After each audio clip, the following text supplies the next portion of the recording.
Good morning, good afternoon, and good evening, ladies and gentlemen. Welcome to the 2021 Global ODA Forum for Sustainable Agricultural Development. My name is Jennifer Clyde, and I have been given the honor of being your host for the forum. It's great to be here today. The 2021 Global ODA Forum for Sustainable Agricultural Development marks its 5th year, and it will be held over the next 2 days virtually under the theme, Exploring the Future ODA Pathways for Transformation of Global Food Systems. This year's forum consists of 4 sessions: Nourish All People, Boost Nature-Based Solutions of Production, Advance Equitable Livelihoods, Decent Work, and Empowered Communities, and Build Resilience to Vulnerabilities, Shocks, and Stresses. Through discussions focusing on such initiatives proposed at the UN Food Systems Summit in September of this year, I believe this will be a great opportunity for us to understand the international ODA trends and explore future directions for domestic ODA. Now, as we kick off on the first day today, we will hear opening remarks of Minister Kim Hyun-soo, Agriculture, Food, and Rural Affairs, congratulatory remarks of Pan Ki-moon, President of the Assembly and Chair of the Council, GGGI, keynote speeches of Agnes Kalibata, UN Secretary General's Special Envoy to the 2021 Food Systems Summit, and Chi Dong-hui, Director General, UN FAO, followed by 8 presentations under 2 sessions. For Session 1, Nourish All People, 4 presentations will be delivered, discussing the following: Zero Hunger Coalition, the Coalition of Action for Healthy Diets from Sustainable Food Systems for Children and All, School Meals Coalition, and finally, the Food is Never Waste Coalition. And for the second session, Boost Nature-Based Solutions of Production, presentations will be delivered discussing a coalition for food systems transformation through agroecology, the global action agenda to advance nature-positive innovation, sustainable livestock, and finally, agrobiodiversity.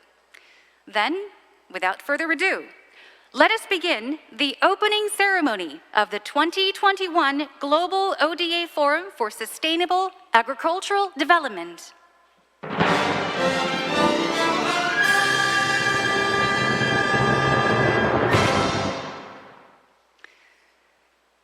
Now, first and foremost, allow me to introduce our host, Minister Kim Hyun-soo of Agriculture, Food, and Rural Affairs of the Republic of Korea for his opening remarks. He has delivered his remarks through a video, so please welcome him on screen. 여러분 반갑습니다. Hello everyone, I am Kim Hyun-soo, Minister of Agricultural, Food and Rural Affairs of the Republic of Korea. Thank you for attending the 2021 Global ODA Forum for Sustainable Agricultural Development. I thank Mr. Pan Ki-moon, President of the Assembly and Chair of the Council of the GGGI, and I also extend my thanks to distinguished keynote speakers, Special Envoy Agnes Kalibata for the UN Food Systems Summit, Director General Chi Dong-hui of the UNFAO, Executive Director David Beasley of the WFP, and President Gilbert Hongbo of the IFAD. This year, international cooperation in agricultural, food, and rural development has gained a great momentum. At the international conferences such as the G20 Summit and COP26, the importance of food security and the role of agriculture, rural communities, and food have gained more attention than ever to respond to the pandemic and climate change. At the UN Food Systems Summit that was held in September, the UN member countries and international organizations made commitments to food systems transformation to achieve the SDG by 2030. Also, various initiatives requiring international efforts emerged at that meeting. Korea also announced its national food plan in an effort to transform the food systems at the UNFSS. Also, Korea will join the global community's efforts to further realize and develop the global action for zero hunger, school meals, climate change adaptation, and many others as well. Against this backdrop, this year's ODA Forum is held under the theme of Exploring the Future ODA Pathways for Transformation of Global Food Systems. I expect constructive discussions to explore ways for Korea and the international community to contribute to food systems transformation. In particular, I hope that the knowledge and experiences of the international community can be shared to develop cooperation in action areas set out at the UN Food Systems Summit, which are Nourish all people, boost nature-based solutions, advance equitable livelihoods, and build resilience. Together with the international organizations joining us today and members of the international community, Korea will enhance its efforts to achieve the 2030 Agenda for Sustainable Development. Thank you very much. Mr. Minister, for your opening remarks. And now we will move on to congratulatory remarks, which will also be virtually delivered by the Honorable Mr. Pan Ki-moon, President of the Assembly and Chair of the Council of the Global Green Growth Institute. Here is his video message.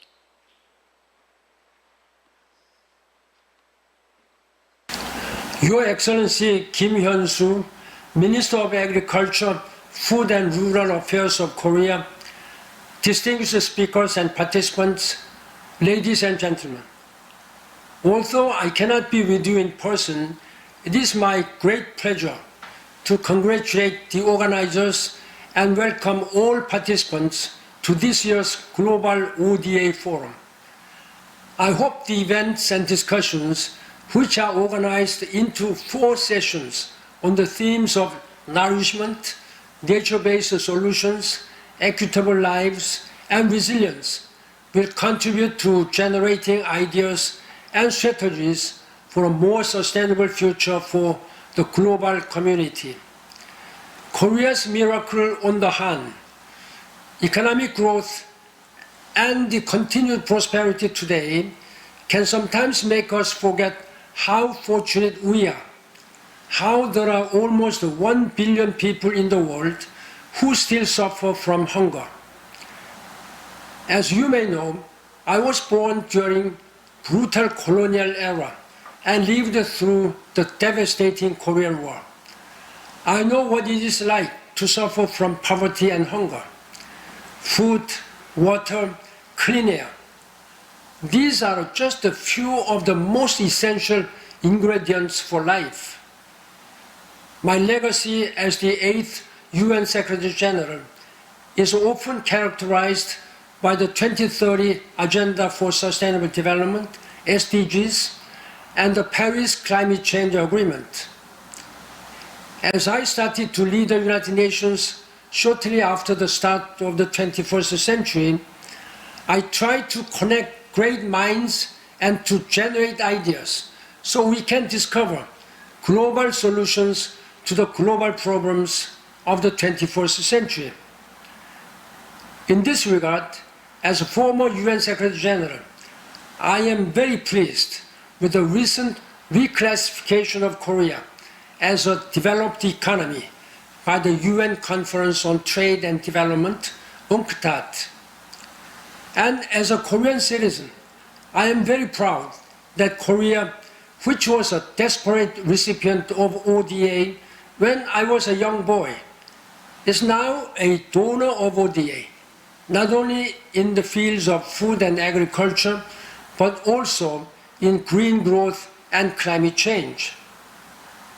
Since my retirement from the United Nations, I have been serving as the President of the Assembly and Chair of the Council of the Global Green Growth Institute, GGGI, a treaty-based intergovernmental organization that works to accelerate the transition to green growth. I'm proud that Korea's Ministries of Foreign Affairs, Economy and Finance, Environment, KOICA, and other ministries and agencies are partnering with GGGI to help developing countries adapt to the climate crisis and adopt sustainable development, together with other GGGI member states and even private sector partners.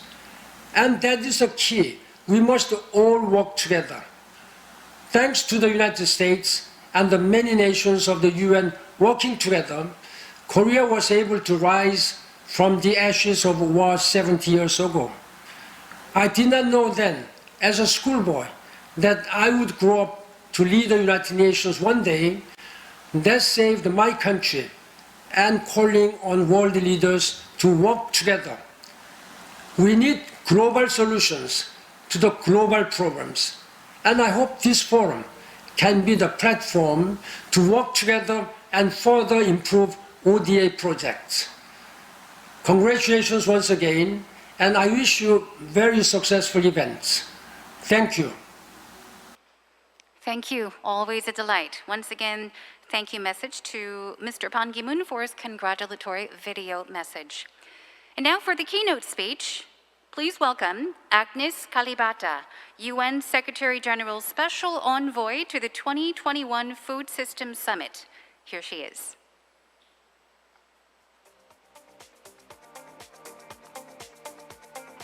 Guests, ladies and gentlemen, I'm very honored to be with you today for the opening ceremony of the 2021 Global Official Development Assistance Forum.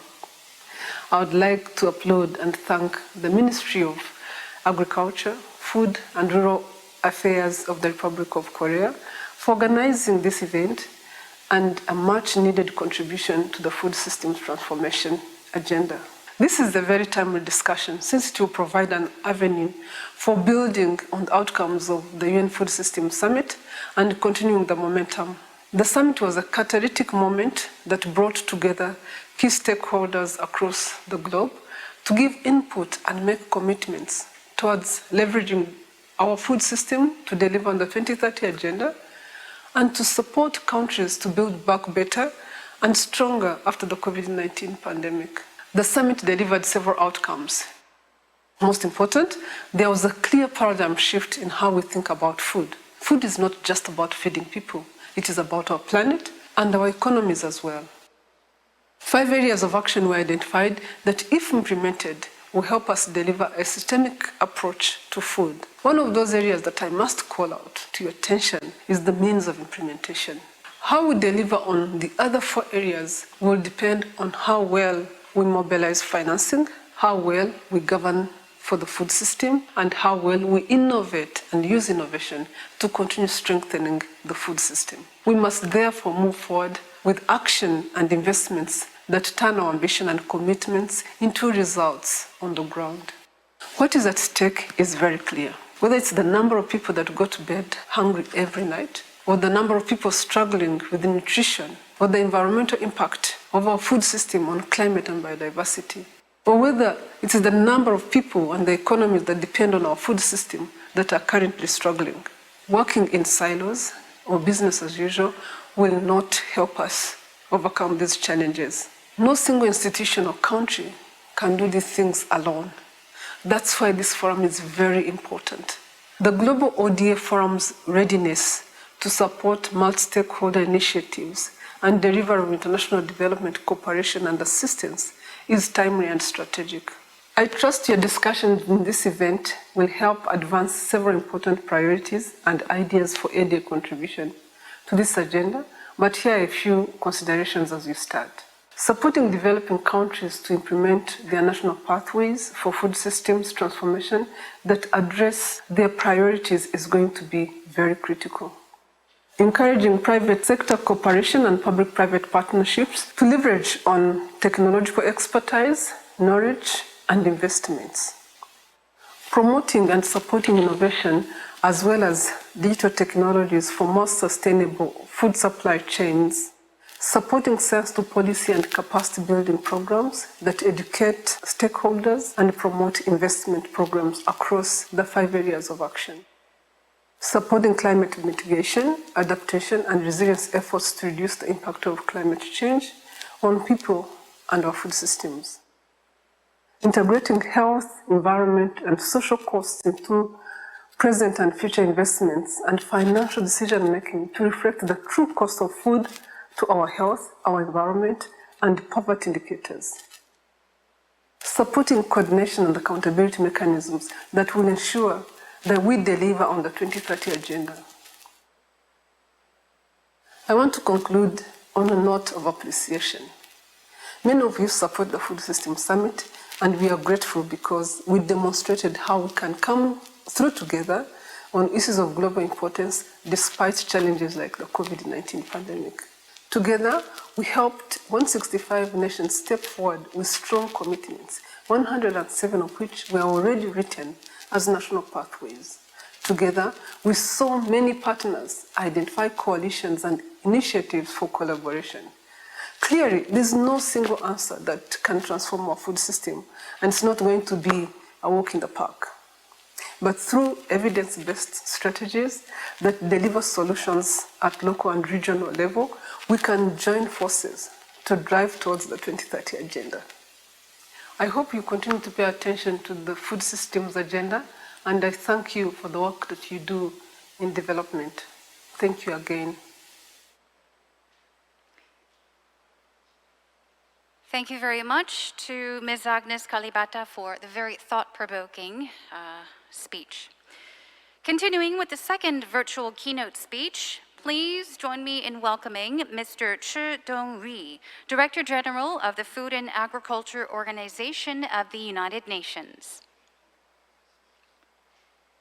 Dear Mr. Ken Yong-soo, dear colleagues, ladies and gentlemen, good afternoon from Rome. At the United Nations Food System Summit in September, 165 member states gathered in New York to pledge their commitment to taking ambitious and urgent efforts to make the world agri-food system more efficient, inclusive, resilient, and sustainable. This objective is at the heart of FAO New Strategy Framework 2022 to 2031 and reflect our commitment to support and coordinate global efforts for the transformation of agri-food systems. FAO will host a coordination hub, working closely with the partners and the key stakeholders that have engaged in food system summit process, and will build on the rich insights and expertise of young people, engineers group, and private sectors and food producers. FAO will coordinate a follow-up action arising from the summit to ensure there become the catalytic opportunities for all stakeholders. Building on the global moment and working closely in an effective, efficient, and coherent way to support the members to implement the national transformative pathways. Likewise, FAO is committed to supporting members in the implementation of the outcomes of conventions on COP15, the G20 Summit, and COP26, to deliver our common vision of a better future based on the four betters: better production, better nutrition, better environment, and better life for all, leaving no one behind. Dear colleagues, the COVID-19 pandemic has set us back on our progress to achieve the 2030 agenda and its SDGs. Within the current global context, transforming our agri-food system is complex and cannot be achieved alone. The pandemic has undermined decades of development efforts. It has pushed an additional 132 million people into chronic hunger, making the target of ending hunger and poverty even more daunting. Small-scale farmers remain disadvantaged. Women's producers earn less than men. Food price volatility has increased, and gender inequalities in land rights continue to prevail. The good news is that we know what we need to do to get back on track. Transforming agri-food systems is one of the most powerful ways to change the course and make progress toward all the 17 SDGs. Transforming our agri-food system will also answer the call to build back better. The 2021 Global ODA Forum provides a multiple stakeholders platform to identify challenges and opportunities and exchange best practices for sustainable and inclusive projects in farming, value chains, and animal disease prevention and control to improve the delivery of agri-food systems. We need low-cost, high-impact financing that can help hundreds of millions of people get rid of hunger. FAO's flagship hand-in-hand initiative is an evidence-based country-led, country-owned initiative and an important mechanism for the accelerating the transformation of agri-food systems at the country level, promoting sustainable rural development, and for mobilizing the required investment. Another key initiative is the FAO's co-led food coalition, a voluntary alliance open to all stakeholders who are interested in supporting global coordinated action to safeguard food security and promote the transformation of food systems to make them more sustainable. FAO's Connected Portal brings together key partners such as the farmers and the farmers' organizations, many small and medium-sized enterprises, larger private companies and financial institutions, industry trade associations, philanthropic foundations, academia, and many others. The portal supports FAO's continued call for increased proactive partnerships to scale up engagement for transformative change and innovative solutions.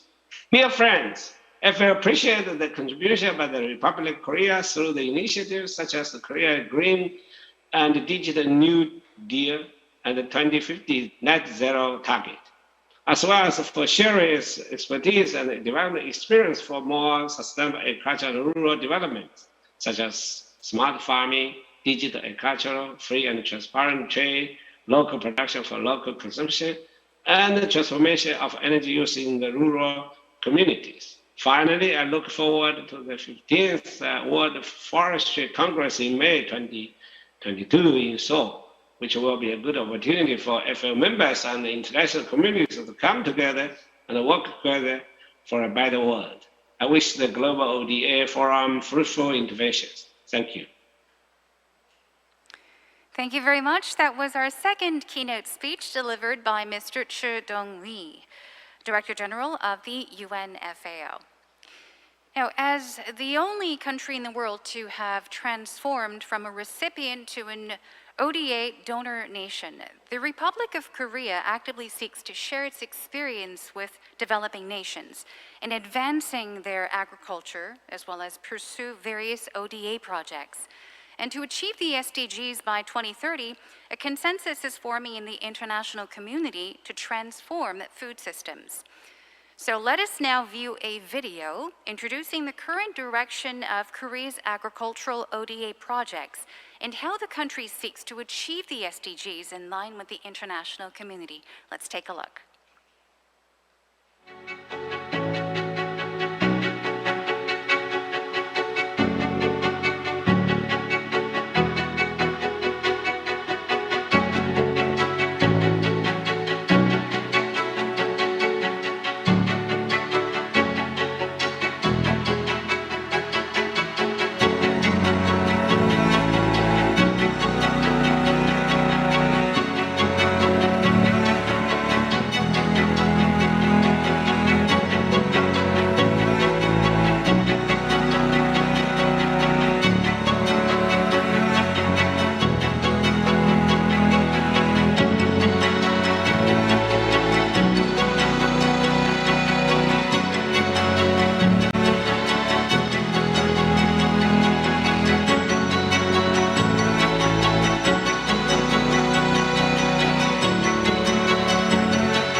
Yes, I do feel that together anything is possible if we work together. Hope you enjoy the video. It was a great opportunity to shed light on why we need a transformation of food systems. Now let us proceed with session 1, Nourish All People. As mentioned previously, we have 4 presentations. First, Zero Hunger Coalition, the Coalition of Action for Healthy Diets from Sustainable Food Systems for Children and All, School Meals Coalition, and the Food is Never Waste Coalition. And now let me introduce our first presenter, Mr. Jamie Morrison, Director, Food Systems and Food Safety Division, UNFAO.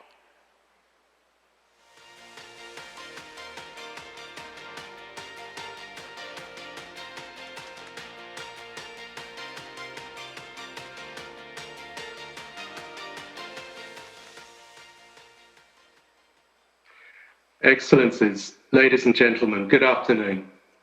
I'm Jamie Morrison, Director of the Food Systems and Food Safety Division at the Food and Agriculture Organization, and I thank you for the opportunity to present the Coalition of Action for Achieving Zero Hunger.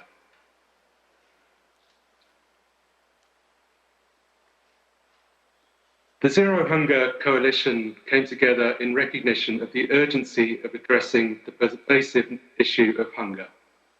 After decades of decline, the number of hungry people globally has been increasing year on year since 2016-17. This was further exacerbated by COVID-19, with an 18% increase in the numbers of hungry during 2020 alone. Despite the centrality of more inclusive, resilient, and sustainable food systems in achieving zero hunger, as reflected in Sustainable Development Goal 2, the food systems discourse had been giving inadequate attention to the issue. The Food Systems Summit has provided an opportunity to intensify commitment to ending hunger. A joint Ceres 2030 ZEF-FAO report, which was published in October 2020, provided a first ever roadmap to align these commitments. The report, which was delivered by 25 research organizations from as many countries, lays out an evidence-based pathway of 10 high-impact investments on and off the farm that will reduce hunger from 650 million to 200 million by 2030.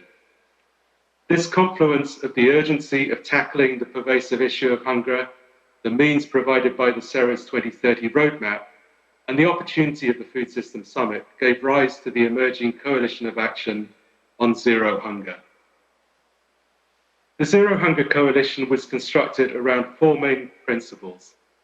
Firstly, that all key actions are aligned with national food systems transformation pathways, many of which have been developed as a result of the Food Systems Summit process. Secondly, that acceleration of these pathways is the main priority of all actions of the coalition.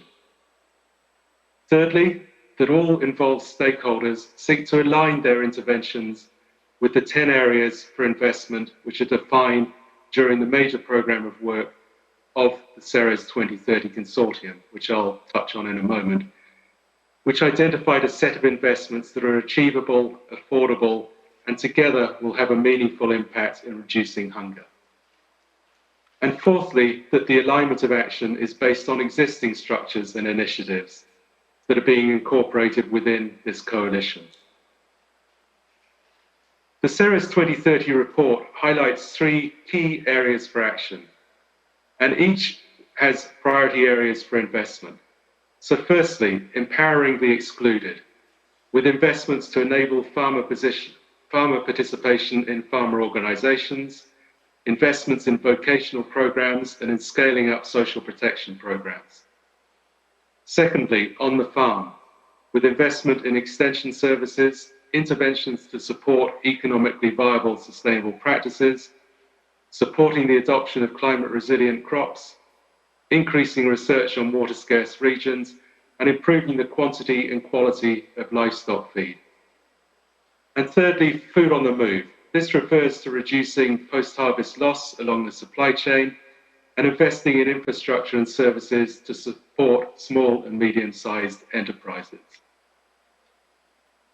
Using these 3 areas and the 10 types of interventions as a guide, the Zero Hunger Coalition brings together relevant solution clusters that have been developed during the Food System Summit process from all of the action tracks and levers of change, thus allowing for better coordination of action.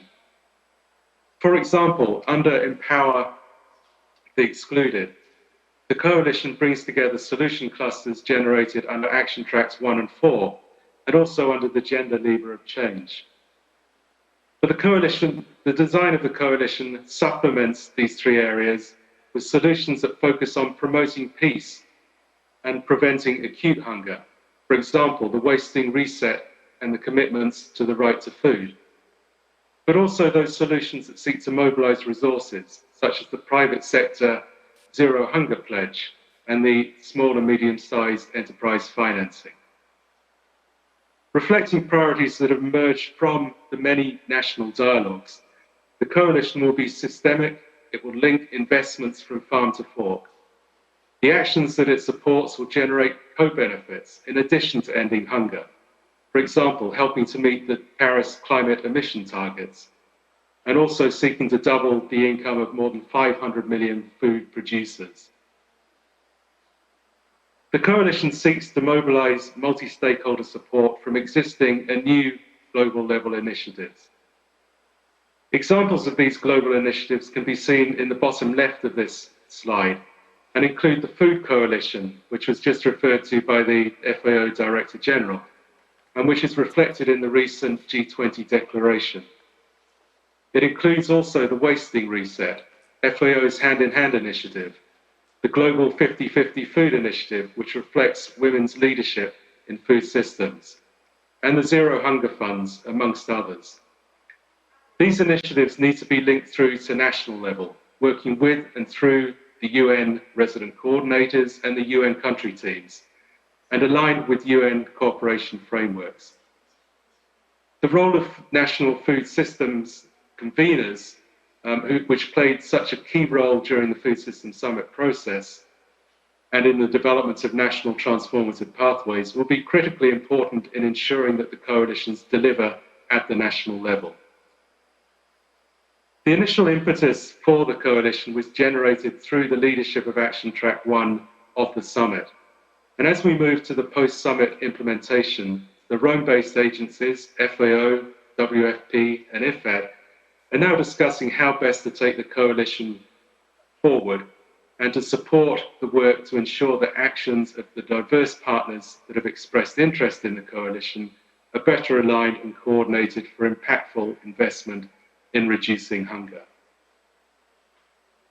As this is the first coalition to be presented in this global ODA forum, I take advantage of the opportunity to stress a set of key functions that we expect all coalitions to provide. Perhaps most importantly among these functions, the coalitions will seek to foster greater alignment and coherence of efforts, reducing the fragmentation of efforts and investments that has held back meaningful transformation in the past. In doing so, they will help to catalyze coordinated investment and collective action on key priorities at country level, but also in generating regional and global public goods. They will facilitate networking from local to global, serving as a conduit to bring together local, national, and global constituencies around key priorities. The coalitions can also help to build and maintain attention on these key priorities, and to mobilize actors to generate the required political will, and can help to identify and bring key stakeholders around the table. They can also facilitate the transfer of knowledge, of lessons and best practice, and the mobilization of the capacities from a range of different organizations to help accelerate action and impact. And finally, they can help to repurpose existing funds to have greater impact, but also to galvanize new funds and partnerships around priority areas. As you will see today, the coalitions will each take different approaches to delivering these functions. They are at different stages of advancement in terms of defining the roles of the involved organizations and countries, in proposing activities, and in looking at their progress monitoring arrangement. So finally, this slide gives a snapshot of the member states, civil society organizations, research organizations, multilateral organizations that have expressed an interest in becoming part of the Zero Hunger Coalition over the past months. We look forward to working together with these and other interested parties as we work to eliminate hunger. Thank you very much. Thank you very much to Mr. Jamie Morrison once again for your presentation on Zero Hunger Coalition.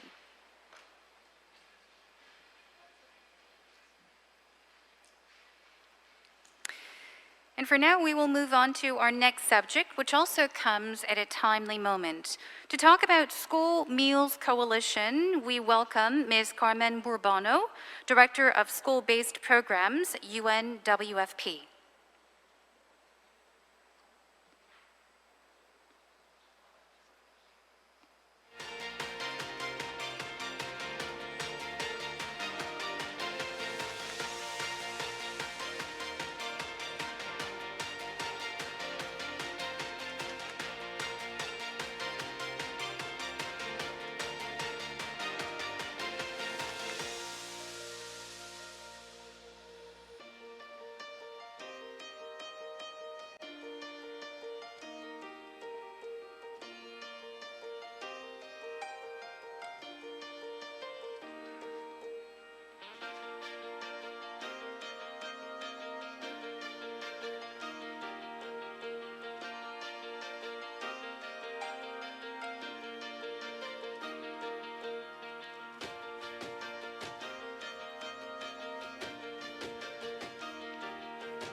I believe we are experiencing a bit of difficulty connecting. Since this is connecting virtually, we ask for your kind patience.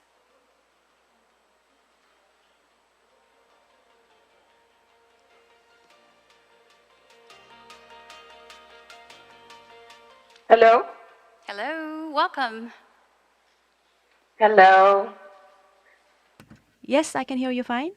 Thank you so much for inviting me to speak to you today. It's lovely to be here with you.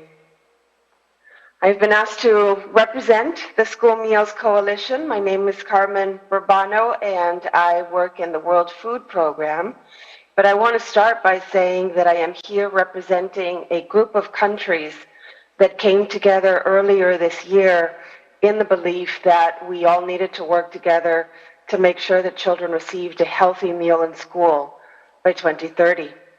And the impetus of this coalition that was born during the Food System Summit of this year really came out of what happened last year during the COVID pandemic. As you may all remember, last year, in the midst of the lockdown and all of the different measures that governments took, 90% of the school systems in the world were closed and children were sent home. And that was a catastrophe for education sectors all around the world, but also for children that not only lost access to their education, but also lost access to services like school meals, like health services in schools. 370 million children last year lost access to the one meal a day that they could count on.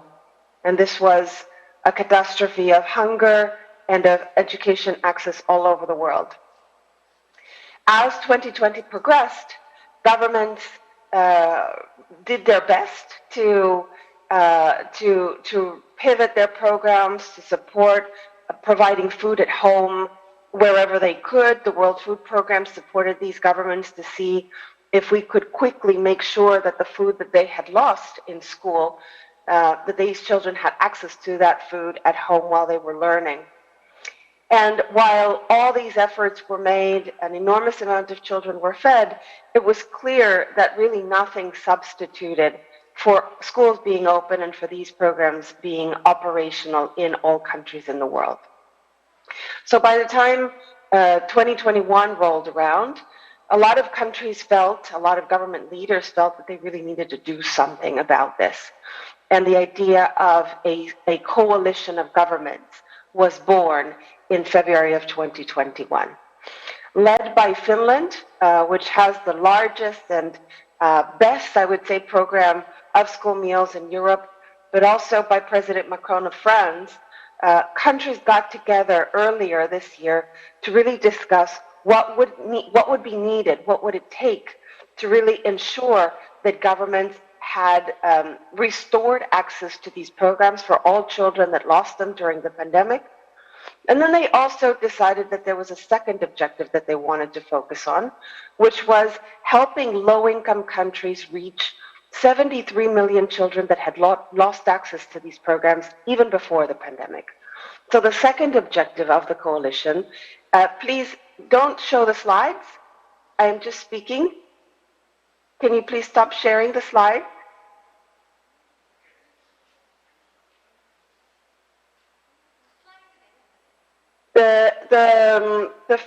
As I was mentioning, the first objective of the coalition is to restore access to these programs that were lost during the pandemic. The second objective of the coalition is to reach these 73 million children that really didn't have access to these programs even before the pandemic. And the third objective was to improve these programs across the board. And this includes, for example, the connection to local agriculture, how to make these programs more agriculture friendly, how to provide better access to markets from smallholder farmers, how to make the food more sustainable and healthier in schools, how to start incorporating climate-friendly approaches to these programs, incorporate, for example, food fortification and other innovations that have been so important in Korea and other countries. And really importantly, how this coalition can become a platform for best practice around the world where governments can share. One thing I should tell you is that governments from around the world felt that this was important. This is not a coalition that was particularly about just school meals in particular countries. As the months went by, governments started seeing that this is really a transformational platform that was important across the board to get children back into school, to get girls into school. It was an important platform to make sure that children were eating healthy food, particularly where there's a lot of problems on obesity and overweight and not just hunger. There was also the realization that these programs are really important social protection measures for children that are at the bottom quintiles of populations across the globe. These programs really represent a really important safety net for them and their families. And finally, as I mentioned, a very important agricultural support system that gives access to markets for farmers.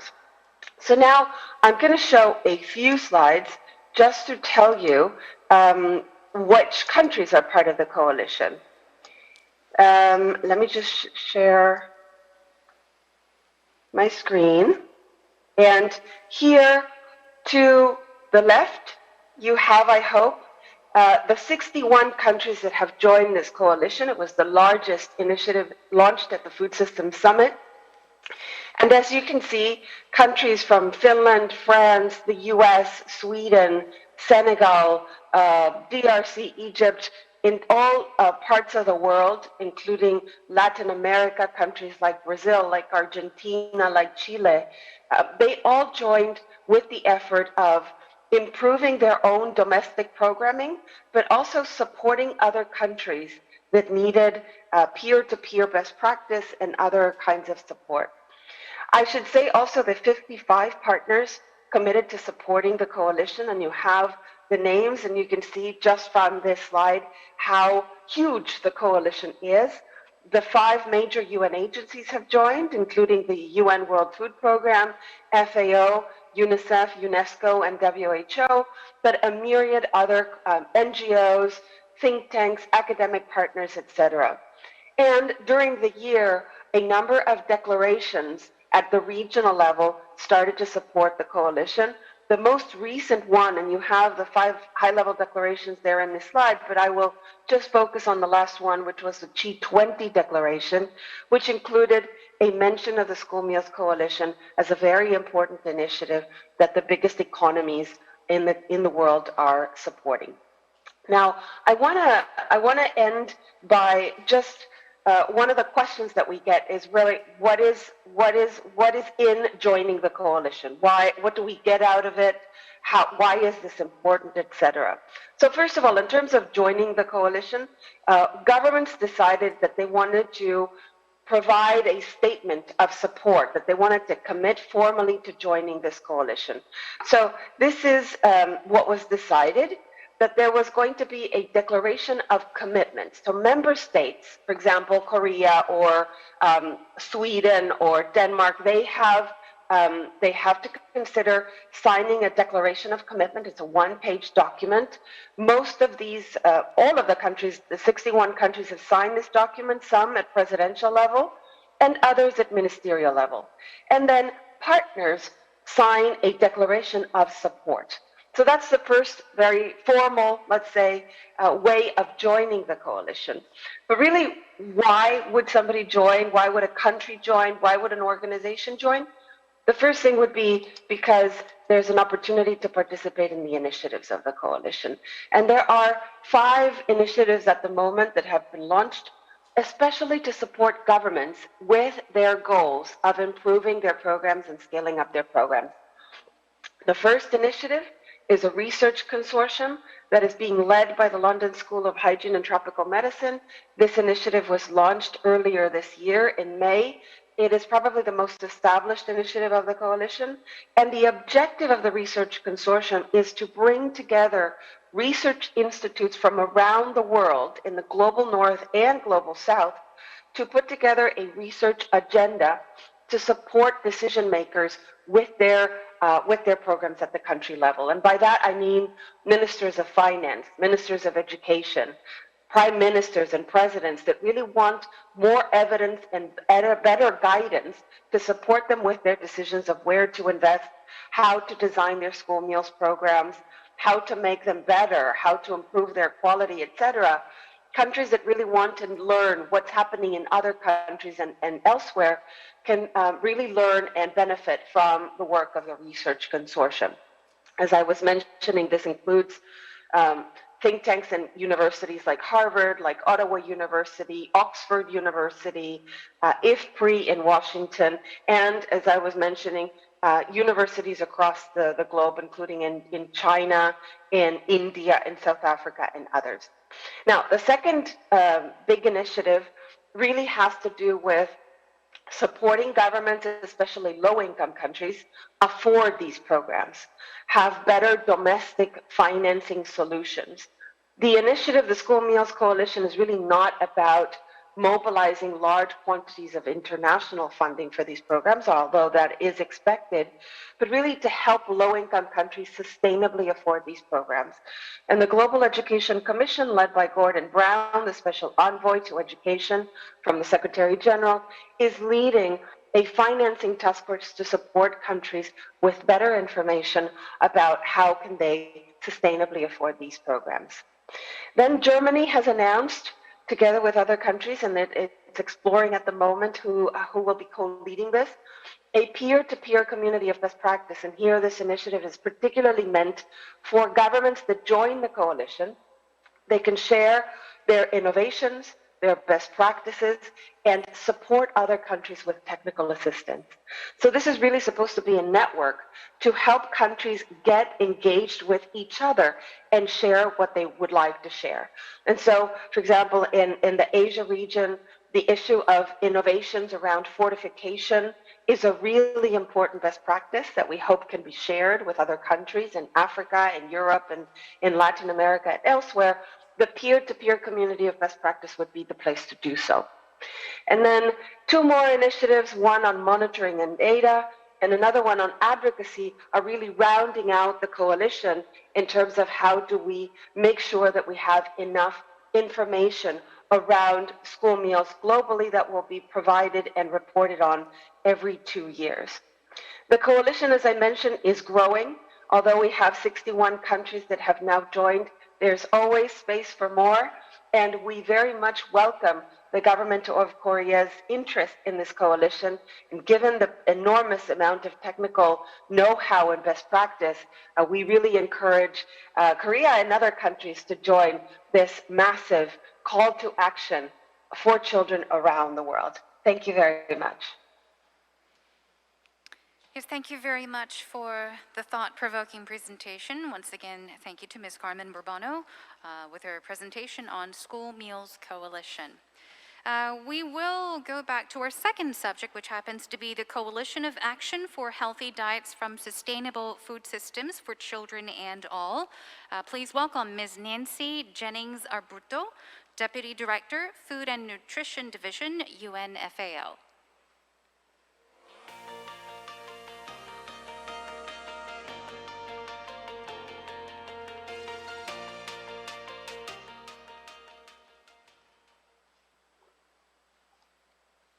Yes, Thank you, everyone.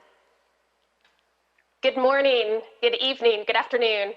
It's a pleasure to be here with you today to share information on the Coalition of Action for Healthy Diets from Sustainable Food Systems for Children and All. It's a big, long title, so we usually just refer to it as the Healthy Diets Coalition.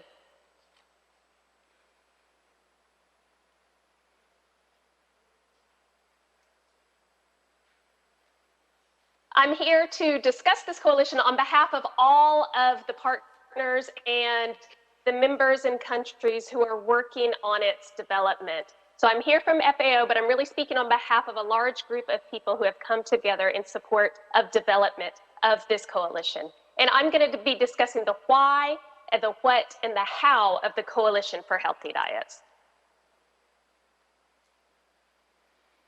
So each year, nearly 8 million people die because they are unable to eat healthy and balanced diets. And a further 420,000 people die a year from consuming unsafe foods. And these deaths are really just the tip of the iceberg in terms of the burden to health and to economies caused by the lack of safe and healthy diets. Furthermore, food systems are impacting our environment in an absolutely unsustainable way.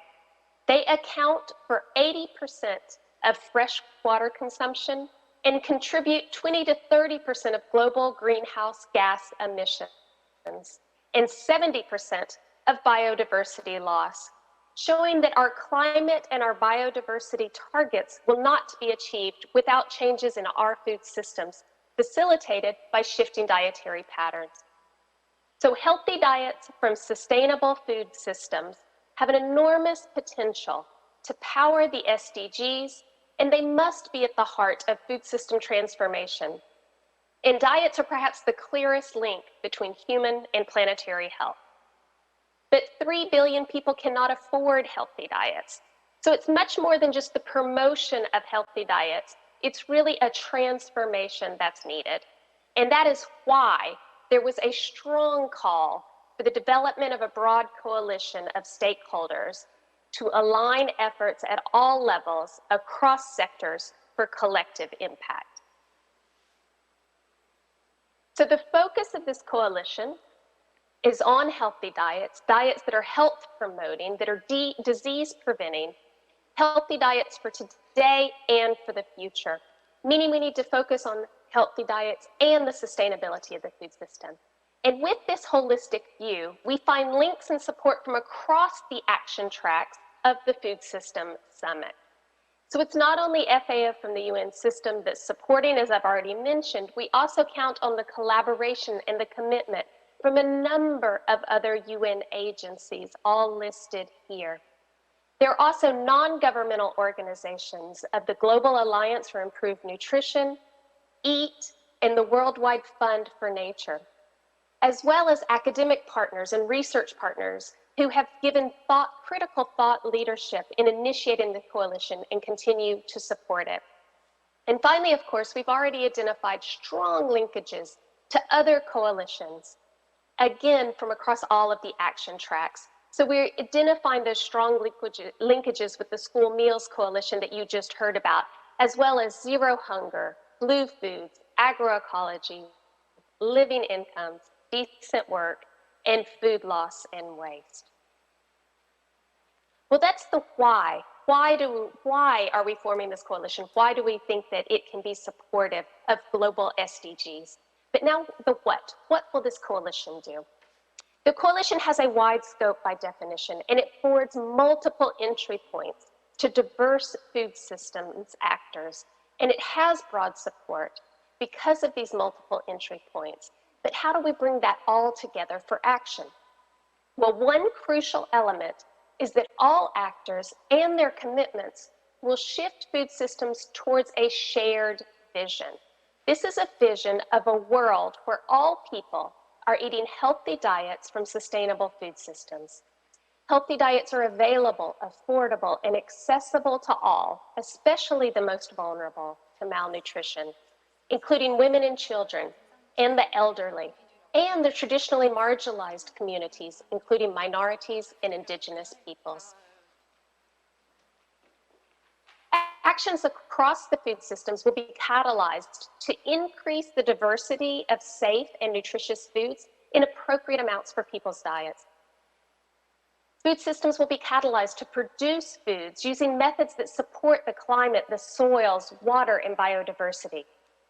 And food systems will be catalyzed to curb excess consumption of diets and foods that have high levels of environmental impact because they are the natural resource intense, or they produce high levels of greenhouse gas emissions, as well as limiting consumptions of food and drinks that are high in unhealthy fats and sugars and salts.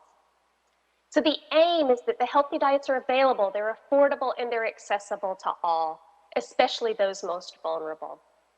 But we have a measurable goal as well. So these are our aims, these are our ambitions, but the measurable goal is to have the number of people who cannot afford a healthy diet while we continue to work in partnership to ensure that food is produced from sustainable food systems.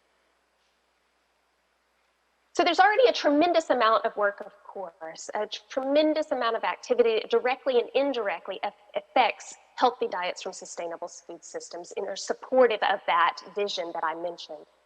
Yet actions often remain discordant, they're disconnected, they're siloed, and different actors, policies, business, research, civil society actors have never been so focused on the importance of what people eat for health and for the environment for today.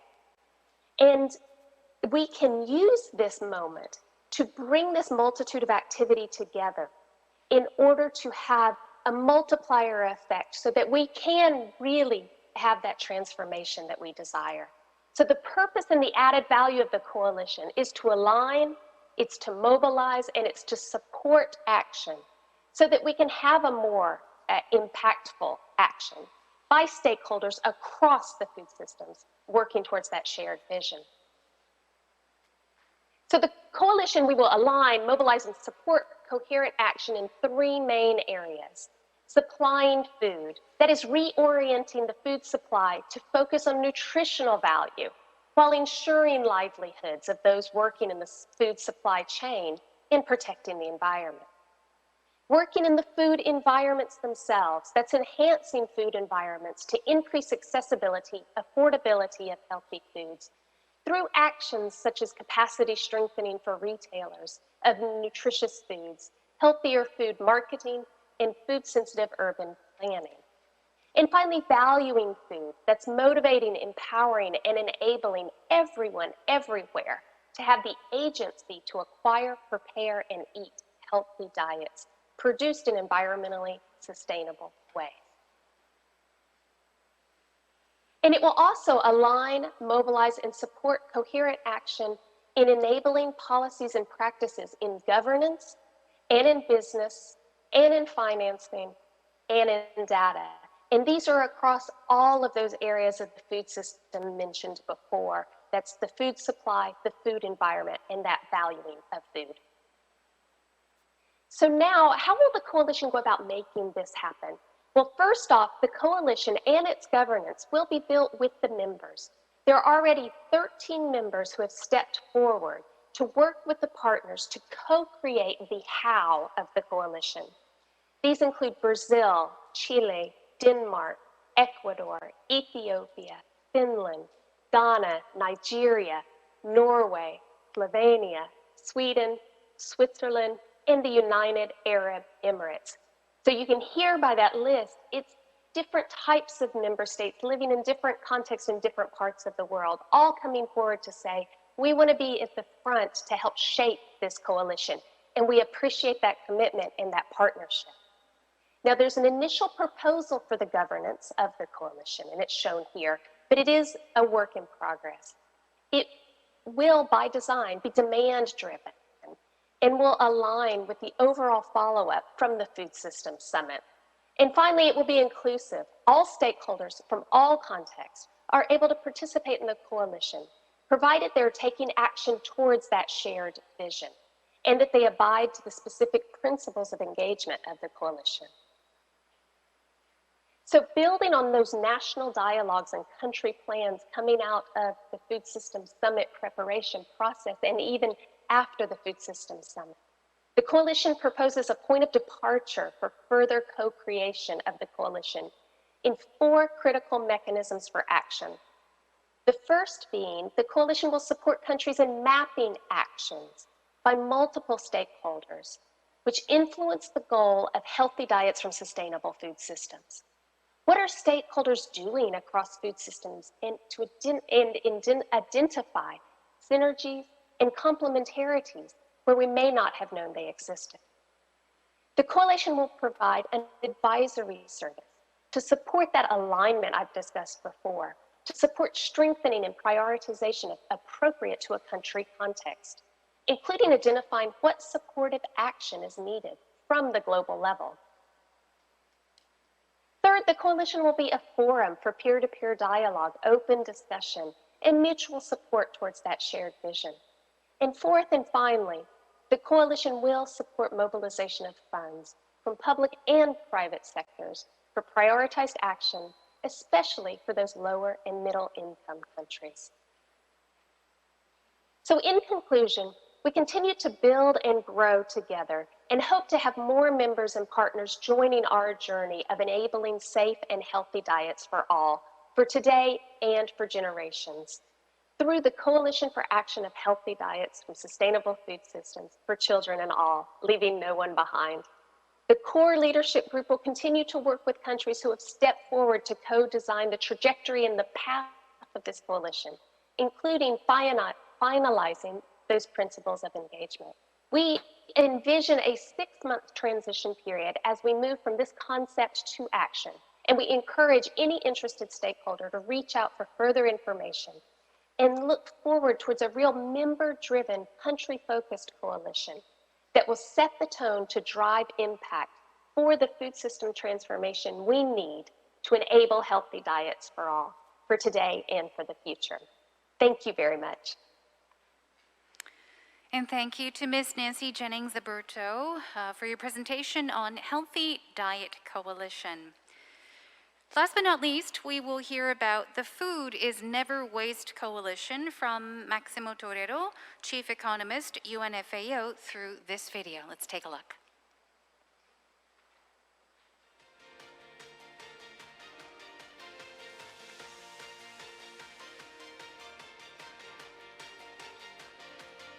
Dear colleagues, it's a real pleasure for me to be with you today to present the Food Never Waste Coalition.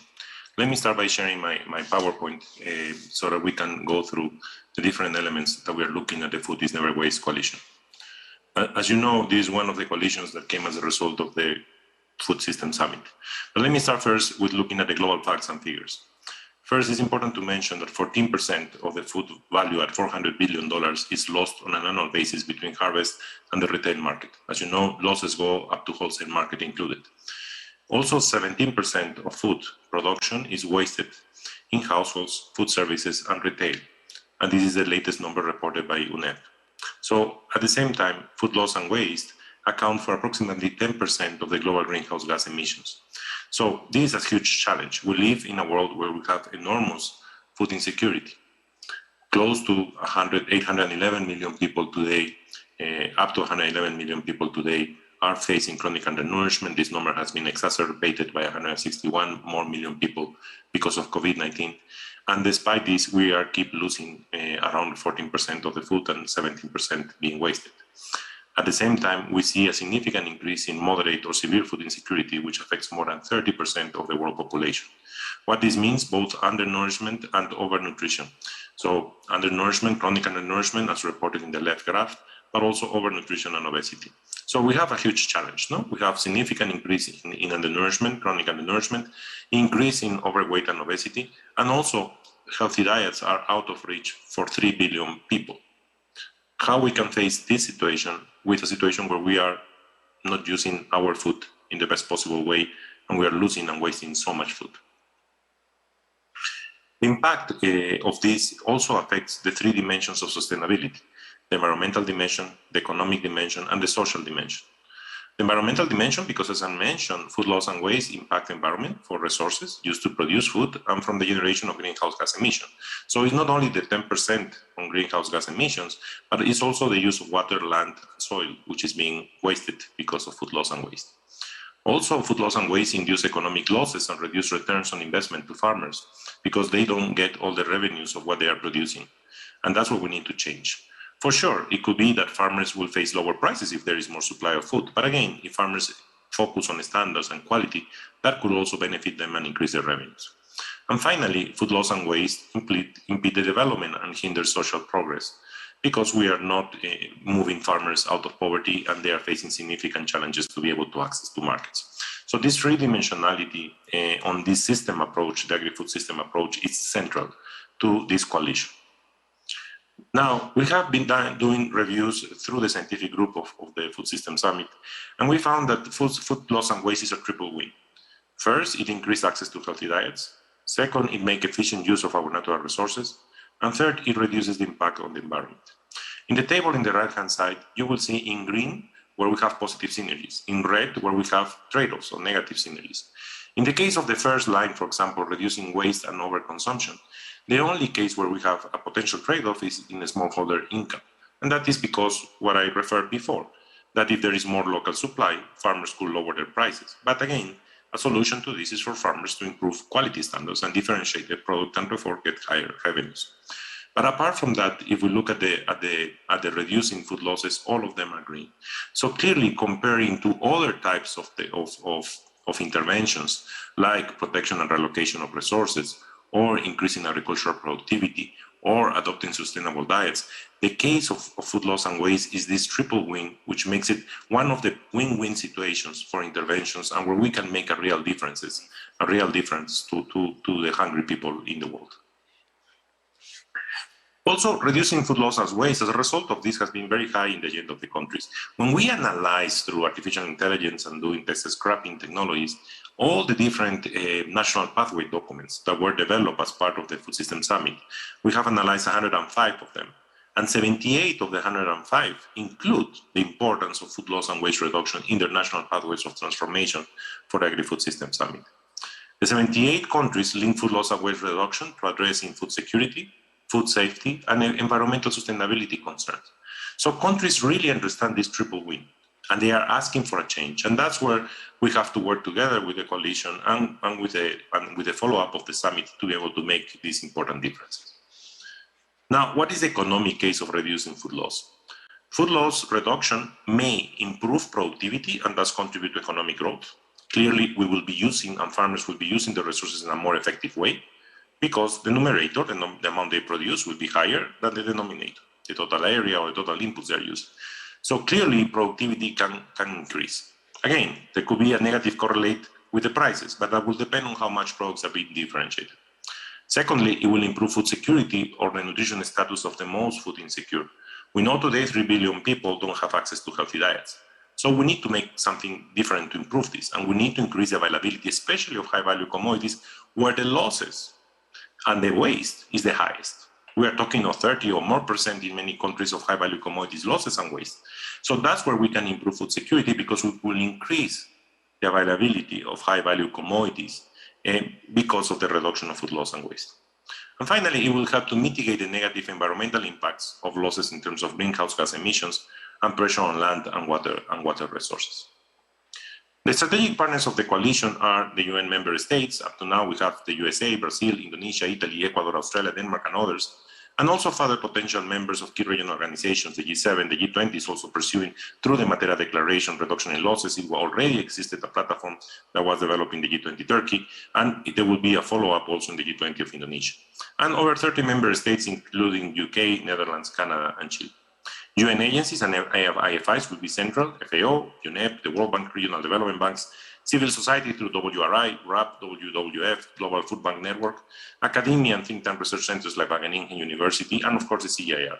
But others like the Champions 12.3, which could play a crucial role to help the process that we want to move forward. What are the core objectives of this coalition? First is to halve waste by 2030. This is the SDG 12.3 target.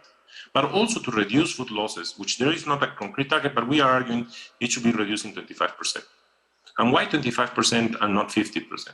Because reduction of losses is a lot more complex, because we are talking of many small farmers, micro entrepreneurs, SMEs that need to improve the way they produce. And that requires technical assistance, extension services, and it could take a longer time. So we believe it's realistic to talk about a reduction of 25%. Second, we want to create more sustainable and resilient food systems that seek to ensure food loss and waste are minimized. Third, we want to build and strengthen collaboration throughout the food systems to ensure learning and sharing of best practices. And finally, we want to promote investment in food loss and waste reduction by attracting the private sector to do these investments. In terms of the specific objective of the coalitions, first, we want to improve and to increase the availability of information that we have. We have to make measurement of food loss and waste a routine globally to build a case for action, track progress, and identify food loss and waste hotspots. We need to work on to identify where losses occur in the value chain, where waste occurs, so that we can put measures and policies to reduce those and bring technical assistance and technological innovation. We need to support governments in the design of national action plans, set food loss and waste reduction targets, draft and implement national policies, and encourage the formation of circular food economy. We need to ensure that the different forms of agriculture and fishery losses are addressed and that solutions are implemented. There is very little work done on fishery losses, and that's a sector that we need to increase our investment to improve the metrics and the quality of information on fishery losses. We need to boost investment in food loss and waste reduction and circular food economy, and to implement various financing and funding solutions that will support investments in entire food systems. In every environment, the solutions and the financing mechanisms could be different, but we need to figure out how we can do it so that this can be resolved. We also want to design an investment and a de-risking facility to accelerate implementation of food loss and waste reduction measures and circular food economy investments. We want to advocate for the use of control mechanisms like target, measure, act, or plan, do, check, act for food loss and waste reduction by countries and companies. We want to change social norms around the world so that it is no longer considered acceptable to waste food from households, retail, or hospitality. And here we can profit from the Food Loss and Waste Reduction Code of Conduct that was already approved by all FAO members. This is a great opportunity to mainstream this Code of Conduct to create this behavioral change. And we also need to create a global policy framework that ensures the rescue of surplus food into high added value applications, recycling or conversion, or recycling, and that progressively phase out landfill and incineration of food loss and waste, which creates significant amount of greenhouse gas emissions. The mechanisms for implementation of this require 5 core elements: prioritize food loss and waste reduction, adopt an evidence-based systematic approach to reduce food loss and waste. We want to measure, to target, and to act, but we need to have proper numbers and evidence. We have done, for example, a literature review of all the different interventions that were done to reduce losses in the past. And we have found that many of them don't even have cost-benefit approaches. Many of them don't even have returns of how effective they were. And many of them didn't have the returns expected. So we need to keep working, we need to keep systematizing information and solutions so that we can create also north-south, south-south learning. We need to assess food loss and waste levels, set national targets, and identify and implement prioritized initiatives. We need to monitor, report, and share learning. And we need to foster collaboration and support other countries and organizations where appropriate.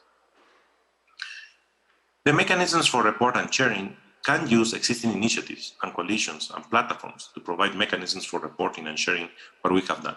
For example, the Food Coalition launched by FAO in 2020 in response to the COVID-19 pandemic and part of the Matera Declaration of the Italian G20 is a way because it has as a priority reduction of food loss and waste, and we're going to track the results of the interventions in the countries that are part of the results of the contest that was launched in the Matera Declaration.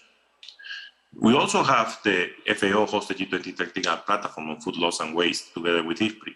This platform was launched initially in the Turkish G20 and has been followed up over time and has also linked to a network of practitioners in the topic. Here we can put and mainstream best practices that are well evaluated and are evidence-based. The UNEP think tank Eat Safe campaign also could be a crucial mechanism. The World Bank country assessments, which have been very active and publishing, which can also be part of this. And the Champions per Se website and annual reports can also help us to bring this information and to properly report the results. Now, as any other activity, there are financial needs.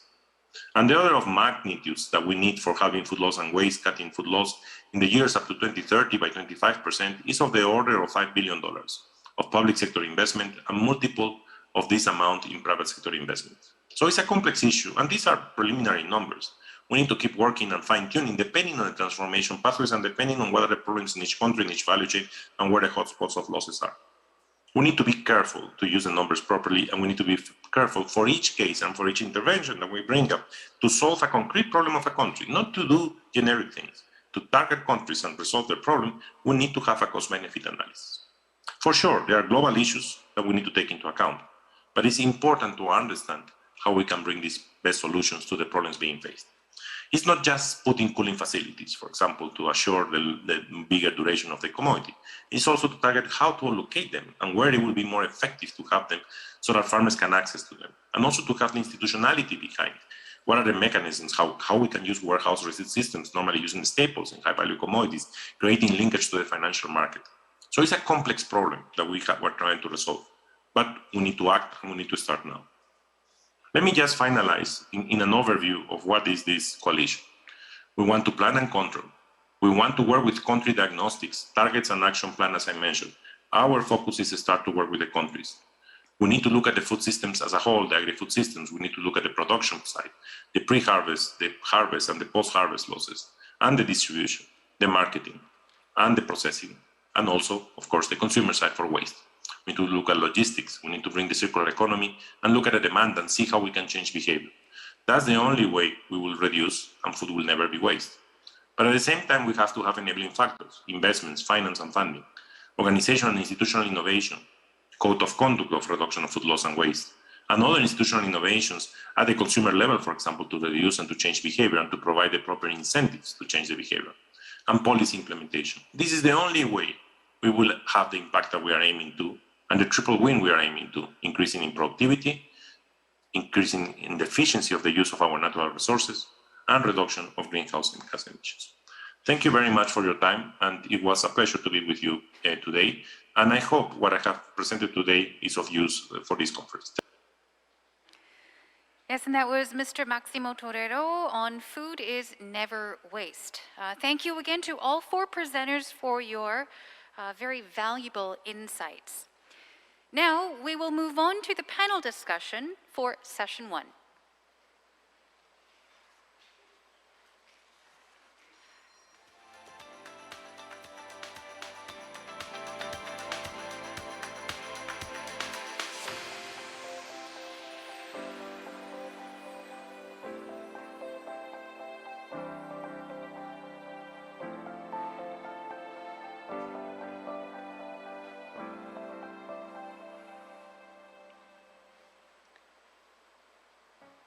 A reminder before we begin is that for those who have any questions or comments related to the topic, you are more than welcome to leave them in the chat window of our official website.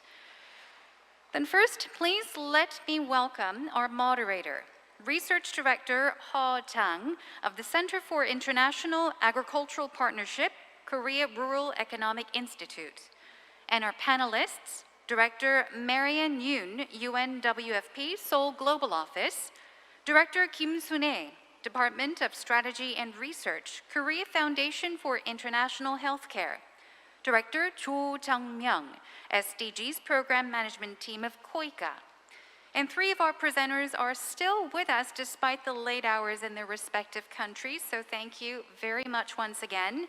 And they are Director Jamie Morrison, Food Systems and Food Safety Division, UNFAO, Deputy Director Nancy Aburto, Food and Nutrition Division, UNFAO, and Chief Economist Maximo Torero, UNFAO. Director Ho Jang, you now have the floor.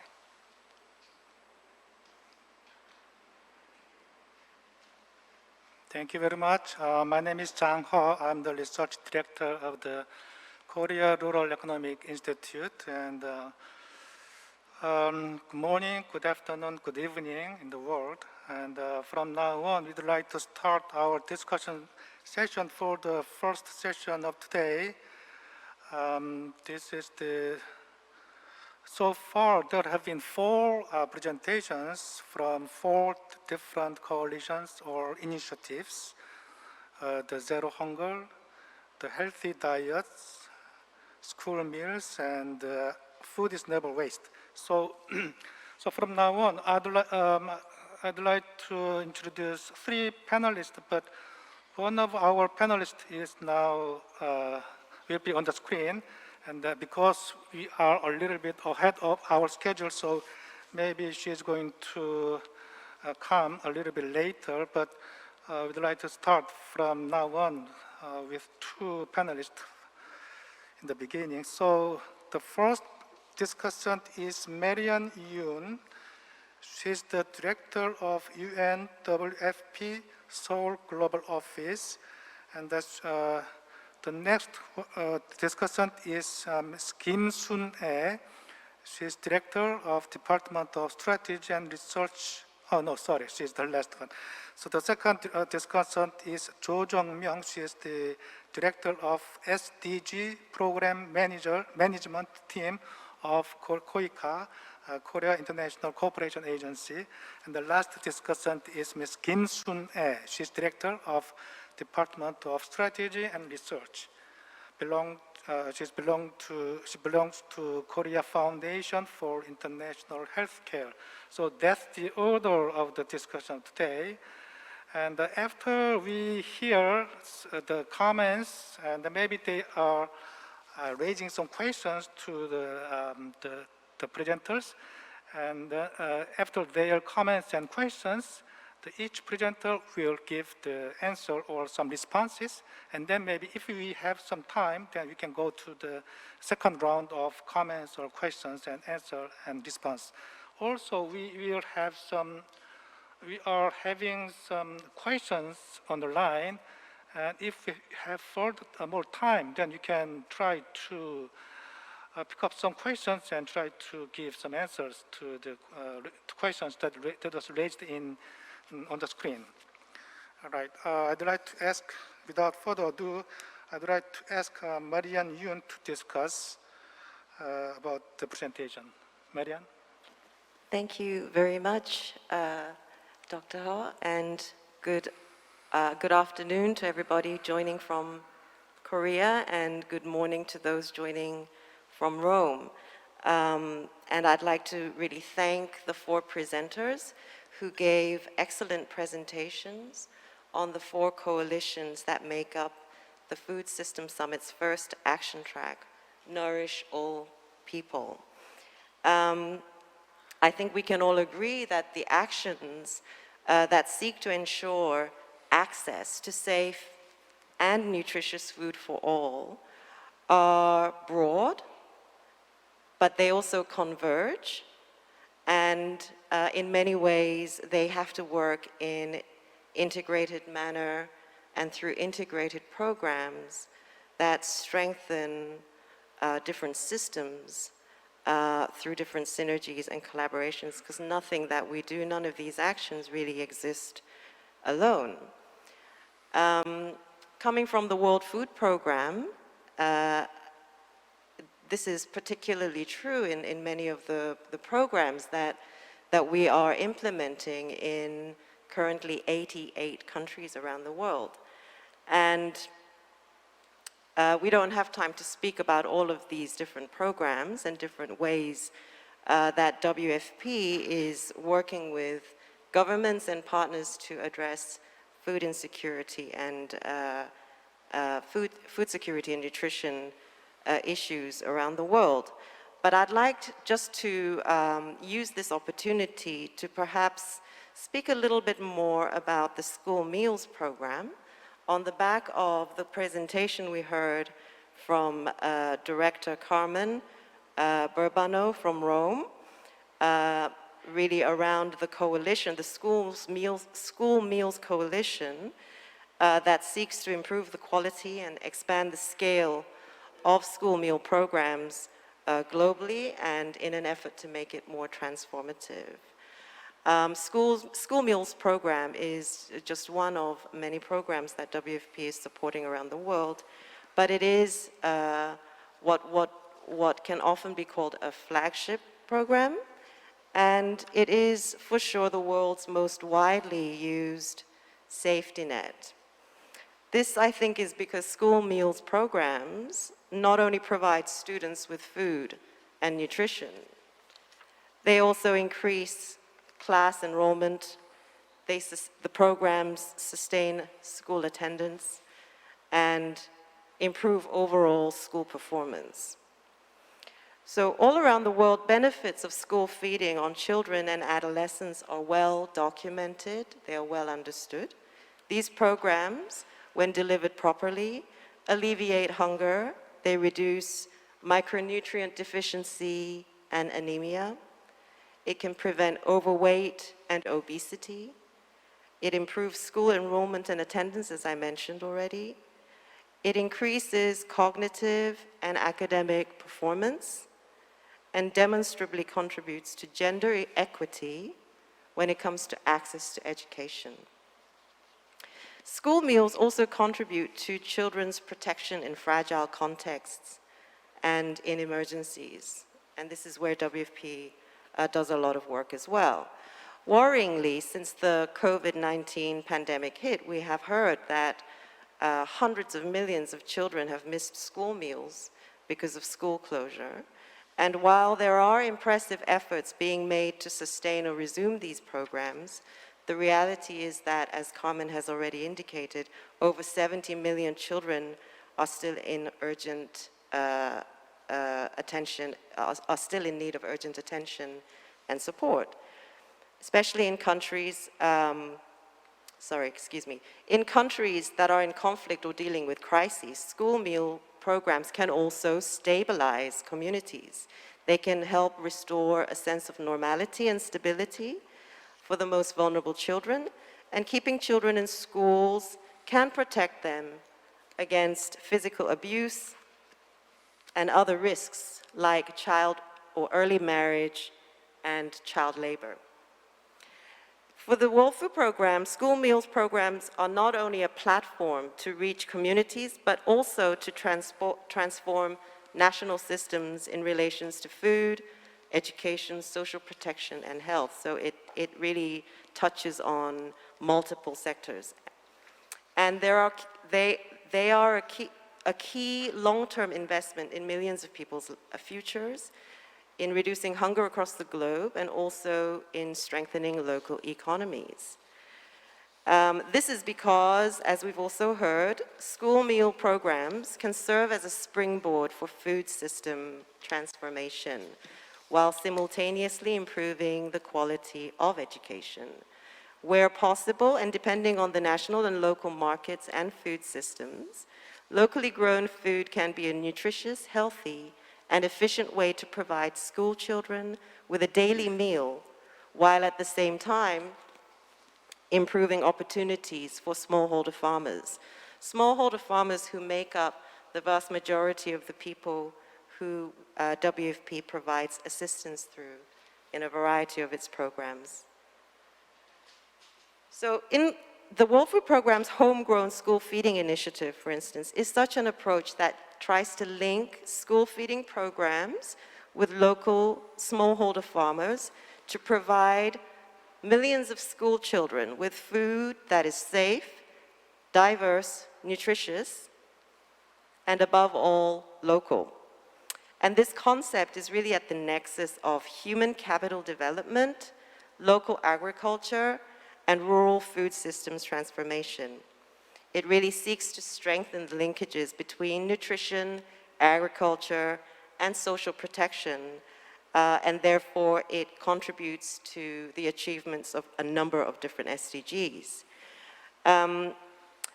WFP is currently working with 46 governments to implement national homegrown school meals programs that are government-led and cost-effective, that use food that is locally grown by smallholder farmers. And the vision really is to establish a safety net for the poor and eradicate malnutrition in school-aged children while stimulating the national economy. And I can just touch on a few benefits of homegrown school feeding programs. First of all, the program has the potential to increase local agricultural production by providing a structured demand for local agricultural produce. Farmers benefit from improved access to markets, and it can create jobs for communities, jobs like catering, processing, and food handling, all of which is stimulated by the linkages with the school feeding program. It can improve family and state economy. It can generate multiplier effects for economic growth. And obviously, it improves school enrollment and completion, which helps to curb dropout rates and also reduce child labor. Last but not least, the provision of hot, nutritious, and balanced school meals reduces hunger, and it improves child nutrition and health, which in turn affects learning outcomes. So we're working with different governments to test out and implement different types of models. There isn't a one-size-fits-all. I think approaches like this have to take local context very much into consideration. And there are different examples, which I won't go into here, but suffice to say that I do think homegrown school feeding is a program that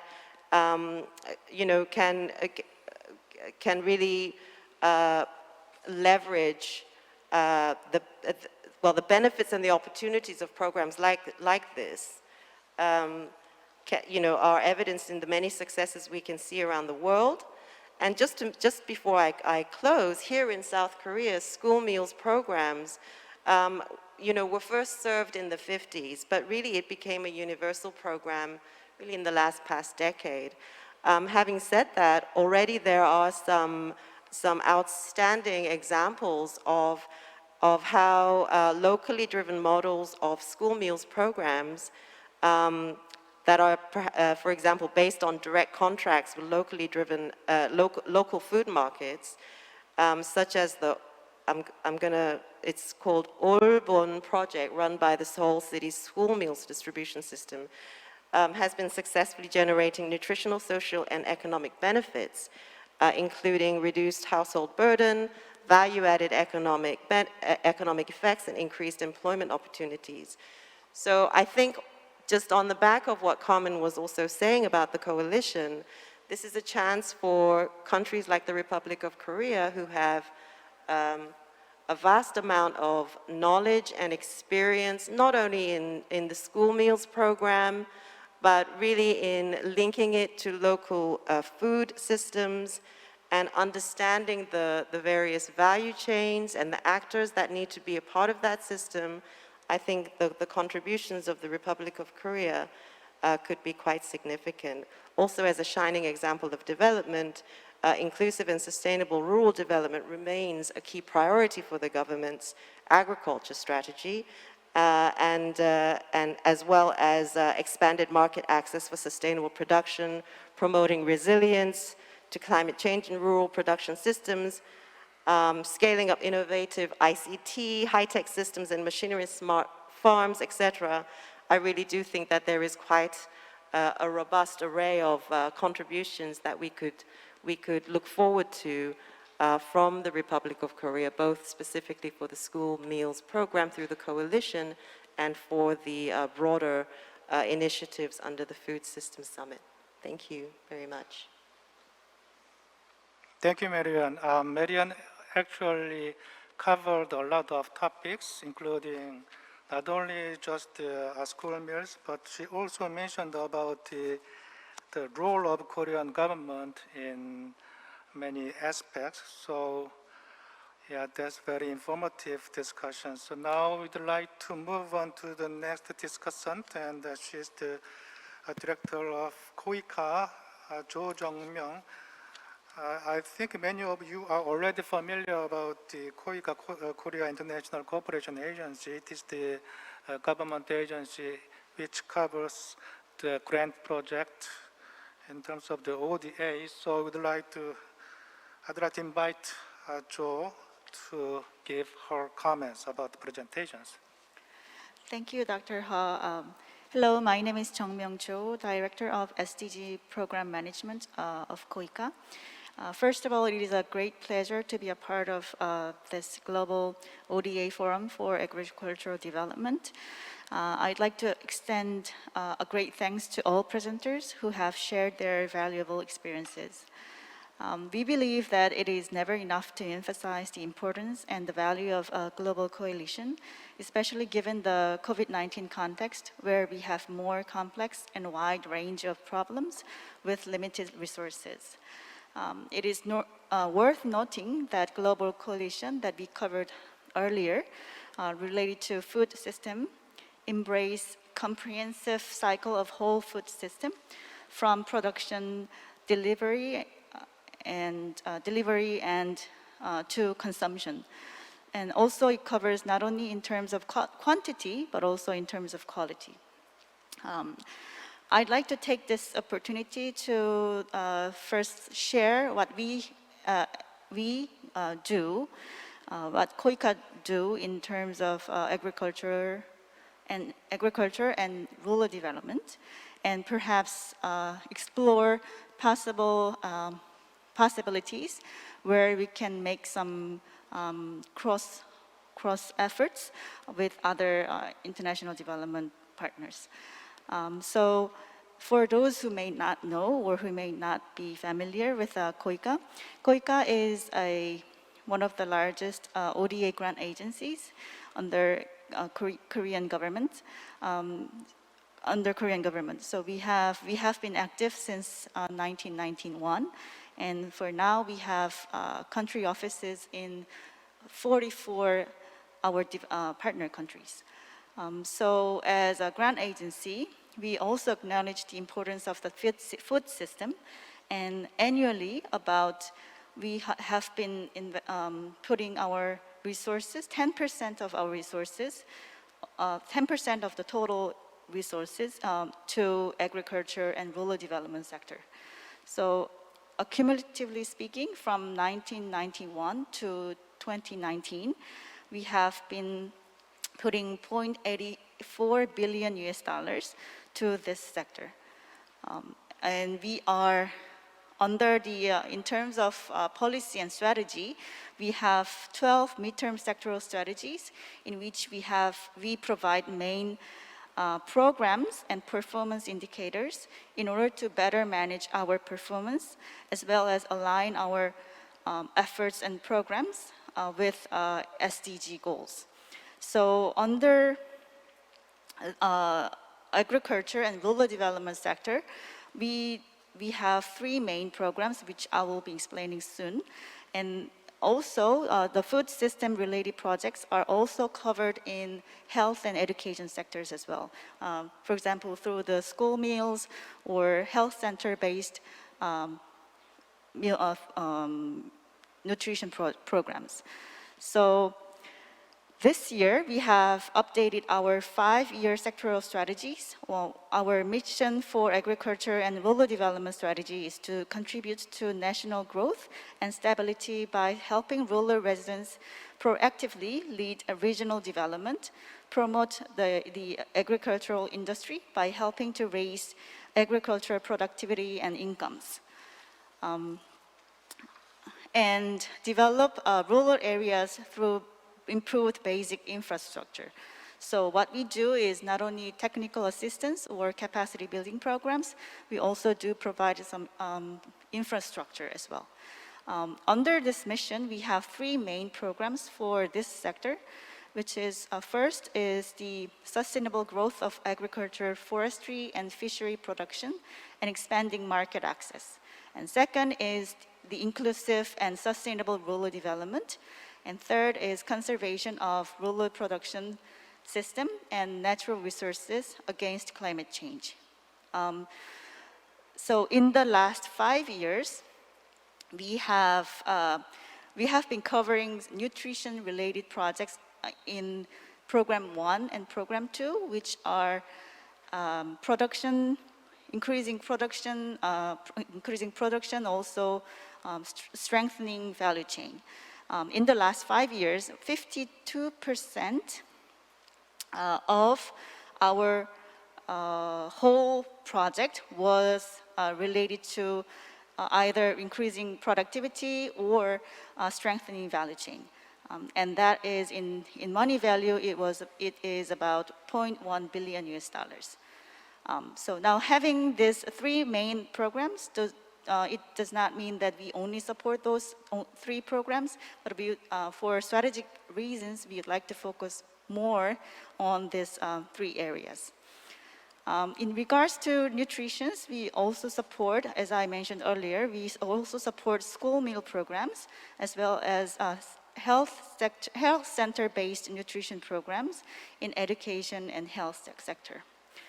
Talking about the ongoing projects, since over 70% of our resources are delivered through project schemes, in 2021, this year, we have 50 ongoing bilateral projects, which is in money value $51 million US.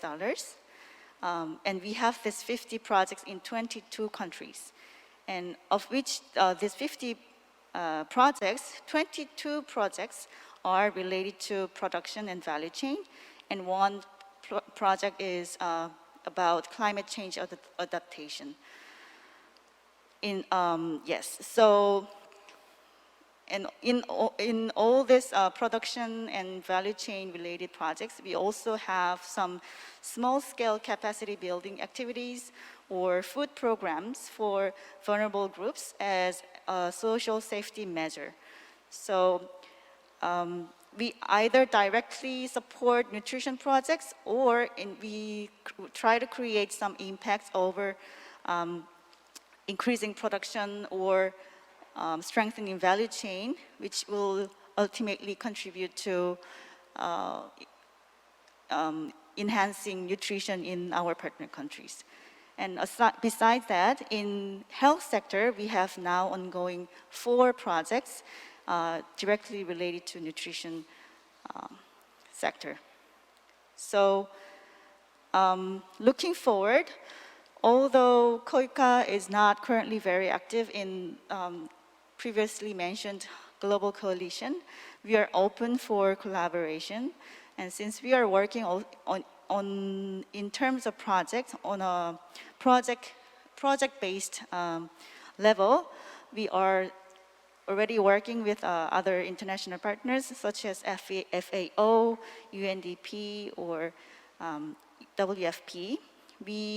I think we may find some cross path where needed or where necessary.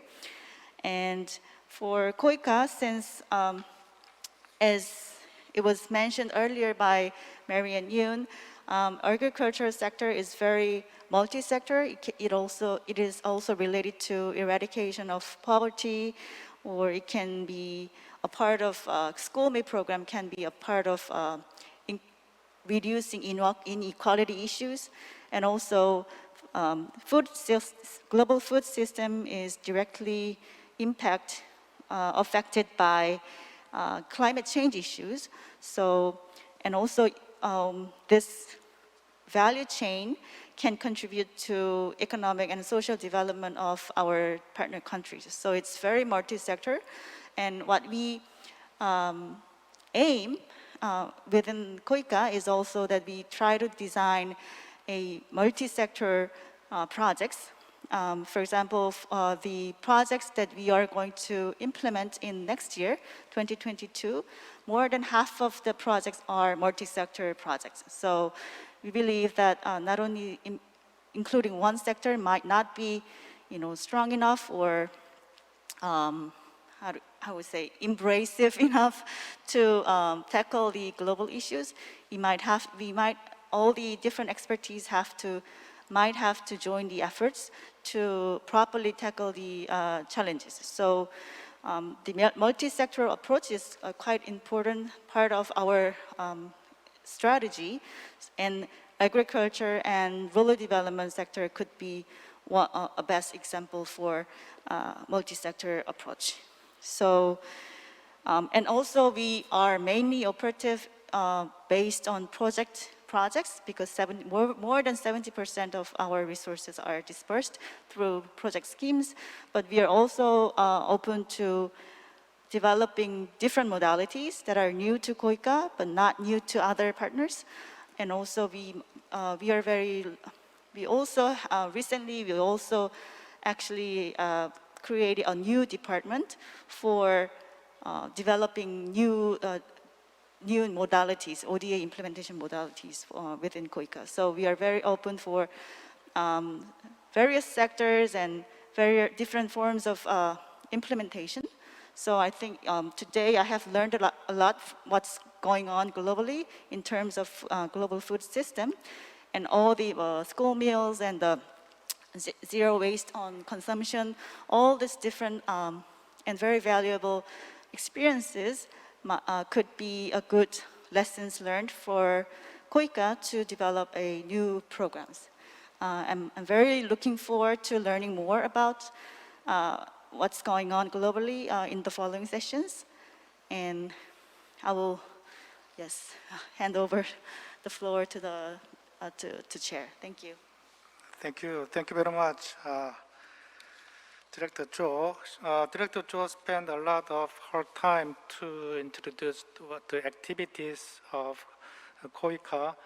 Actually, as far as I know, COICA is the agency that expenses more than 60% of grant budget of Korea in terms of ODA, and in Korean ODA, about 10% of the ODA is toward the agricultural sector, and we do not classify the, for example, nutrition or school meal category as a separate category, so we do not know how much ODA budget is expensed to that nutrition or school meal or other food loss categories. But as she said, the agricultural sector is the multi-sector.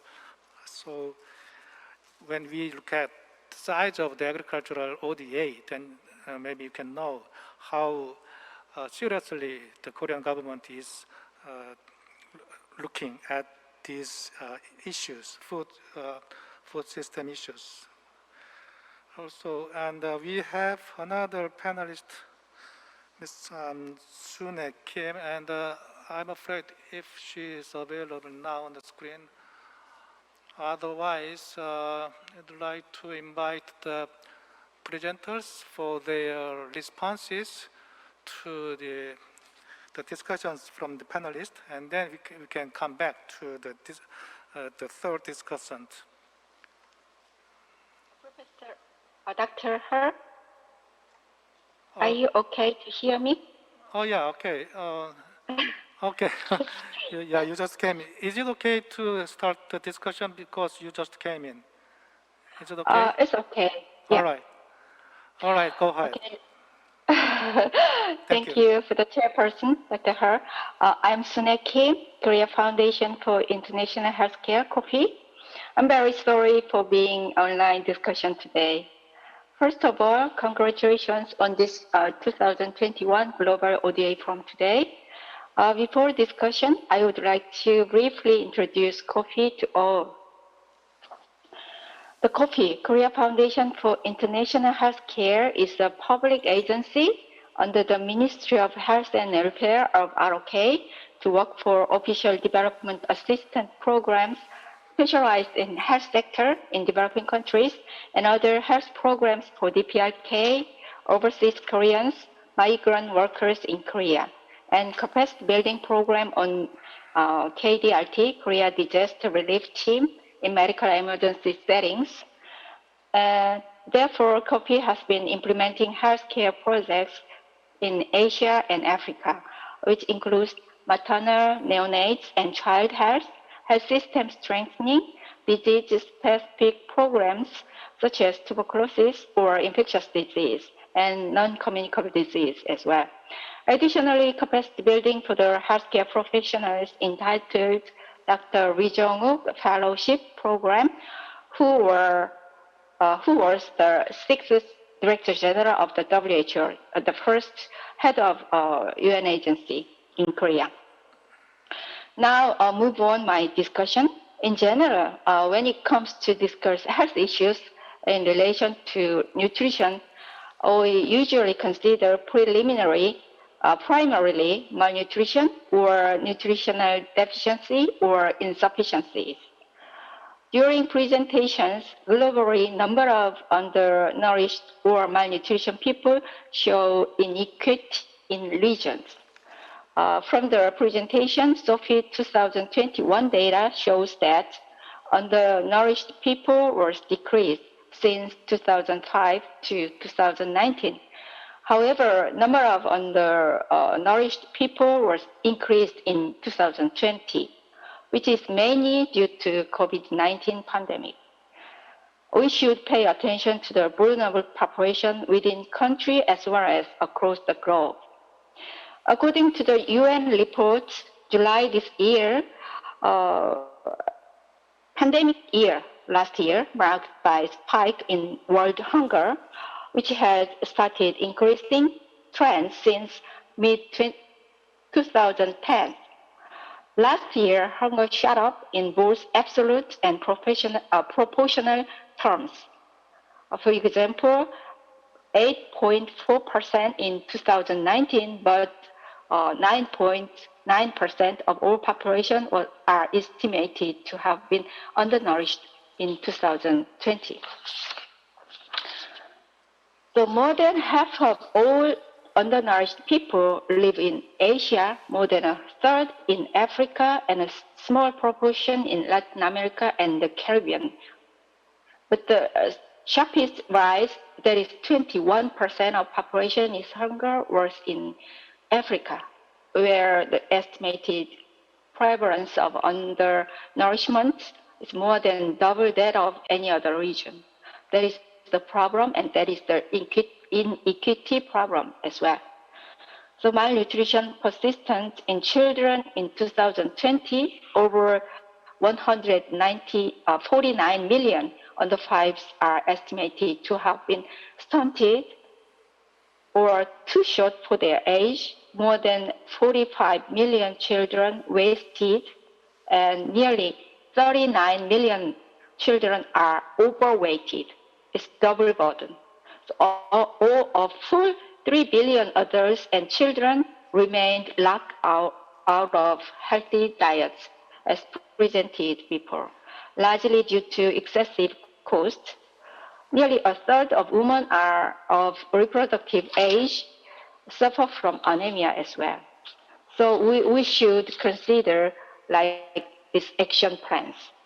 As I mentioned, with current COVID-19 pandemic situation, the most vulnerable group is affected the most. To increase the adequate nutrition program, I would like to discuss several perspectives here. First, as presented, it should be multi-sectoral approaches in enhancing healthy diet agenda, such as authorities of health, education, food and environment, etc. So all together work for one target, one goal. Suggested all coalition, they set agendas to diverse sectors. And second is action plans should be made together with vulnerable groups in the community as well as the school program. The more active involvement by school to every child, the more school-aged child take healthy diet. In particular, school-aged children are growing phase of their life. They should take balanced and healthy diet. And also, if school program provides good trainings in understanding of importance of healthy diet to their daily routine, it will be continued longer time in their life. Thirdly, it is good approach to initiate food loss reduction. Especially, we usually emphasize the importance of consumption, but we should also make efforts to bring agenda on reducing food loss in every coalition and plan.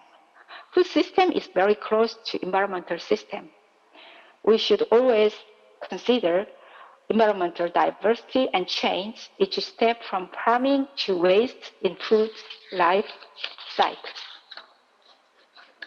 So in conclusion, all presentations are focused on new coalition of food system with relevant bodies, which means multi-sectoral approaches. Again, I would like to emphasize the importance of governance, monitoring, and evaluation of the program. Without those, it could be difficult to have targeted results. So I wish we can discuss how far and how much achieve targets and sustainable goals next time. Thank you. Thank you very much, Director Kim. She also introduced her COFI. It is the Korea Foundation for International Healthcare, and this agency is responsible for the ODA in the sector of the healthcare. So it is very informative discussions. So now I'd like to finish our first round of discussion. And I don't think they have raised some questions, but they raised very important issues. So I'd like to know if any presenters can want to give some response to those comments. If you have, then you can raise your hand and all right, okay. Mr. Jamie Morrison, you're the first one. Thank you, Mr. Moderator, and thank you to each of the discussants for raising a number of, I think, very important points. And I just wanted to pick up on three of those. Firstly, the issue about affordability and feasibility of the types of interventions we're talking about. I think when I presented the Zero Hunger Coalition, I listed a number of types of intervention which had been identified by the CERES 2030 report. Through a very extensive review of research on the impact of different interventions, combined with the modeling approach. And I think what this demonstrated was, to achieve a significant reduction in hunger would not require significant amounts of money.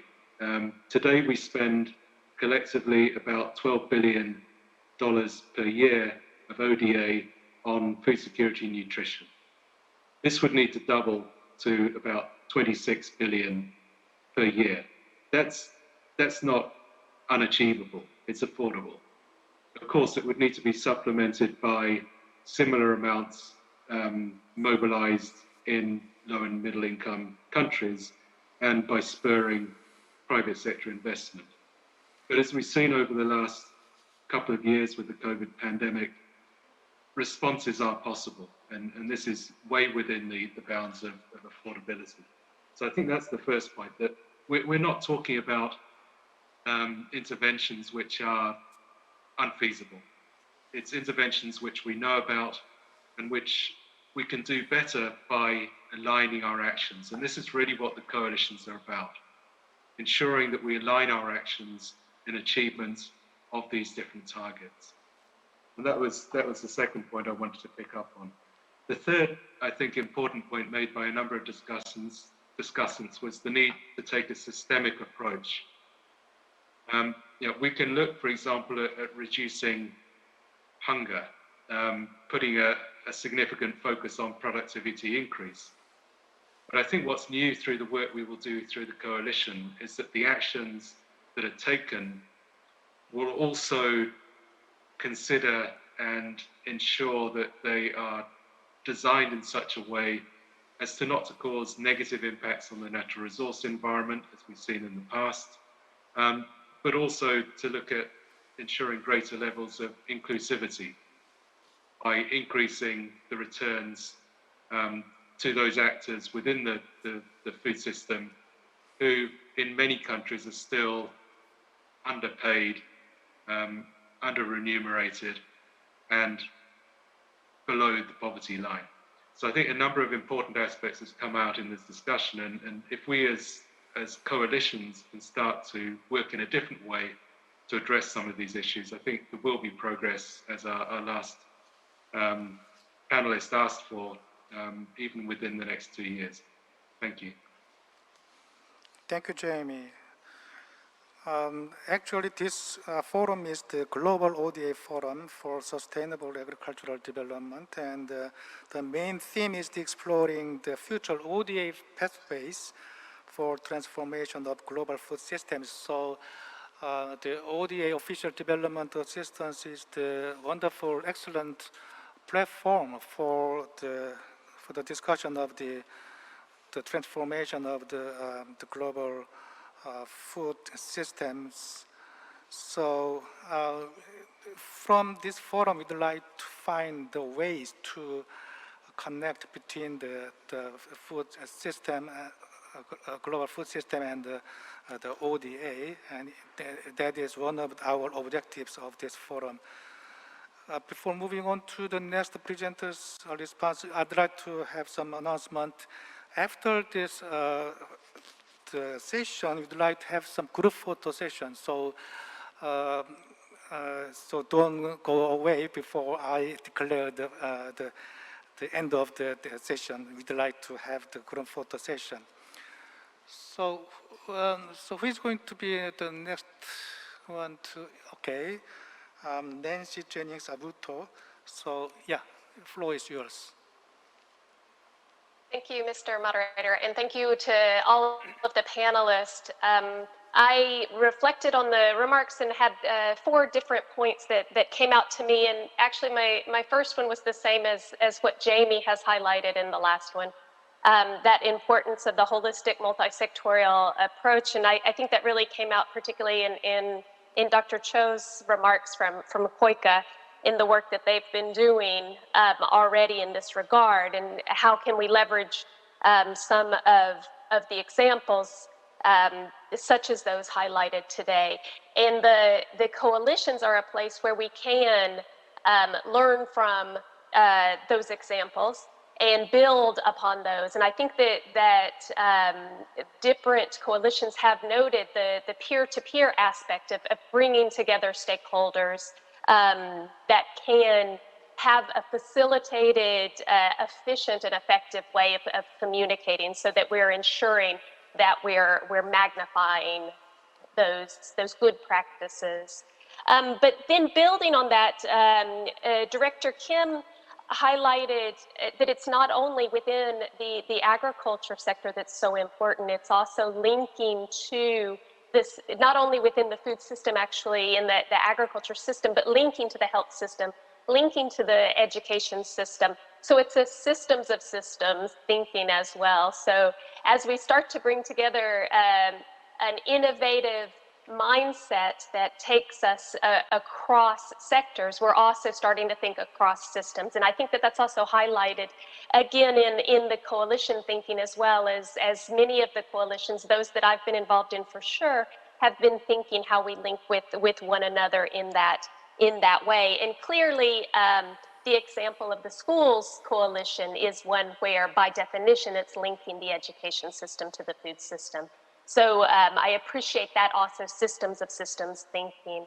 Another point I wanted to highlight was brought out by Director Yee's comments at the very beginning, and that's really linking the global coalitions to the impact on the ground. She brought out some really important country-level impacts that you can expect from a well-designed school intervention and how it supports not only children receiving a meal, but the knock-on effects that can be positive across a school and across a community. And this is an example of that impact right at the ground level. And again, these global coalitions are giving that eye to not consider only global impact or global public goods, but really what is it that can drive all the way to the field level. And from the Healthy Diets Coalition, this is one reason we've really been emphasizing that co-creation with members to be sure that the coalition is built in such a way that the focus is on that country level impact. And finally, just one more thing I heard, Mr. Moderator, was the numbers and the statistics highlighted again by Dr. Kim around hunger increase and around the impact of COVID and its worsening situation. And the reason I bring this out at the end is because it does again remind us of the urgency of our need to capitalize on the momentum that we have today coming out of the Food Systems Summit to collectively do more and do more better. And I think that we have an opportunity here that we cannot let pass us by.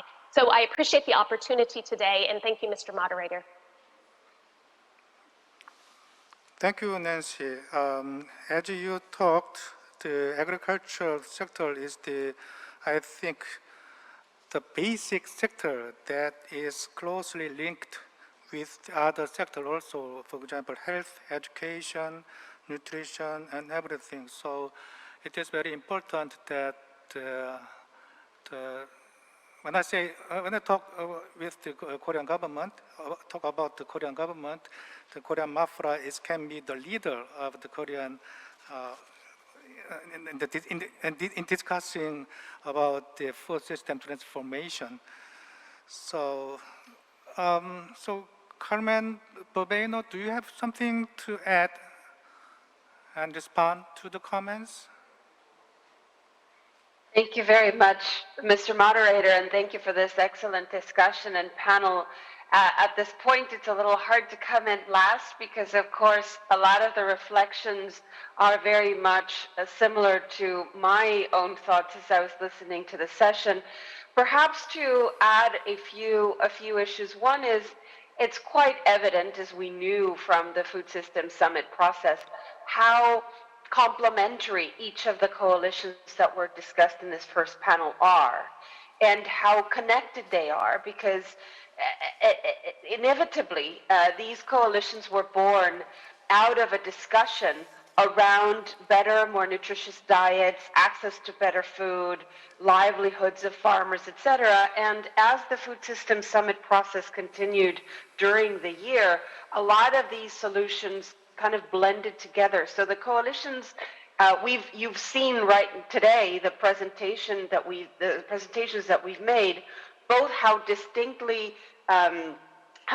they are in the objectives that they've set for themselves, but also how complementary they are. So one thing I just want to mention is that at the Rome level and at the global level, we have been very consciously connecting among the coalitions to ensure that the solutions that come up through the different dialogues and through the different pathways as well are in a way joining up to support governments with their own objectives. We're keenly aware, of course, that in each country, these problems are not distinct or separated. They're all connected. And so the coalitions, in a way, are designed to bring the collective know-how and focus on particular issues and facets of this problem, but they're actually quite well connected at the country level, and this is something that's very important to note.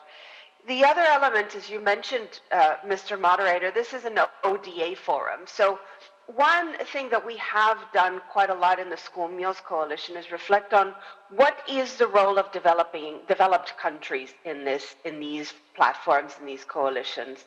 Because I would say countries like France, like Finland, like Sweden, over the last few months, they've done quite a bit of reflection of what can they do as members of these coalitions. And I would say there's three main functions or main roles that countries like Korea and others can play. One, and very important one, which is sharing of your know-how, of your experience, providing technical assistance and inspiring other countries with the solutions that you have found yourselves in your domestic programming. So that's a really important part of why countries in the global north and in their developed countries really have something to show and something to collaborate in coalitions like this one. The other one is political leadership. I cannot underestimate the power of leaders like President Macron, like the Minister of Foreign Cooperation of Finland, like Secretary Vilsack in the US, how that has energized and mobilized countries across the spectrum in getting really these issues on the table, and political leaders really saying this is important. We really care about these issues and we are here to do something about it. So the political example and the political leadership cannot be underestimated in the role that countries can play in these coalitions. And the third one, of course, is financing, is funding. How can developed countries support, especially low-income countries, transition to better sustainable models of solutions?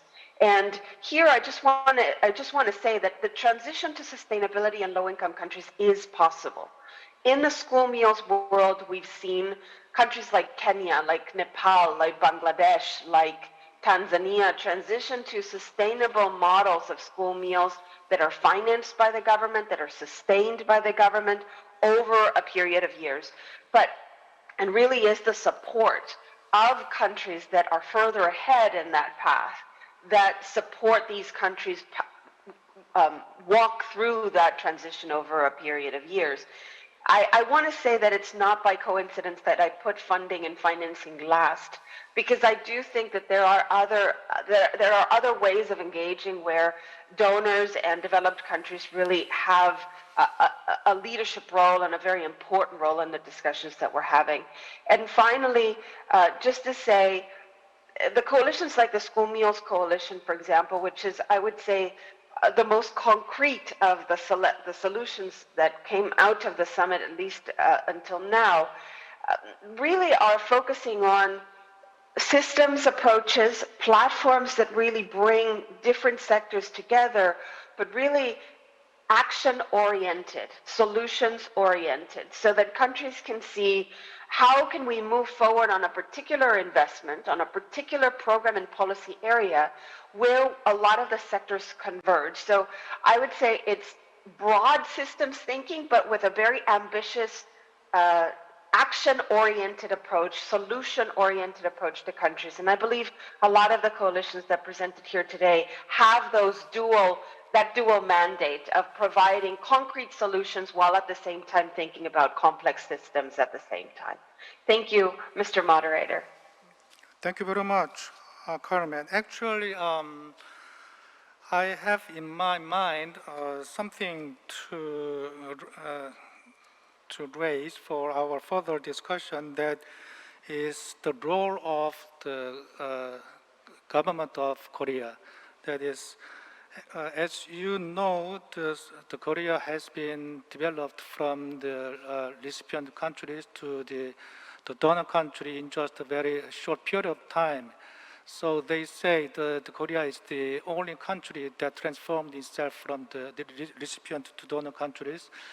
And in this regard, I'd like to hear from all the participants, what do you expect from Korea with regard to the food system transformation? That is, I can refer one of the slides Carmen, that is how to engage through initiatives. And she talked 6 different ways, that is research consortium, financing task force, peer-to-peer community of best practice, monitoring and accountability, advocacy and outreach task force, and some other initiatives.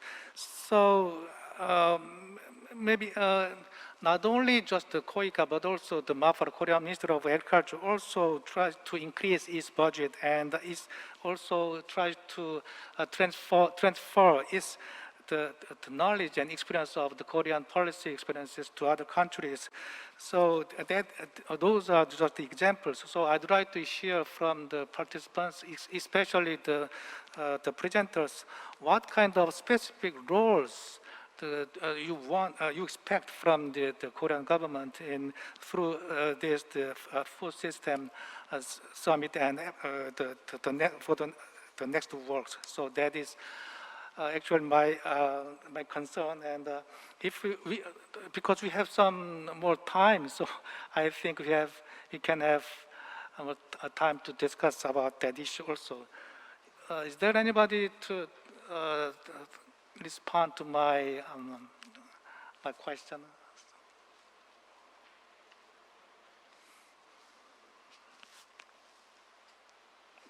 Marian? Okay. Thank you very much. I think one thing that I would like to mention here in terms of where I think the Republic of Korea could really come in addition to all the other good observations that have been made. You know, in addition to being a shining example of development, and really with some very proven frameworks around, you know, rural development, some of these frameworks which WFP also uses it across its resilience programming. You know, the Zero Hunger Community Project, for instance, that we have done together with KOICA in a number of countries. I think right now, what comes to mind is the importance that the South Korean government is placing on the HDP nexus. So the convergence of humanitarian development and peace being fundamental to any sustainable solutions being put on the ground.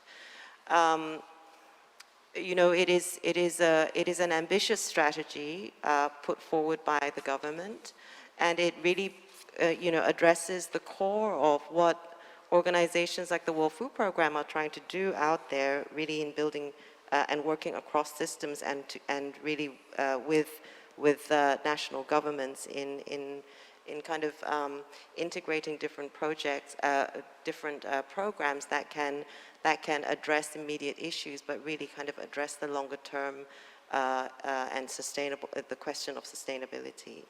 And so when it comes to the HDP nexus, the South Korean government, I think, could play a very important role at the global level in really championing some of the ways that programs on the ground can actually address that in very actionable ways and really put forward a system strengthening approach when we're trying to look at what that means in holistic ways.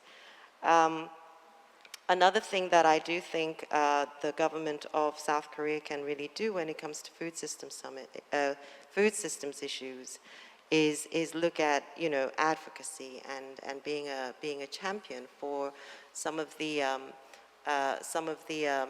experiences that it has and can really showcase, and also bring on board other countries, perhaps, you know, in the Asia region, for instance, or in the areas where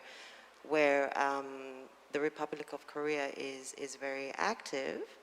It can lend a powerful voice to champion and to advocate for some of these other countries to also come forward. And then when we talk about agriculture, food systems, rural development. You know, South Korea has, I've mentioned some of it earlier on, but you know, technology, research and development, smart farms. I mean, these are areas where I do think the Republic of Korea have more and more to give, and opportunities to export and work with more and more national governments to build up the technical expertise and the capacity to implement some of these more innovative technological solutions that can really address some of the root causes behind these systems issues. Thank you very much. Thank you, Marian. In September of this year, Korean MAFRA announced its national food plan. Also, it was developed in after domestic discussions, and after that, also MAFRA announced through the press release that it's going to discuss further with the international community to contribute to the global food system transformation through the platform of the ODA. So I think the Korean government is going to more actively participate in the global discussion and global community through by utilizing many platforms, including the ODA. Okay, so actually, I don't have many questions through the online, but I think they are the issues that was raised through the online was already discussed through our sessions. For example, that's the opportunities and challenges we face during this COVID-19 situation, and how to effectively and efficiently devise the strategies to maximize the impact of the global ODA programs to be accountable in terms of value for money, something like that. So anyway, they are all about the ODA, which should be related with the food system transformation. So I think it's time for me to ask all the participants to give their final comments about this session. So if you have any last comments, then I can give you the chances to talk. Then you can raise your hand and then I can pick a picture. All right, no more? Yeah. Okay, I don't think there is anybody to want to talk more. So I think it's very good time to announce the end of our session. And as I talked before we close this session, I'd like to take a group photo. So don't go away. So just stay on the screen.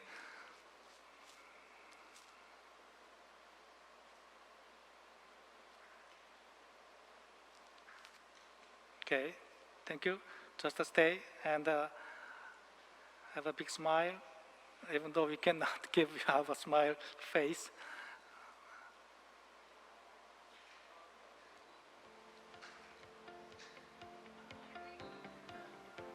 It's done. Okay, thank you very much. Thank you thank you very much for your participation, especially in the room. You wake up very early in the morning, so thank you very much again. And this is the end of the first session, to Nourish All the People. Thank you very much.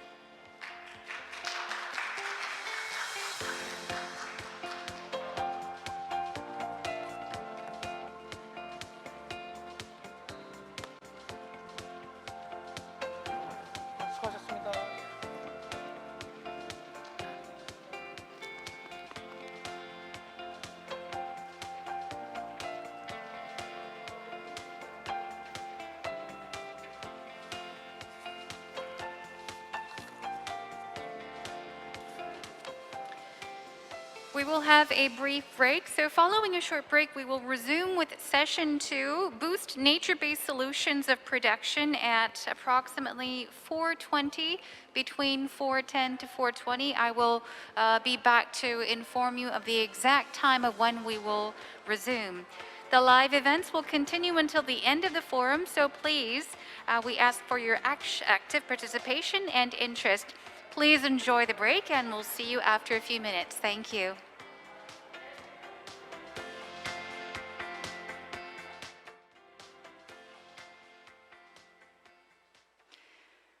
Once again, a good morning, good afternoon, and good evening to all of you. Welcome back to the 2021 Global ODA Forum for Sustainable Agricultural Development.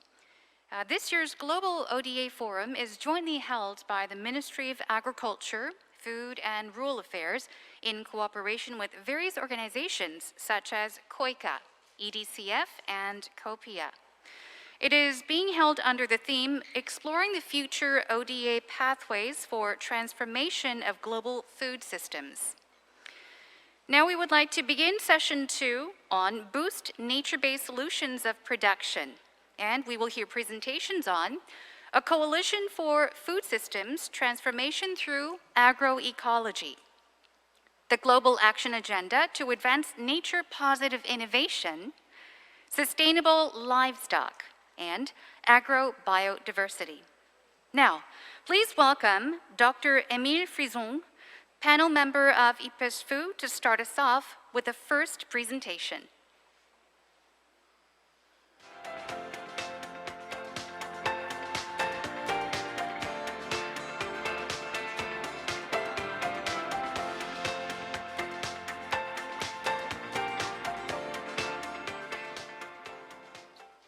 Good morning, good afternoon, good evening, everybody. I'm a member of the International Panel of Experts on Sustainable Food Systems, IPESFood, and I will be talking about a coalition for food system transformation through agroecology. And I will do this through my PowerPoint presentation that I ask you now to project. So, can you put my presentation, please? 올려주시겠어요? 발표하실 내용? Yes, we're having that prepared. It's taking a few moments. 발표 자료 받으셨나요?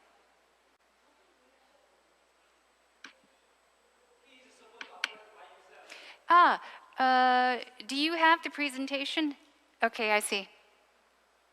Okay. All right, good. Thank you. Thank you. I will first go back and saying what is not working well. I think the 20th century agricultural model is one that works against nature. Industrial or conventional agriculture that is based on uniformity, simplification, economies of scale, and chemistry with chemical fertilizers and pesticides.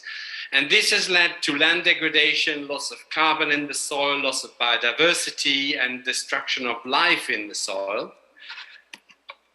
And that makes our food systems unsustainable. We know that food systems are producing a third of the greenhouse gases.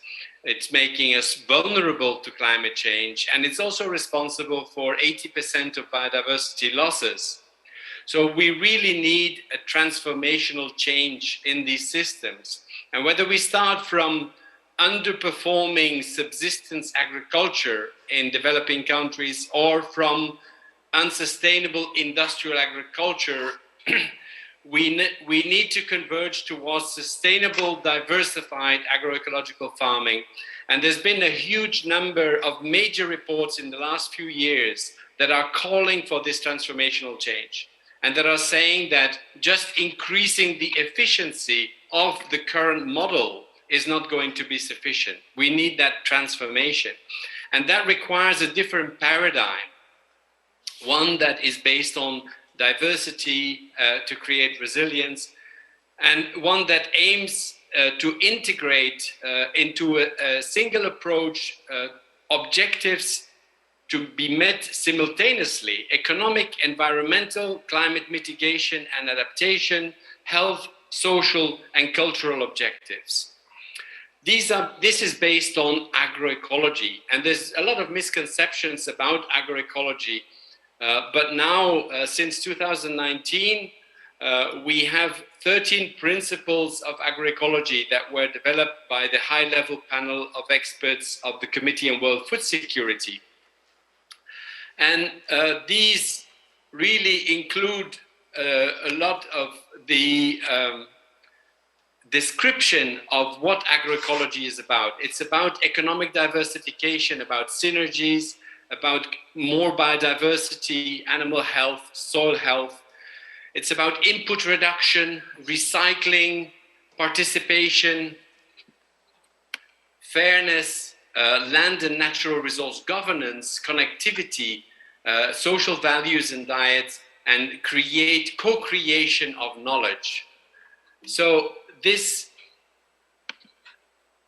is really about this different paradigm. It's not just about promoting a set of agricultural practices or innovations, among others, such as climate smart agriculture that deals just with the climate dimension, or nutrition sensitive agriculture that deals with tackling nutrition problems, or precision agriculture that tries to be more saving on inputs, or sustainable intensification, again, that looks just at being more efficient. Diversified agroecological systems are knowledge intensive, and they take the best of all innovations that are compatible with the 13 elements or 10 elements or 13 principles of agroecology, combining scientific knowledge with traditional and farmer knowledge through co-innovation to develop locally adapted sustainable solutions. It's also about changing the social relations, empowering farmers, adding local value, privileging short value chains, and linking also consumers to producers. So from an environmental climate point of view, these systems can provide resilience. They put more carbon in the soil, they boost biodiversity, and especially they can restore degraded land and improve ecosystem services. For adaptation, it's been demonstrated in the IPCC report that the adoption of agroecological practices could provide resilience. I'm not going to read the entire quote here, but also from the report of the Global Commission on Adaptation, it recognizes the important role that agroecological approaches can play. But also for mitigation, again, the IPCC report recognizes the major role of agroecology, including agroforestry, by putting more trees, and this allows to capture carbon not only in the soil, but also much more in the permanent vegetation.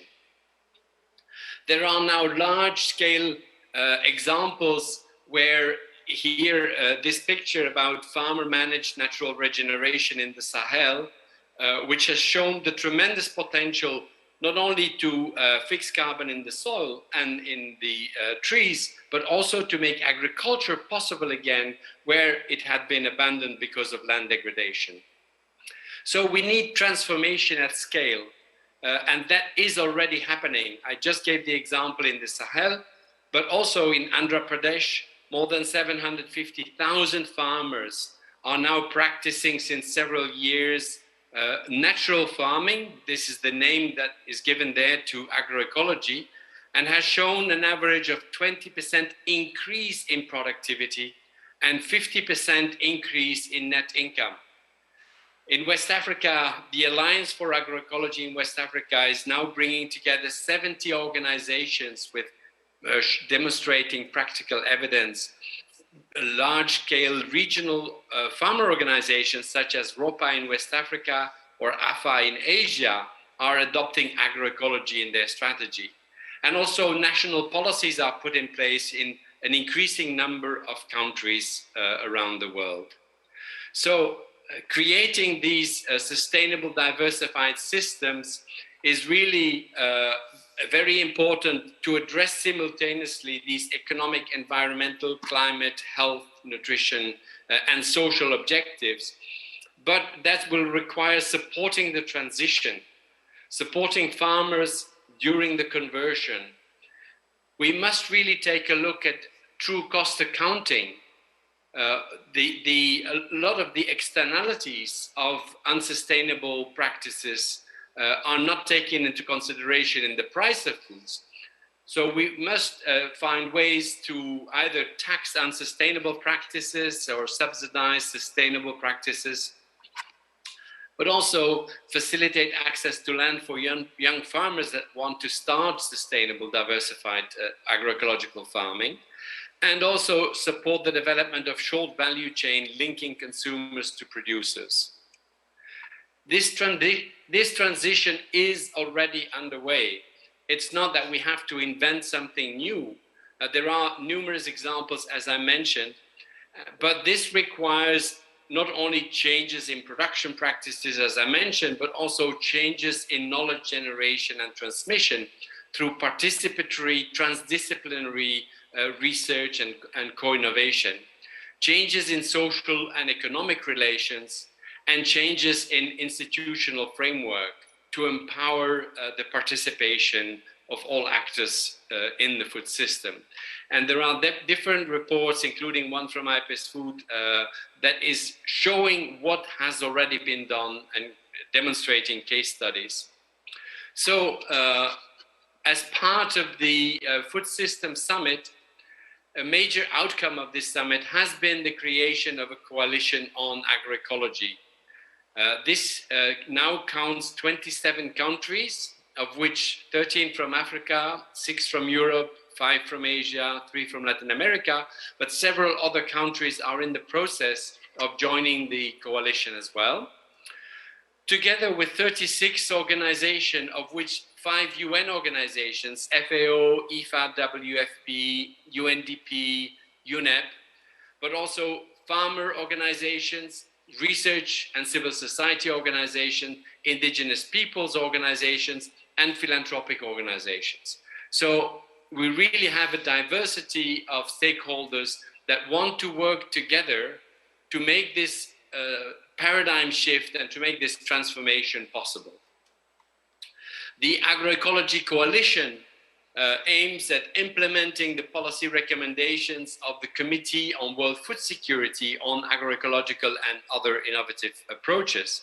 It aims to strengthen research and development programs to support this agroecological transformation, to strengthen the consistency of the various sectoral policies aiming at the agroecological transformation of food systems, and ensuring that public and private investments promote the adoption and large-scale implementation of these agroecological practices. So it's really about making this transformation, as I said, whether we start from underperforming subsistence agriculture or from unsustainable industrial agriculture, moving towards diversified agroecological farming that can not only achieve food security, but also addresses the climate, biodiversity, and social challenges. What we don't want and what must not happen anymore is to push underperforming subsistence agriculture towards a model that is not sustainable. And that's why we really need a different paradigm. And I will be happy to answer any questions, and I thank you for your attention. Thank you very much, Dr. Frison, for your very insightful presentation. And as he has just mentioned, if any of you that are watching at the moment, or for those of you here at the venue on site with us today, if you have any questions for Dr. Frison, feel free to post them up or leave them on our chat room. Now we will move on with the second presentation of session 2 on a global action agenda to advance nature-positive innovation.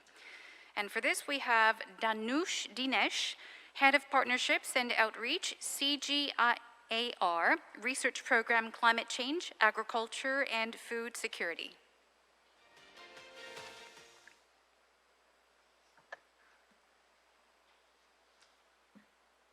Welcome. Hello. Thank you for that kind introduction, and thank you for this opportunity to present this work that we've done around the Global Action Agenda to Advance Nature Positive Innovation at the UN Food System Summit. So as the moderator introduced, my name is Danish Dinesh. I work for the CGI's Climate Change, Agriculture and Food Security Research Program. This work was co-led together with two of my co-leads in the UN Food System Summit, Dr. Susan Chomba from the World Resources Institute and Ishmael Sunga from the Southern African Confederation of Agricultural Union. So we've come together with a number of other organizations and countries to develop this action agenda. This action agenda is also very closely related to the COP26 summit, which took place in Glasgow just earlier this month, and offers a bridge to connect some of the outcomes of the UN Food System Summit to the climate change negotiations and discussions. And just also to add, for those who are not familiar with the structure of the UN Food System Summit, the summit had 5 different action tracks. So this work is part of the action track on nature positive production systems at scale, but it's also closely linked to the lever, cross-cutting lever on innovation. So the summit also had cross-cutting levers on finance, innovation, gender, and human rights. So this work is linking that lever on innovation together with the action track and then linking that to the COP26 climate summit. I'll just take you through. So Emil spoke very eloquently about why we need the transformation, and that's exactly the starting point that we are taking also for this coalition, because we cannot continue business as usual. As Emil already presented, agriculture is responsible for 34% of land use, 70% of freshwater use, 68% of total biodiversity loss, 29% of all greenhouse gas emissions. So it's a huge driver of nature loss and of climate change, but it's also a crucial part of the solution. So our starting point is to think, how can agriculture be a crucial part of the solution? And just as Emil mentioned, we cannot really do incremental actions here and there in the system. We need transformative change. And there are many different ways of getting that transformative change. And one that we focused on this coalition is the role that innovation can play. And it's not business as usual, it's what is business unusual. So as I mentioned at the outset, the food and climate agendas are very closely interlinked. It's a third of all greenhouse gas emissions coming from the food systems, but also over 500 million farmers dependent on agriculture for their livelihoods and were impacted by climate change. So we felt the need right from the outset on how do we actually connect the outcomes of the UN Food System Summit with the Climate Change Summit, COP26. So that was, again, one of the starting points. But there's been studies which have looked at how much agriculture should contribute if we are to achieve the goal of keeping global warming to less than 2 degrees Celsius. And there is a huge innovation gap. So if the estimate was that if we apply all the innovations that we know exist at the moment, we will only get to about 40% of the emissions reductions needed from this end. So we have an innovation gap, and what we're hoping to do with this coalition is to address that innovation gap.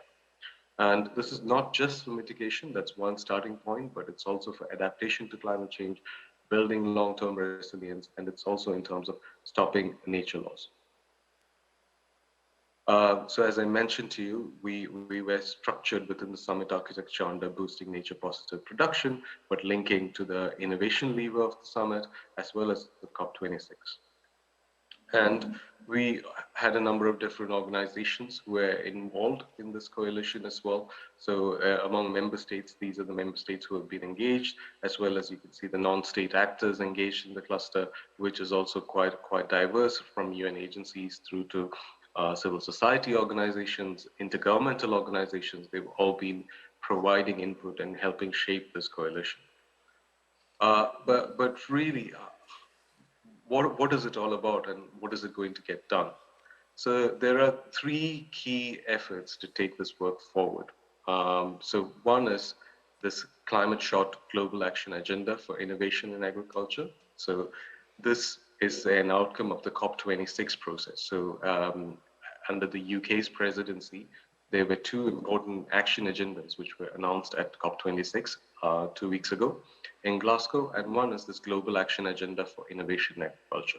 What it really tries to do is to think about what is that new vision for agricultural innovation and how do we actually get that done.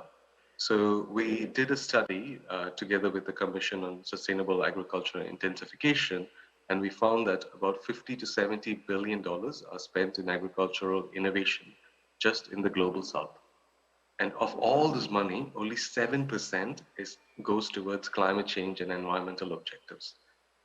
That's unacceptable. You know, Emil spoke about the need for transformation, and we cannot just keep on putting money into things which are not even addressing climate or biodiversity considerations. So what we try to do is, what is that new vision? How do we shift some of these investment flows to areas that can deliver for climate change and nature? So that's what the Global Action Agenda for Innovation in Agriculture focuses on, and I will come to it a bit later. But another effort which has been led by the US and UAE is Agriculture Innovation Mission for Climate. So this was submitted to the UN Food System Summit as a game-changing solution. So when we developed this coalition, we brought together the inputs we got from all different stakeholders. There were 30 different ideas which came from the public survey.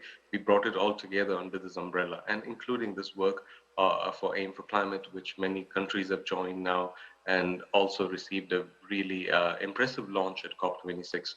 So we want to sort of be a connector of the different efforts which are taking place around innovation at the UN Food System Summit and beyond.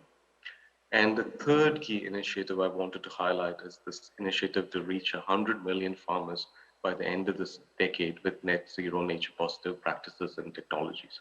So this is a convening of the World Economic Forum, but together with many other stakeholders. There are more than 40 different partner organizations which are part of this platform for reaching 100 million farmers. But why 100 million farmers? Why not 200? So that's because 100 million is the tipping point. So we have over 500 million small-scale farmers in the world, and by reaching 100 million, it's about 20%, and that helps us to tip the whole system towards transformative change. So that's why this initiative is really focused on delivering the innovation to farmers and making that shift happen. So overall, there are these three elements to advance implementation. One is the Global Action Agenda on Climate Shot, the Aim for Climate initiative, and the 100 Million Farmers initiative. So now I just wanted to show you a small video about this journey. So let me just try that.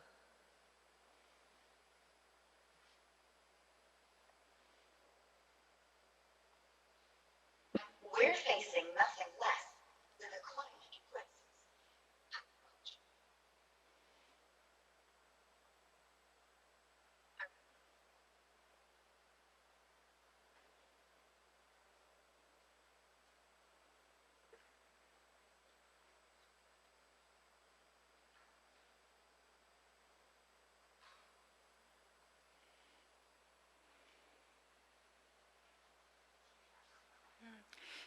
Excuse me, Mr.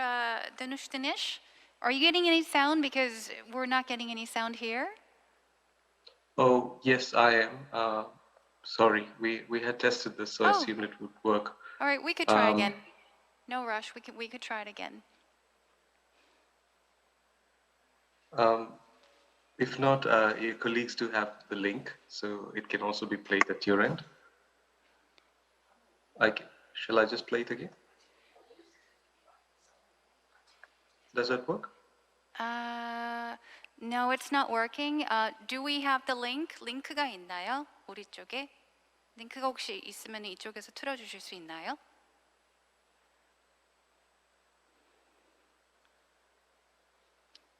I'm checking if we have the link here, if we are able to play it for you on this side.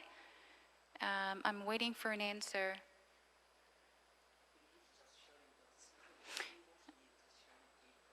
Okay. Are you only sharing the screen? I understand that there is a part where you also can share the I guess, volume or the sound as well? Are you able to share the sound?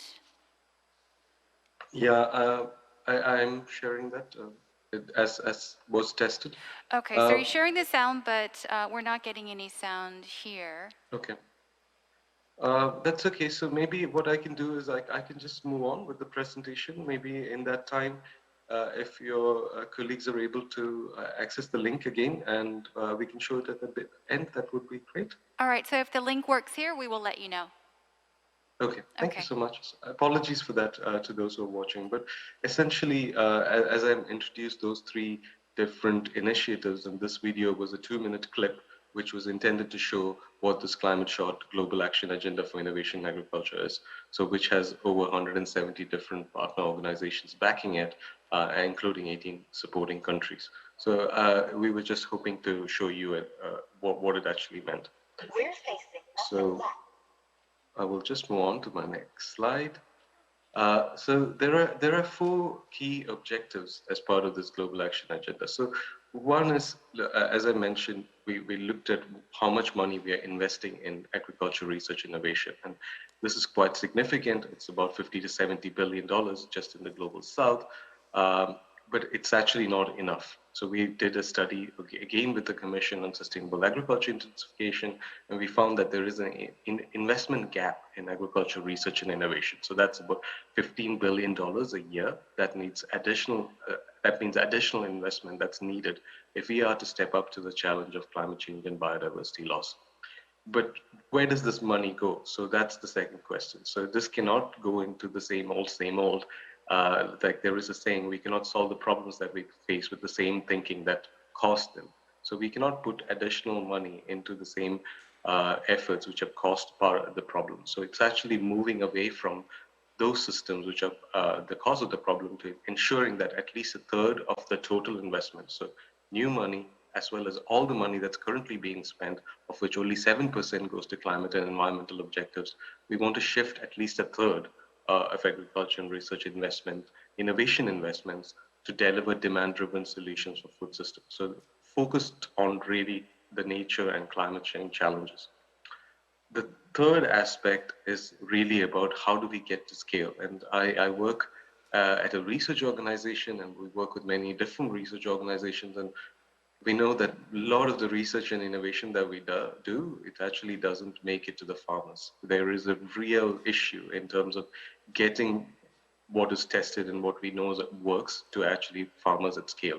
So we really want to foster those business models and public-private partnerships that can help to deploy innovations at scale. So that's where really we focused on that 100 million farmers platform, because that's one of those vehicles through which we can really get to scale rapidly. And finally, the fourth key objective is around dialogue on what works, what doesn't, and having an open conversation amongst various different stakeholders. One of the key lessons that I took away from the UN Food System Summit was the diversity of perspectives, views, ideologies, and all of them were coming together. There was a lot of friction in several groups, but there were also a lot of people willing to come beyond their comfort zones to have conversations, genuine conversations, and we want that to continue.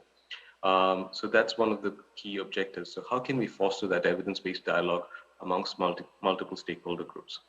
So now the UN Food System Summit is over. So where we have this coalition which was launched, we've managed to link that quite nicely with the COP26 summit as well, where we had the Global Action Agenda launched in the presidency event. And we now have an overwhelming number of supporters as well in terms of various different stakeholder groups and countries as well. So what we intend to do moving forward beyond this year is to continue to secure allies who support the vision and objectives. So more and more people who are willing to support us in delivering this, and then advancing the implementation through priority initiatives. So within this global action agenda, based on those crowdsourced ideas, we have a number of initiatives which are willing to implement this. So from next year, what we will focus on is how can we actually support this implementation. The third piece is it's not just supporting, but how can we actually monitor progress towards implementation. So we are also working with various stakeholders to think about what are those metrics of progress, how can we make sure that all these support and commitment that we are receiving is actually translated into action. So how are we ensuring transparency? And finally, looking at convening dialogues with partners to advance actions and also to have that dialogue, which is essential. So I would really welcome you and to consider joining this initiative, this coalition. So you can find more details at the website below. It's climateshot.earth. This is my last slide. So if we are able to play the video, that would be great. If not, I can conclude here as well.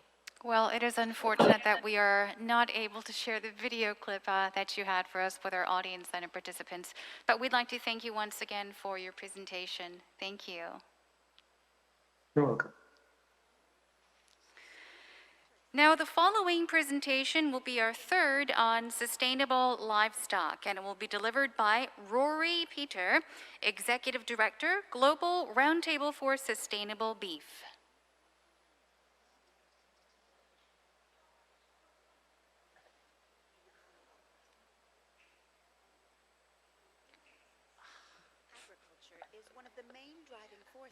Behind our changing climate.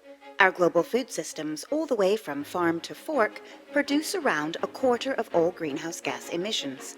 With the world's population expected to reach nearly 10 billion by 2050, feeding a growing planet while limiting emissions and the damage we inflict on nature is an urgent challenge. The COVID-19 pandemic was a wake-up call to just how interconnected and fragile our global food systems are. We need more resilient, climate-smart agriculture to create a more prosperous future for people, nature, and climate. With our best efforts, the technology and farming methods we use today won't get us even halfway to meeting our climate goals. We have to radically rethink what agriculture can look like. If we speed up innovation in agriculture, we have a higher chance of delivering the climate-smart future we need. We need far more investment into innovation.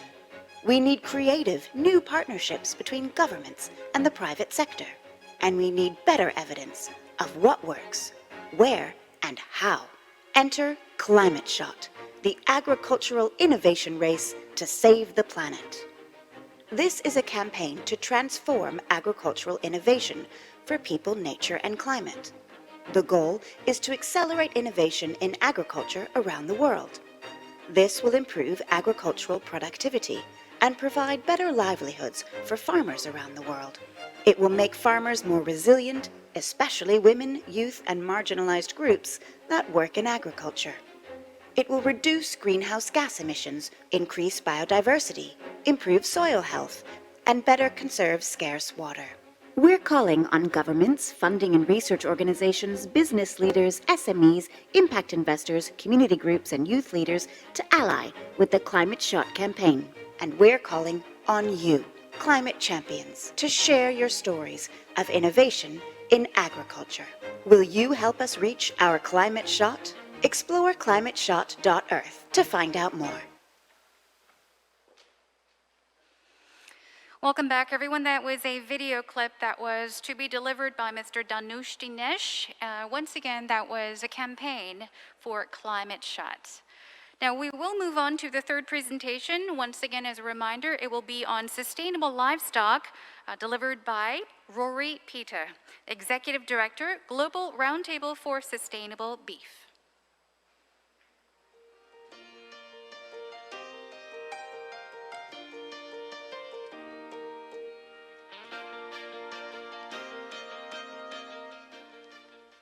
Kamsayo, thank you and good afternoon. Good day to you, to those in other parts of the world.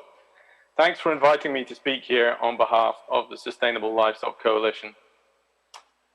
Now, if we put my slides up, I'll start by saying that the livestock sector contributes directly or indirectly to all 17 of the Sustainable Development Goals, and in particular to SDG 1, no poverty, 2, zero hunger, 3, good health and well-being, 5, gender equality, 8, decent work and economic growth, 10, reduced inequalities, 13, climate action, and 15, life on land.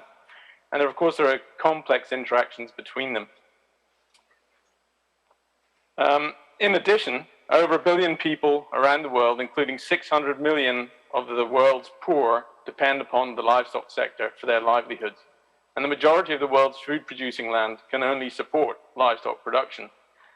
Demand for livestock products is growing fastest in lower-income countries. And unfortunately, to date, only around 2% of ODA to agriculture is focused on livestock. So the gap that Nourish was talking about in terms of funding innovation is even more severe when you look at the livestock sector. The livestock sector is worthy of sustainability investments proportionate to the role it plays in global food systems and livelihoods. Can we get my slides up now? Excuse me? Are my slides already up? I can't see them. Oh, your slides, you are not able to see them. I understand. Are you able to put up your slides? Yeah, I'm sharing them. On your side? I am sharing them. You are sharing it, but we're not getting anything on this side either. That's interesting.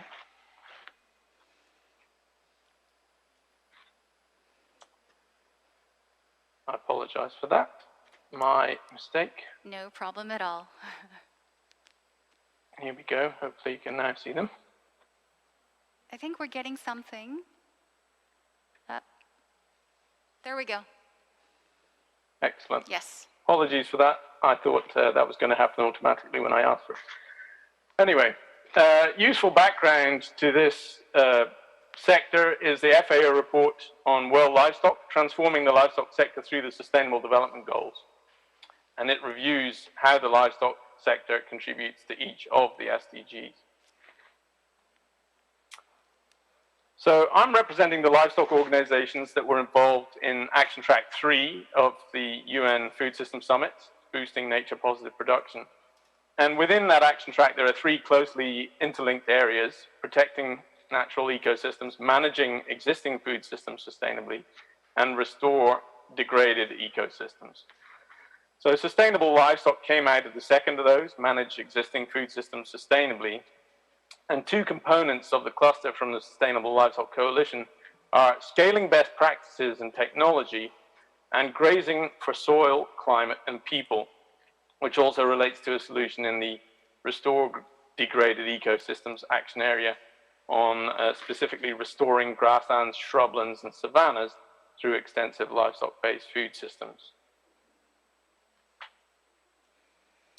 The objectives of the coalition are to help to ensure that governments, investors, donors, multilateral institutions, and others have access to all of the scientific information about livestock's role in delivering the Sustainable Development Goals that they need.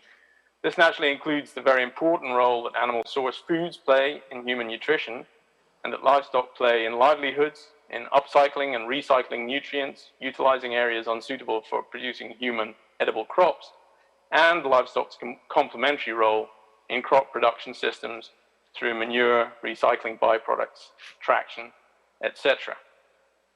We also want to create opportunities for farmers, livestock research and extension organizations, governments and private sector to share knowledge and best practices. There is, of course, a wealth of knowledge available. Delivering this to those who need it can be a challenge. We need to address the very significant gap, both in adoption of sustainable practice and in production efficiency between the lowest and highest performers, both within and between countries. This will require both investment and information sharing. There are a lot of overlaps between both Emile and Danush's presentations in terms of innovation and the types of practices which in many cases will overlap with agroecological approaches. We'd like to see increased leadership and coordination for science-based, inclusive and balanced policies to promote peer learning and innovation.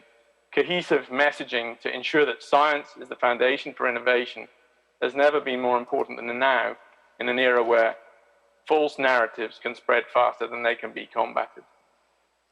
To achieve all of this, we feel it's important to leverage the work in existing stakeholder fora, including those of the United Nations, such as the FAO Livestock Subcommittee within the Committee on Agriculture, the World Committee on Food Security, and the Global Agenda for Sustainable Livestock.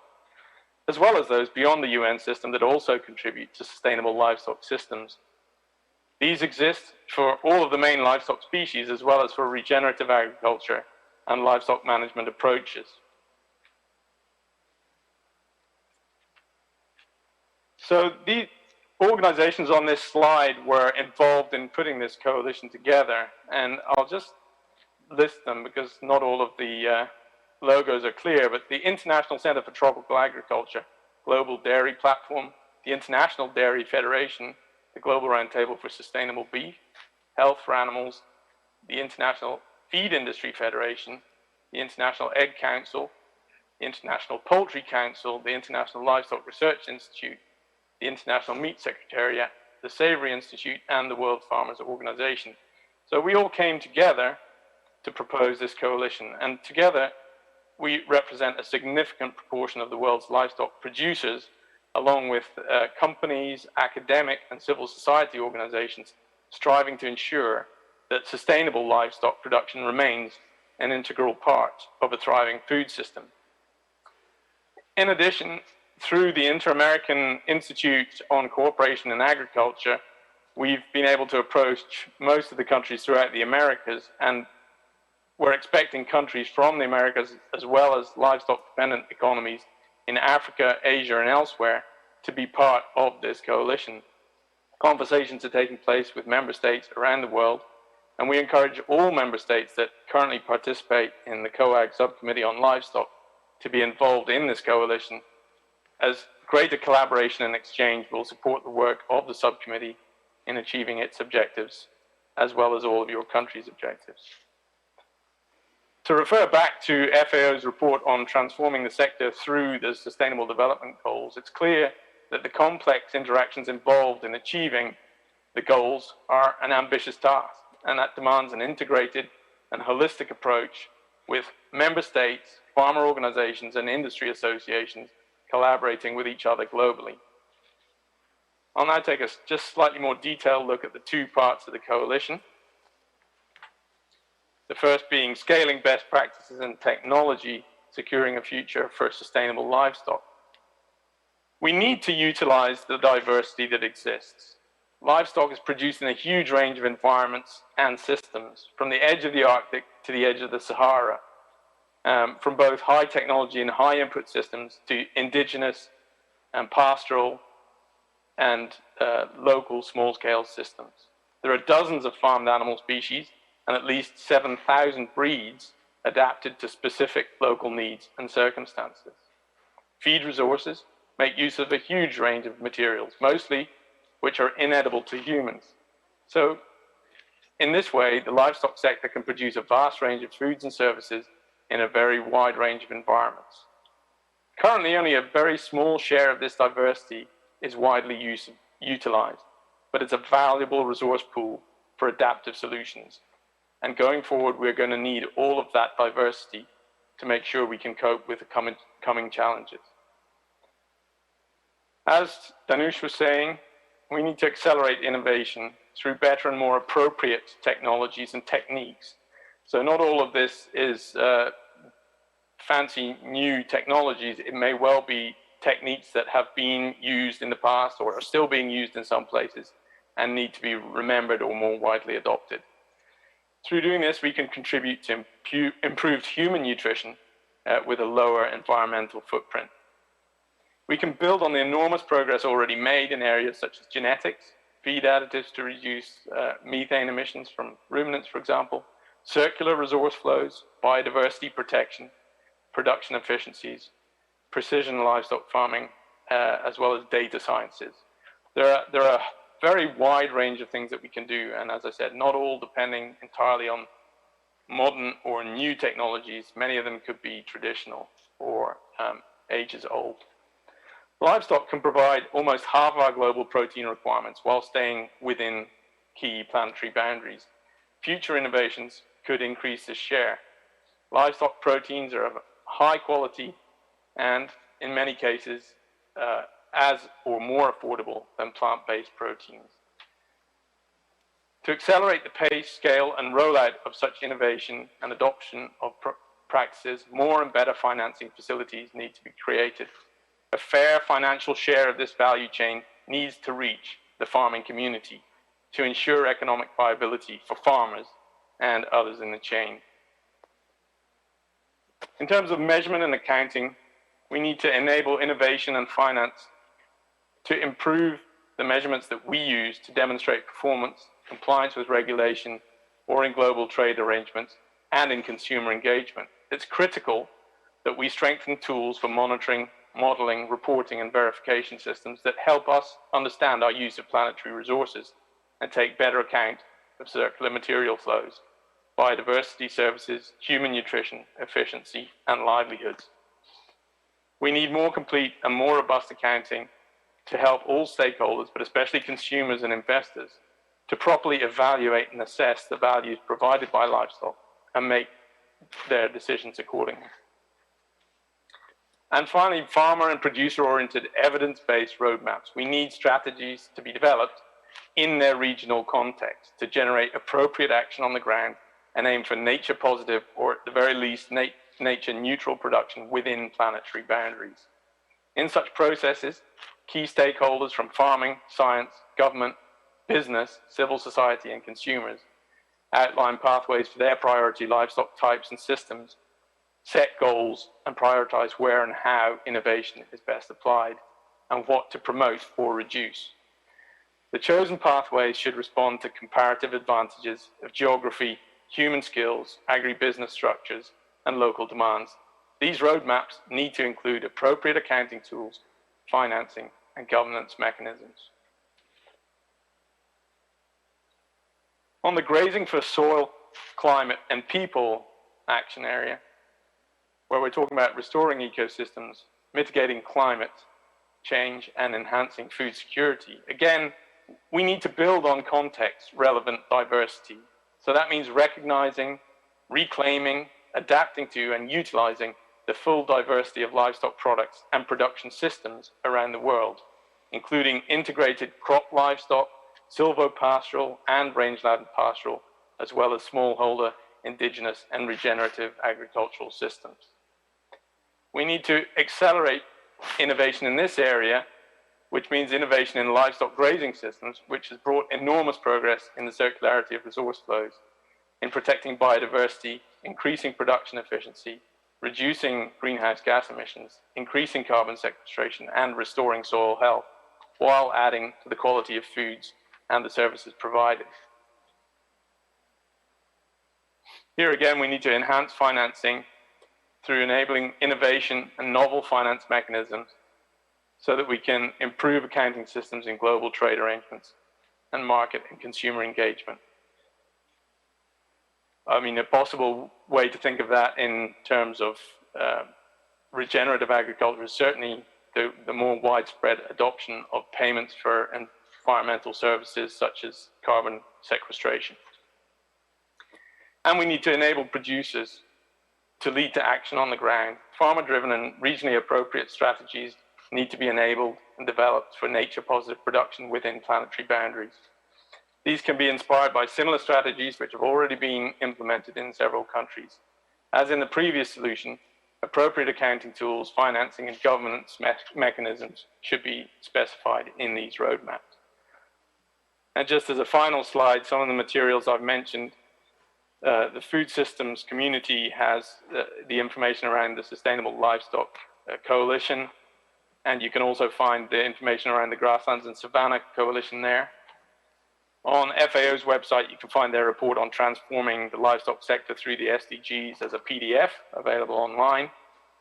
Livestockdialogue.org is the global agenda for sustainable livestock's website. And COAG subcommittee on livestock has also produced a document on sector contributions to achieving the SDGs. So thank you once again for inviting me here today, and I'll be happy to answer questions. Thank you very much for the very timely presentation on sustainable livestock. Our last presenter for this session will be speaking about agrobiodiversity. We would like to welcome Stefan Schmitz, Executive Director, the Global Crop Diversity Trust. Hello and welcome.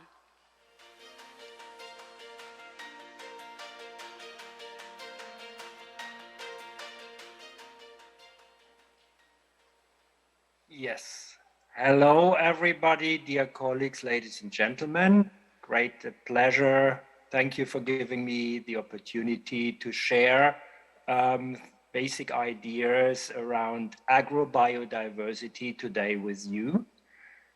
Biodiversity has already been mentioned by all of my previous speakers, and more than happy to try to link what I specifically want to focus on around plant genetic resources with you, to link that up to what has already been said before.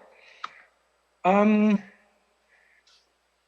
application of the laws of industrial production to food production has plentiful food, but it also led to simplicity, uniformity, monotony. So long, full supermarket shelves often only present an illusory variety based on very few or very similar raw products.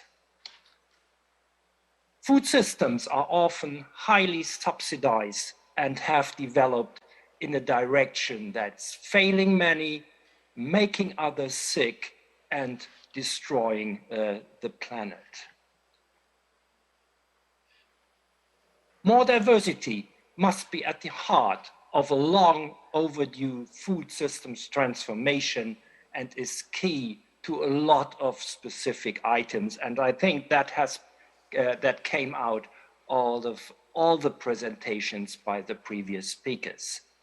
It's key to securing the world's food supply, to overcoming hunger and malnutrition. It's a key to healthier nutrition. It helps us to averting biodiversity loss. But on the other hand, also it helps small farmers in the global south out of the poverty trap. There should be no doubt about that. This remains to be one of our main concerns, and we need to make sure that we do not push, as Emil mentioned before, that we do not push them into industrial agriculture, but bring them and help them out of underperforming subsistence farming, and diversity, agrobiodiversity is key to it. It is also key to adapting to climate change and to sustainability in general.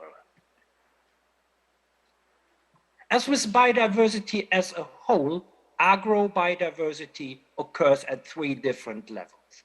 There is, on the one hand, the visible loss of agrobiodiversity.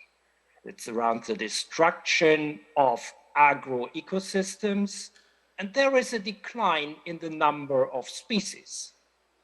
But on the other hand, equally important, there is the invisible, the hidden loss of agrobiodiversity the non-expert usually doesn't see. And what do I mean by that? That's a loss of genetic diversity within species, what we call the genetic erosion. Crop diversity, I would like to focus on, is an important part of agrobiodiversity, which again is an important part of biodiversity as a whole. Well, crop diversity plays an important role. There are other elements of agrobiodiversity. Another pillar we just heard of by Petra, that is on livestock diversity. But now let me focus on crop diversity. Crop diversity underpins the productivity, the resilience, and the adaptive capacity of agriculture in general. And that is at the heart of what the Crop Trust, the Global Crop Diversity Trust, is working on. Crop diversity offers great opportunities in that it represents the raw material, the basis from which plant breeders and farmers can breed new varieties that are resistant to harsher climates, new pests, and new diseases.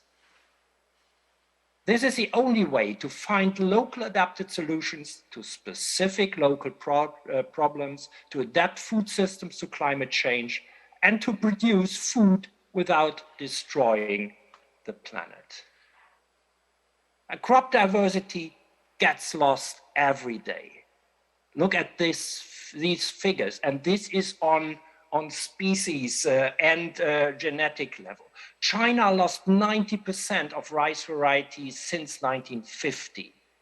And when looking at what has been lost since 1900, Mexico lost 80% of corn varieties, India lost 90% of rice varieties, and the US lost 90% of fruit and vegetable varieties over the last century. And this loss of crop diversity happens everywhere. It happens in farmers' fields, it happens in nature, and it happens in gene banks. In farmer field, that affects, on the one hand, the present-day cultivated plants, but it also includes the neglected and underutilized crops. We need to secure future food as well.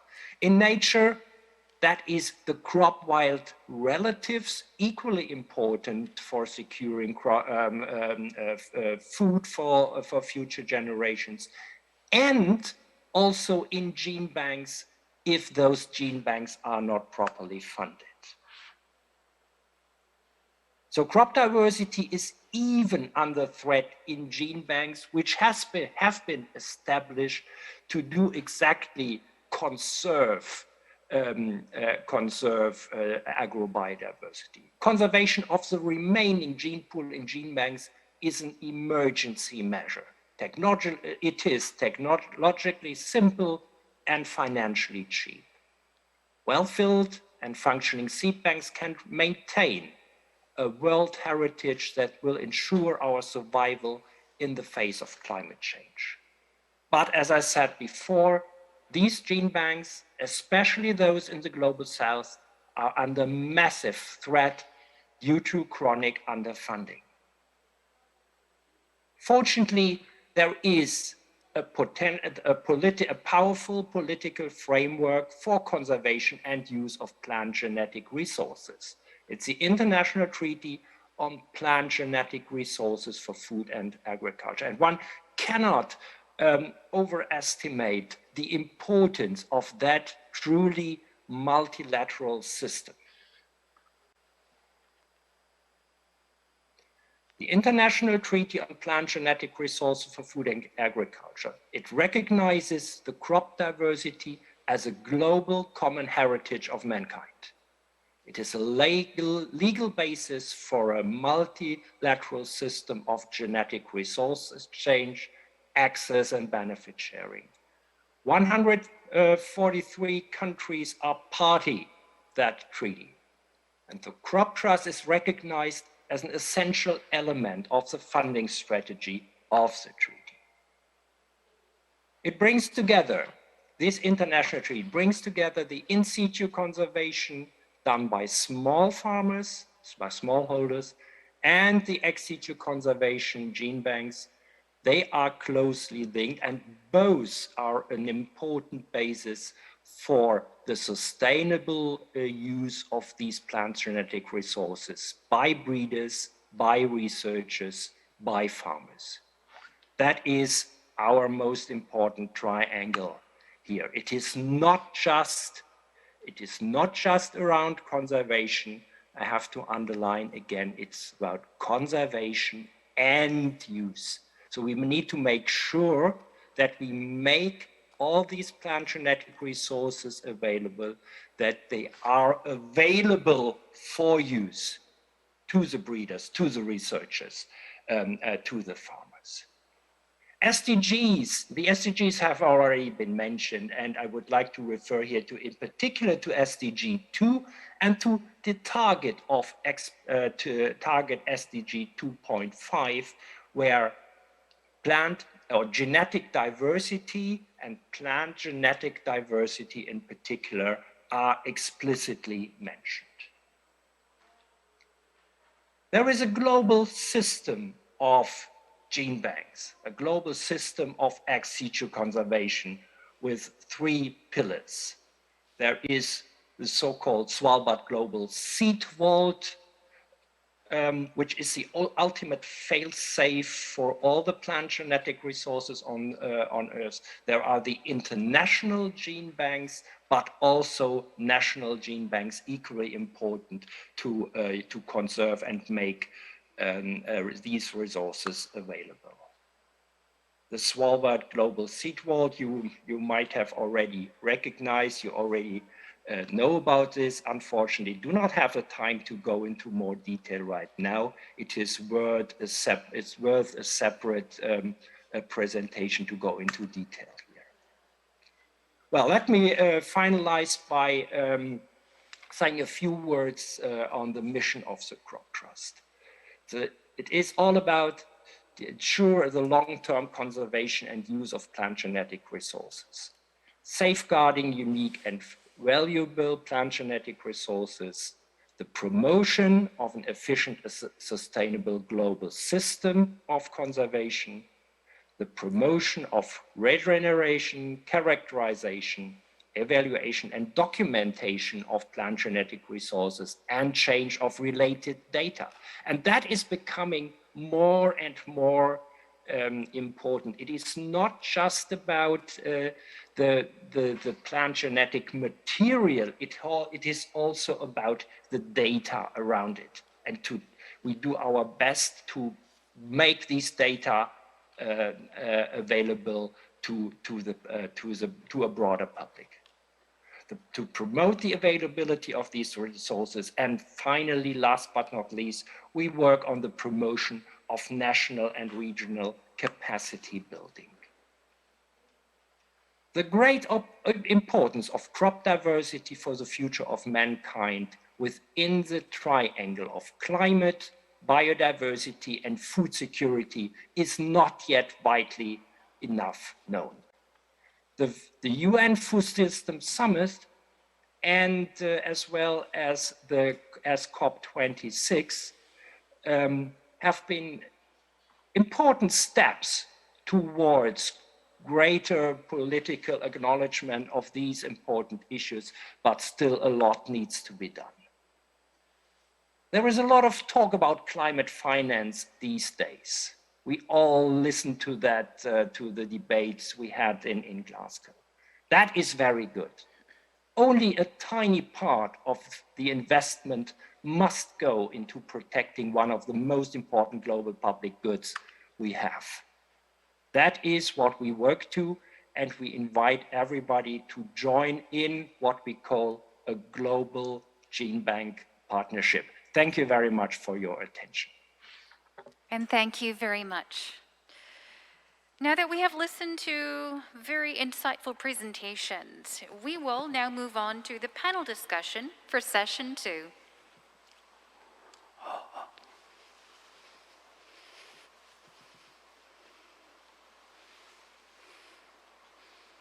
First, allow me to introduce our moderator, Professor Kim Chang-gil, invited professor, Seoul National University.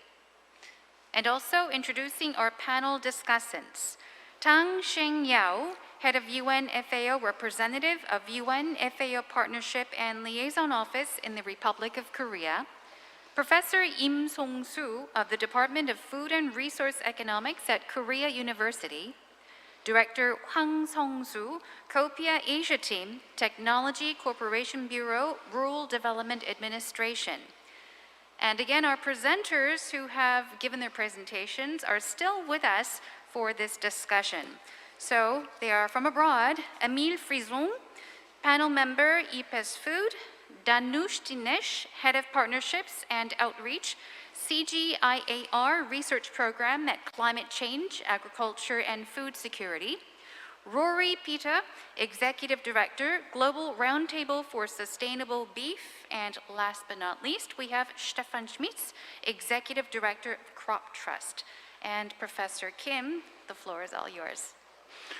Thank you for generous introduction for me. We are approaching the last session of the first day of this forum. Good morning, good afternoon, good evening, ladies and gentlemen. I welcome you all to session 2 about boosting nature-based solution of production.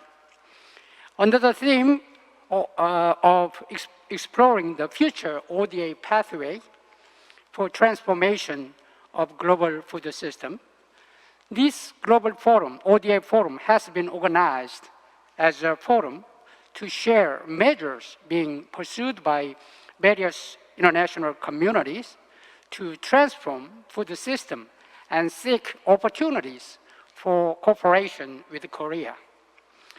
I would like to open this session by providing everyone with the ground rule. We have 3 panelists in the second session today. The time given to this session is about 40 minutes. The panelists please comment on the key contents for about 7 to 8 minutes. After the panel discussion, let's have a time for speakers to answer the panelist question. If you have time, we'll give the panelists the last chance to speak and end the discussion session with a wrap-up. If the panelists have any question due to time constraint, please designate a speaker and ask just one question. If those who attend the forum online today have any question, I will ask the speakers to answer them. Then, as the first panel, we'll invite Dr. Sheng-O Tang, head of the FAO Partnership and Liaison Office, Republic of Korea. Dr. Tang obtained a doctorate from the Chinese Academy of Agricultural Science and worked as Deputy Director General of the International Cooperation Bureau of the Chinese Ministry of Agriculture and worked as a Director of FAO South Cooperation Bureau. Now, Director Tang, please give us excellent comment, please.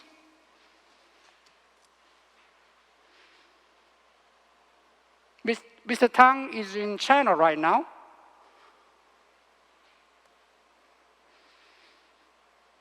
Okay, can you hear me? Okay.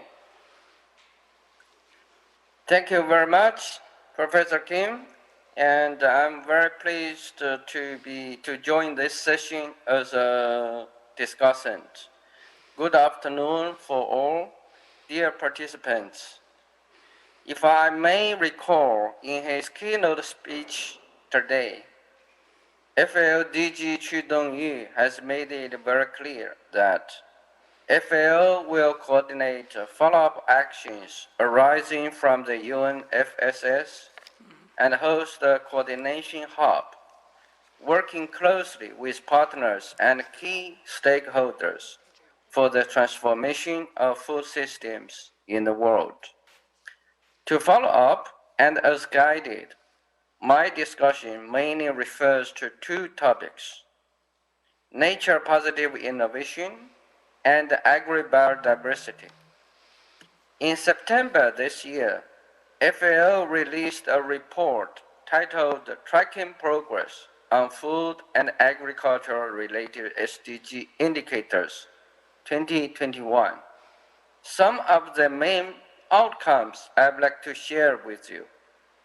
The COVID-19 pandemic might have pushed an additional 83 to 132 million into chronic hunger last year, making the target of ending hunger even more distant. An unacceptably high proportion of food, 14%, is lost along the supply chain before it even reaches the consumer. Agricultural systems bear the brunt of economic losses due to disasters. Food price volatility has increased due to the constraints placed by the COVID-19 pandemic and associated lockdowns. Progress remains weak in maintaining plant and animal genetic diversity for food and agriculture. Gender inequalities in land rights are pervasive. Water stress remains alarmingly high in many regions, threatening progress towards sustainable development. Next slide, please. As a matter of fact, FAO has been working for years to address food systems transformation in the world, supporting nature-positive innovation, such as KJWA is an example. The Coronavirus Joint Work on Agriculture, KJWA, is a landmark decision under the UNFCCC that organizes the unique potential of agriculture in tackling climate change. The Coronavirus decision addresses 6 interrelated topics on soils, nutrient use, water, livestock, methods for assessing adaptation, and the socio-economic and food security dimensions of climate change. This includes workshops and expert meetings, working with constituted bodies under the Convention. Another example is Climate Smart Agriculture, CSA. CSA is an approach that helps guide actions to transform agri-food systems towards green and climate-resilient practices. CSA aims to tackle 3 main objectives: sustainably increasing agricultural productivity and incomes, adapting and building resilience to climate change, and reducing and removing greenhouse gas emissions where possible. At the same time, FAO also develops and implements programs and initiatives. Due to limited time, I will not cover the programs and initiatives in depth. I would like just to mention the names of those initiatives. For example, the Green Cities Initiative and the Energy Smart Food Program. Next, please. Now I would like to Dr. refer Tang, to please. Dr. Tang, Yeah? if you prepared some presentation material, right, it's okay, right, I'm sorry. It's okay, continue. This time is up here, your material. Okay. Sorry. Please go ahead. Agri-biodiversity is a result of natural selection processes and the careful selection and inventive development of farmers, herders, and fishers over millennia. Agri-biodiversity is a vital subset of biodiversity. FAO has established a strategy on mainstreaming biodiversity across agricultural sectors. FAO also develops and implements various programs to enhance agro-biodiversity. The second example is the Domestic Animal Diversity Information System. This is an example, DADIS. DADIS is a domestic animal diversity information system maintained and developed by FAO. It provides you with access to searchable databases of breed-related information and photos and links to other online resources on livestock diversity. Furthermore, you can also find the contact information of all national coordinators for the management of animal genetic resources. It allows you to analyze the diversity of livestock breeds on national, regional, and global levels, including the status of breeds regarding their risk of extinction. A second example is the WIEWS, World Information and Early Warning System on Plant Genetic Resources for Food and Agriculture. WIEWS is an information system used by FAO for the preparation of periodic country-driven global assessments of the status of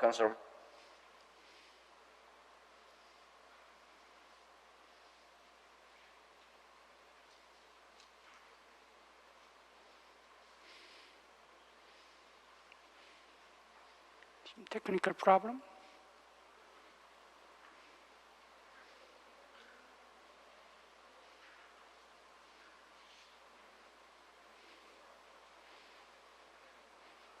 Sorry for some technical problem. We'll check for that right now.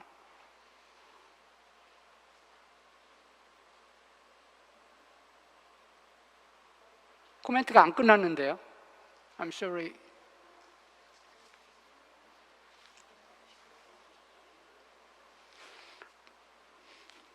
Dr. Tang, his connection is not good.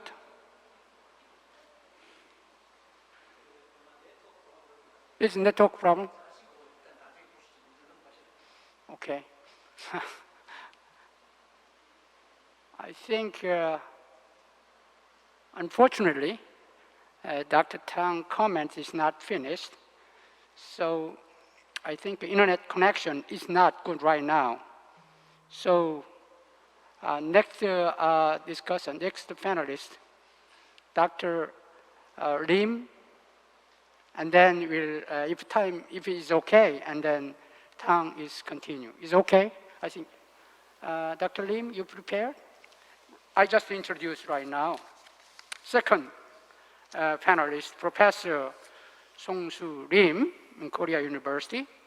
He earned a doctorate in agricultural economics from Texas A&M in the United States. He worked as an expert in the field of agricultural trade area at the Korea Rural Economic Institute, and he participated in various activities of ADB and FFTC.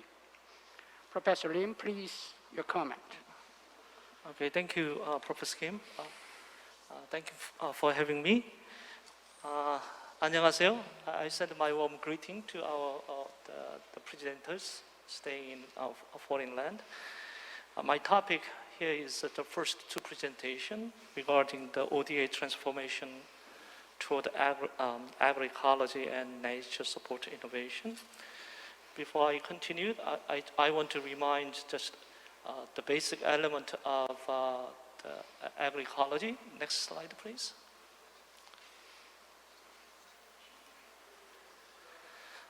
Okay, as FAO provide, we see this kind of 10 elements of agroecology, and also we heard about those main the components from our presenters. But I just recall these 10 elements because those terms are rather foreign to us from the Korea's ODA perspective. We haven't focused our aid on those key terms or key themes so far. So I'd like to share my thought today how we may transform our ODA, agricultural ODA, toward this new paradigm, as Mr. Prince mentioned, that how we can, in line with these elements, we can promote those win-win outcomes in terms of climate or agroecology, environmental protection, and small-scale farmers' livelihood in many places. Next slide. So more specifically, can you level up, or we can go up from this level 1, 2, and 3 to level 4 and 5. How we can transform our systems from this first 3 levels into the end, the goal of this agroecology, or as I just mentioned, those climate considered, those resilient ecosystems, and how agriculture can be part of that ecosystem sustainability in the future. So what would be the pathways to reach this level 4 and 5? I'd like to comment a little bit about those pathways. Next slide, please. Next. Okay, I want to make a couple of premises before I continue my discussion. As we heard from the presenters,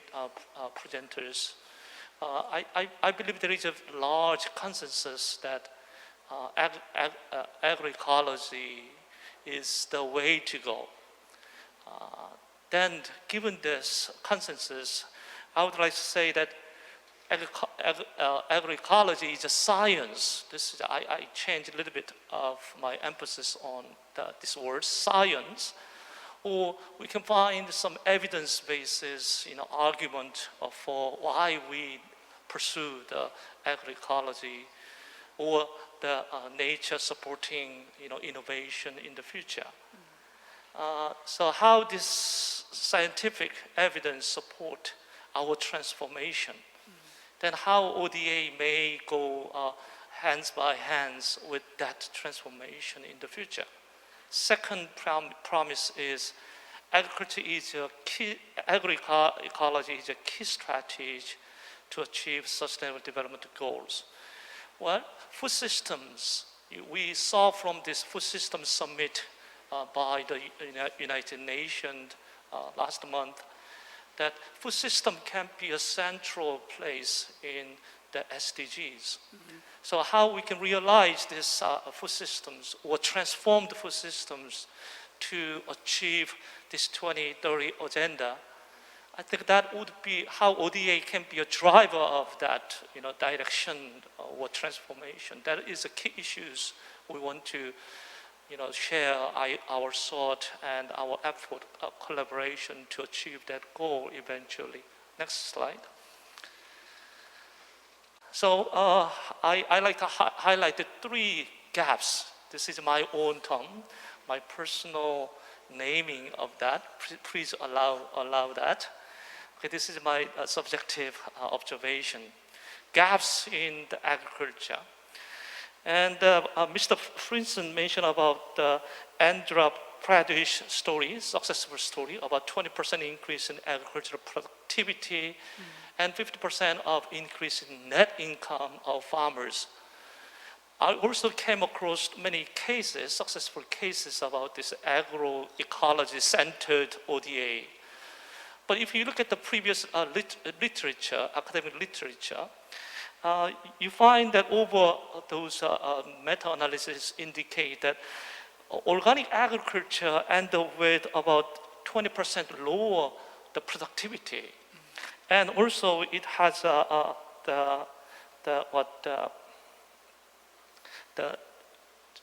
stability, we use this term, relative stability, change in yield over time, that is about minus 15%. That means that still there's a dominant, the organic farmers, they suffer from lower productivity in the world. And because of lack of market access or premium market, unlike many places in developed countries, they may not get premium prices for their organic products.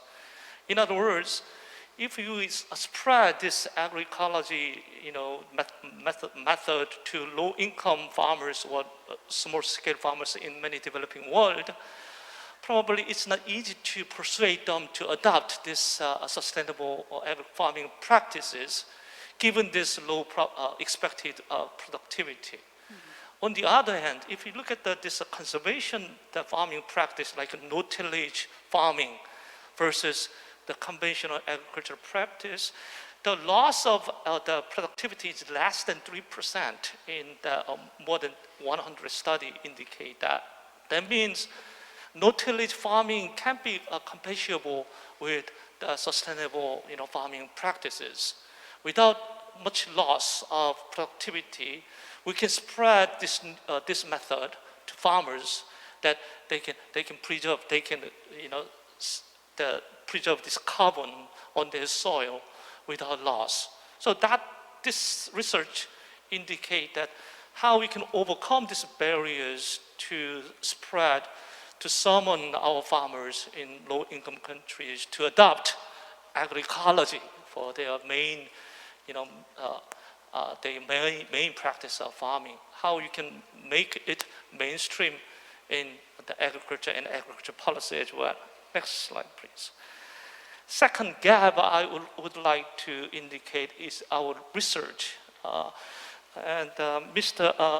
Dinesh mentioned about this, the innovation gaps. I like his word better, but I use these gaps in research. If you look at the US Department of Agriculture, they spend the research budget, but if you look at their budget entries, and most of this budget is first line, second line, as you see this column, about majority of their budget on R&D go into less input or efficient input use or productivity increase, things like that.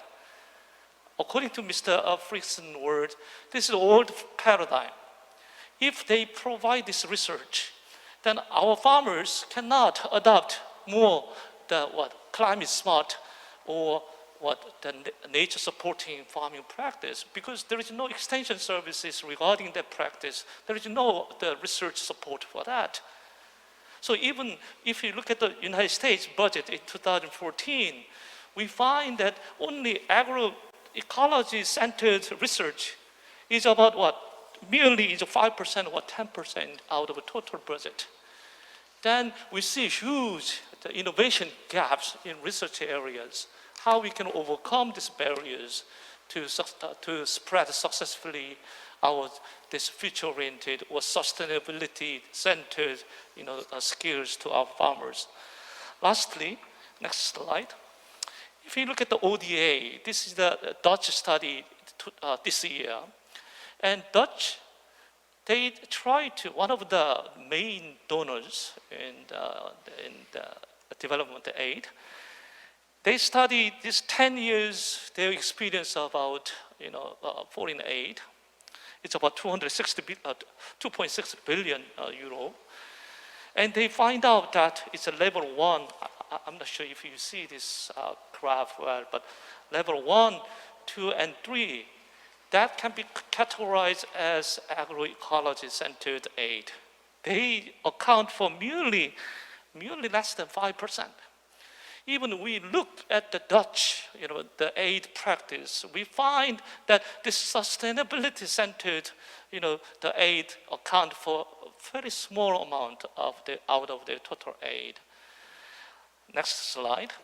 So our daunting task before us is to make this transformation. How? Next slide, please. We need to shift our historical experience based upon conventional agriculture, 새마을 movement, our productivity, new variety of rice, 통일벼, type of things. Okay, we pushed this, we achieved this successful outcomes under no constraint about sustainability, no constraint about climate change. But now we are facing this new paradigm, new constraint. How we can achieve those win-win outcomes? We need to put more emphasis on research on that, and we need to develop this experience and share with, knowledge sharing with those developing countries' farmers and that aspect. That is a new paradigm. I think that is a new transformation, what Korean government and our private sectors have to give this kind of commitment and support for this, the ODAs. And also, we need to reorient this sustainable intensification. That means what? Lower input and larger output, or sustainable input use rather than the chemical basis, the input. But this has a potential contribution to the sustainability. We need to go a step forward, step beyond that level. So that is just something like what climate smart agriculture practice. And thirdly, as I emphasized, R&D scheme must be reoriented more toward agroecology or innovation. Lastly, then bottom-up approach. This is very foreign to us. How you can use the rural or local knowledge, indigenous people's cooperation and their participation in our ODA effort. I think this is a very, very grassroots basis, spirit of this agroecology. We need to push ourselves as a Korean citizens or government. We need to push ourselves toward that direction to achieve this new paradigm and sustainable goal. Okay, thank you. Thank you for Professor Lim's excellent comment. He highlighted 3 gaps in agriculture, research, and ODA. He emphasized ODA transformation from sustainable intensification to ecology. I think it's very informative for us. He finally suggests the ODA implication for Korea. There are 4 things: a shift from historical experience based on conventional agriculture, reorientation of sustainable intensification toward agroecology, the thirdly, creation of research and support. Finally, he emphasized organization of a bottom-up approach. I think his suggestion is very informative for this forum. We'll discuss about our final wrap-up discussion. Now, third panelist is Dr. Hwang Song-soo of the Rural Development Administration. He earned a doctorate in animal reproductive physiology from Jungang University. He works as a team leader of Asia team of COPIA, Korea Program on International Agriculture in Rural Development Administration. He worked also worked at the National Institute of Animal Science of RDA and postdoc experience of the University of California in San Diego in the United States. Dr. Wang, please, your excellent comment, please. Thank you for your introduction, Chairman. Today, I would like to share my experience to manage COPIA program in Asia and Africa. Currently, cutting carbon emission is one of the most important common and critical issues in donor countries to slow climate change. Livestock industry accounts for about 40% of agricultural carbon emissions. Paradoxically, it is affected by climate change. For example, 60% reduction of meat gain rate in pig, and 32% of milk production in dairy cow, and 16% reduction in spawning rate in poultry science. It is important to control enteric fermentations and livestock manuring to reduce agricultural carbon emissions. Next slide, please.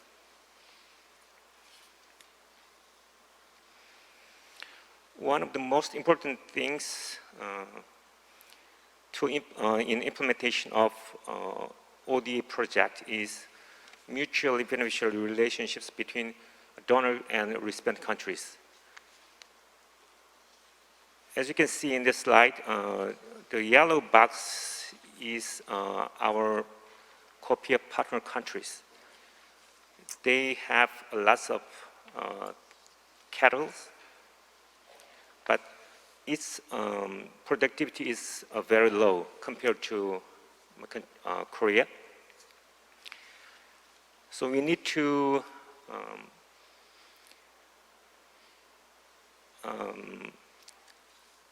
put technological interventions and the transfer to expand the stationary animal husbandry, improve livestock quality using assisted reproductive technologies, and apply precision feeding technologies to improve nitrogen use efficiency and to reduce phosphorus from livestock manure. Simultaneously, recipient country cooperate to accept and disseminate this technology to improve agricultural productivity and farmers' income based on adoption those technologies to their agricultural policies and strategies. And also, they have to effort to reduce deforestation, drainage, and burning of organ soils. It will help to both sides to reduce agricultural carbon emissions. Next slide, please. I would like to introduce model village project of Copium Mongolia Center, which is in line with the Mongolia's agricultural policy, the national program to support intensive livestock development wrote to increase the number of intensive livestock of beef and sheep by 20% by 2023, and to boost animal beef supply and feed supply and production by 40%. But I think it is difficult to achieve the goals because right now, in my opinion, in my knowledge, the livestock, intensive livestock, the rate of intensive livestock in Mongolia is 7% in this year. So I think we have to effort to. We are trying to focus on the improvement of Mongolia's beef cattle's quality rather than quantity. As you can see in this slide, the mean body weight and carcass weight of Mongolia's beef cattle is about 40% and 30% compared to Korean beef cattle, respectively. So we are input package technology program to improve the quality, such as assisted reproductive technology, like artificial insemination, the expansion of cultivation area for grass and fodder crops, and appropriate feeding systems for TMR and FTMR. Okay, next slide, please.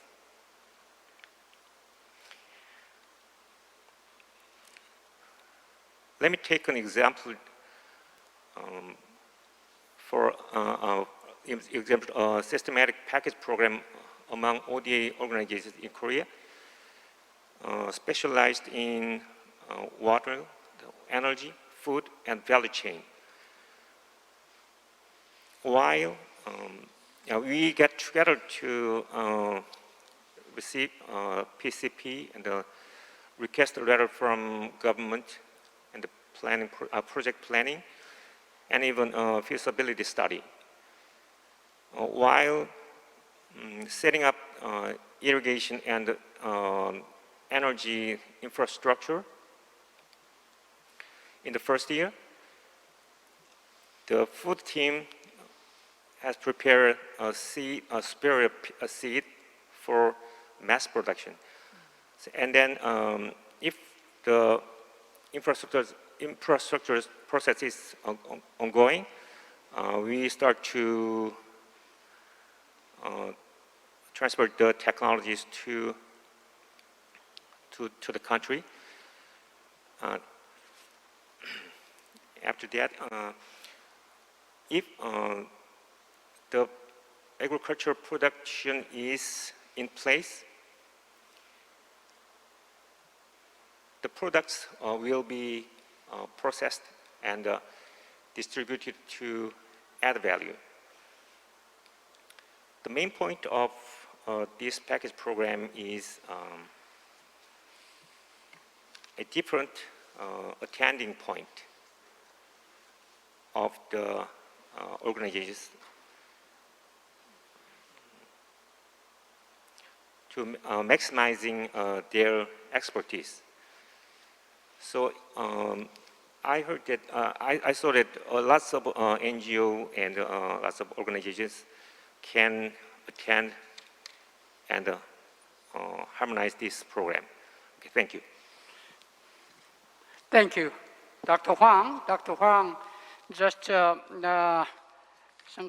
introduced some Korea approach in sustainable livestock in Mongolian case, and then he suggests about some package program in ODA organization, some electric power system and an appropriate technology in Korean case is very informative for us.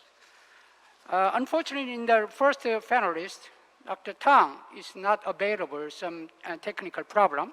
Now we ask to Deputy Director, FAO in Korean office, Narari. Is okay? Okay. Hello everyone, can you hear me well? Thank you. Right, please continue your comment on Dr. Tang, right? Okay, so sorry for the inconvenience due to Mr. Tang's unstable internet connection. So as introduced, my name is Nara Lee. I'm the assistant representative. So as Mr. Tang already presented until the slide 4, I'll continue with the next slide. May I go to the next slide, please? Next one. Can I go to the next, please? Go ahead, please, right. Yes. So as today's event is held by the Korean government under the topic of ODA, I thought it would be worth mentioning the existing partnership and potential cooperation areas of FAO and ROK. So as you can see from the slide, the Republic of Korea joined FAO in November of 1949. So FAO and ROK have more than 70 years of membership, partnership, and cooperation. So Republic of Korea is the 7th voluntary contributor with its 28th funded projects.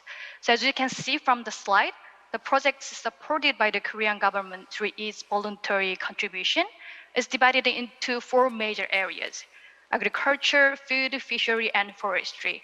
But the list does not show detailed titles of each project, but it was prepared just to give you an idea about the main topics. So if we just analyze the main topics of the cooperation focus, it would be divided into 4 different keywords. So number 1 would be the capacity building in various sectors, and number 2 is advancing technology. And the third one is setting standards and guidelines based on Korea's experience.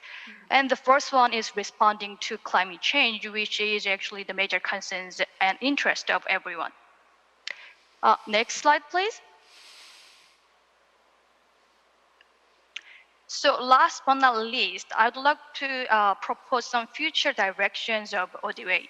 So number 1, the most important thing, because I'm talking about the cooperation between ROK and FAO, so it'll be very important to understand ROK's priority. As it was introduced by other panelists, considering ROK's priority is very important, and the first one is climate actions, which includes updated NDA as well as carbon neutrality.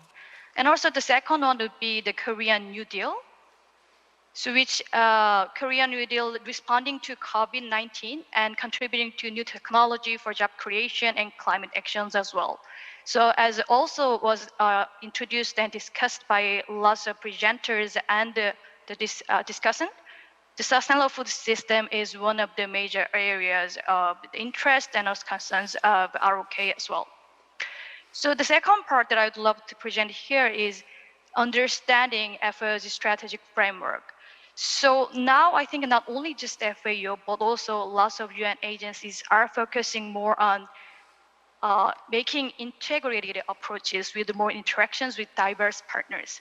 So taking this opportunity, I'd love to introduce FAO's new strategic framework, starting from next year, which will focus on 4 betters. It's better production, better nutrition, a better environment, a better life, leaving no one behind.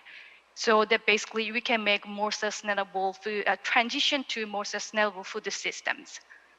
So, and also the second part that I wanted to present here is that FAO is trying to make more integrated programs and initiatives, such as high and COVID response.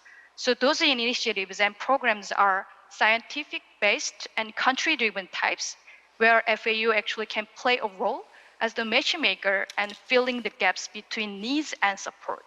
And also the third one is strengthening cooperation,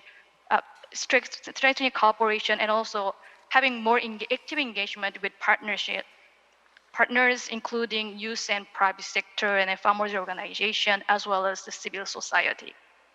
So also, lastly, I'd love to take this opportunity to present about the main role of FAO Partnership and Liaison Office in the Republic of Korea in strengthening cooperation between FAO and ROK. So the Partnership and Liaison Office in the Republic of Korea, which was officially had its operational launching ceremony in April, can play a role in strengthening cooperation with its three objectives and responsibility. Number one is promoting visibility and outreach of FAO and ROK. And second is building and strengthening partnership between FAO and ROK with more understanding of each priority and concerns and interest. And also the third one is aligning priorities ROK with FAO's programs and priorities for resource mobilization so that ROK actually can share more of each experience with other developing countries. So with that, I'd love to complete the presentation. Thanks so much, Chair, and the floor is yours. Thank you, Narori, Deputy Director in FAO Liaison Office. I think FAO is just some Korea priority and FAO strategic framework and FAO partnership and liaison office. I think in FAO also very much concerned about some ecology aspect, some coalition. Was there? I think FAO emphasized that point in the future, I think. Right now, thank you a lot of effort for preparing presentation material with the key contents for clear message delivery and effective discussion operation at a given time for this second session. There are no specific questions panelists to speakers. However, there are online, offline, there are 4 questions. The first question, we pressed for time, just a short answer. I don't know who's the exact expert. The first question, in exploring the future ODA pathway for transformation of a global food system, examining where we are will be important. But data collection and creating the data model to conduct high-quality analysis process challenging. How can increase the level of accuracy in the data collection and analysis to know exactly what you are to strive? I think in this first question, I think Mr. Emmeyer, please, is it possible to answer, shortly answer in this question? Data collection. Well, thank you very much for this question. Mm-hmm. I think collecting data is, of course, very important also so that we have a mechanism for later reporting. But we must not forget that before we can collect data, we have to generate these data. And it is very important, as has been said by several of the speakers, that we really embrace a bold step. We've heard that from many instances also outside of this meeting here, a bold step towards transformation, building on the better use of diversity and moving towards this co-innovation. And I was very pleased to hear Mr. Songo's intervention going along those lines. And I hope that Korea will also join the Agroecology Coalition, which includes also a data collection component. Thank you. Thank you, Rex. Thank you, Maya, please. The second question, if you will explain the key concept of sustainable agricultural development to our children and youth, could you share how we can easily explain these to them? I think this question to Mr. Dianis, Global Action Agenda, if you are available, this answer the question, is okay? Yeah, sure. That's a very interesting, and it's also a philosophical question. And I think just having been to the COP26 meeting as well, and where there were lots of young people campaigning outside the meeting venue, calling for climate action. What can we, and they are sort of criticizing the negotiations going inside, saying this is all blah, blah, blah. And I think we need to be very, embrace that criticism and say, we're not just talking here, we're taking concrete actions. And what is emerging for me from all the presentations and interventions today is there are key concrete actions emerging around this transformative agenda. So, there is a coalition on agroecology, a coalition on innovation, a coalition on agrobiodiversity. All these are opportunities for us to act and go beyond just the talk. And I think we just need to embrace that opportunity and say we made the right decisions, we took actions, we committed ourselves to these coalitions and got things done so that our future generation can actually reap the benefits of our actions today. Thank you, Dinesh. I think the third question is some technical, more focused on livestock sector.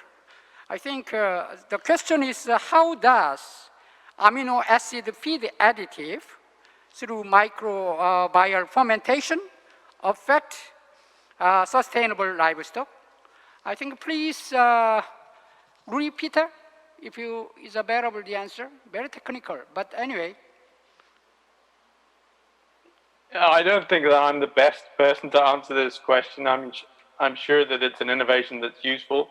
I would say that the one innovation in terms of feed additives that we really need to be focusing on at the moment is the addition of anything to ruminants feed that can reduce the enteric methane emissions without compromising the animal's welfare or performance.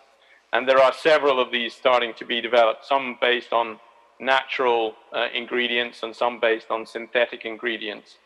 There are a couple based on combination of essential oils and ingredients like garlic. There's one very promising based on a type of seaweed called Asparagopsis taxiformis, which has shown a reduction of enteric methane emissions of in the order of 80% in live trials. And there are some synthetic molecules which do a similar job. So to me, in terms of bang for your buck and where we should be investing in reducing that 40% share of agricultural emissions that comes from livestock, enteric emissions is the really large one, and we need to be focusing on doing that. Okay, thank you. I think it's a very technical question, but anyway, repeat, I really appreciate it. Final question. What are the potential solutions to diversify the financial flows for sustainable agricultural development? If it's available, Mr. Stefan Schmitz. Yes, thank you. More long-term financial solutions is necessary, and not just for those kinds of investment that give more or less immediate return on investment. The challenge is one of the challenges is how to attract patient capital, how to attract money for global public good, where the benefits, the return we get will be only in 10, 20, or 30 years from now.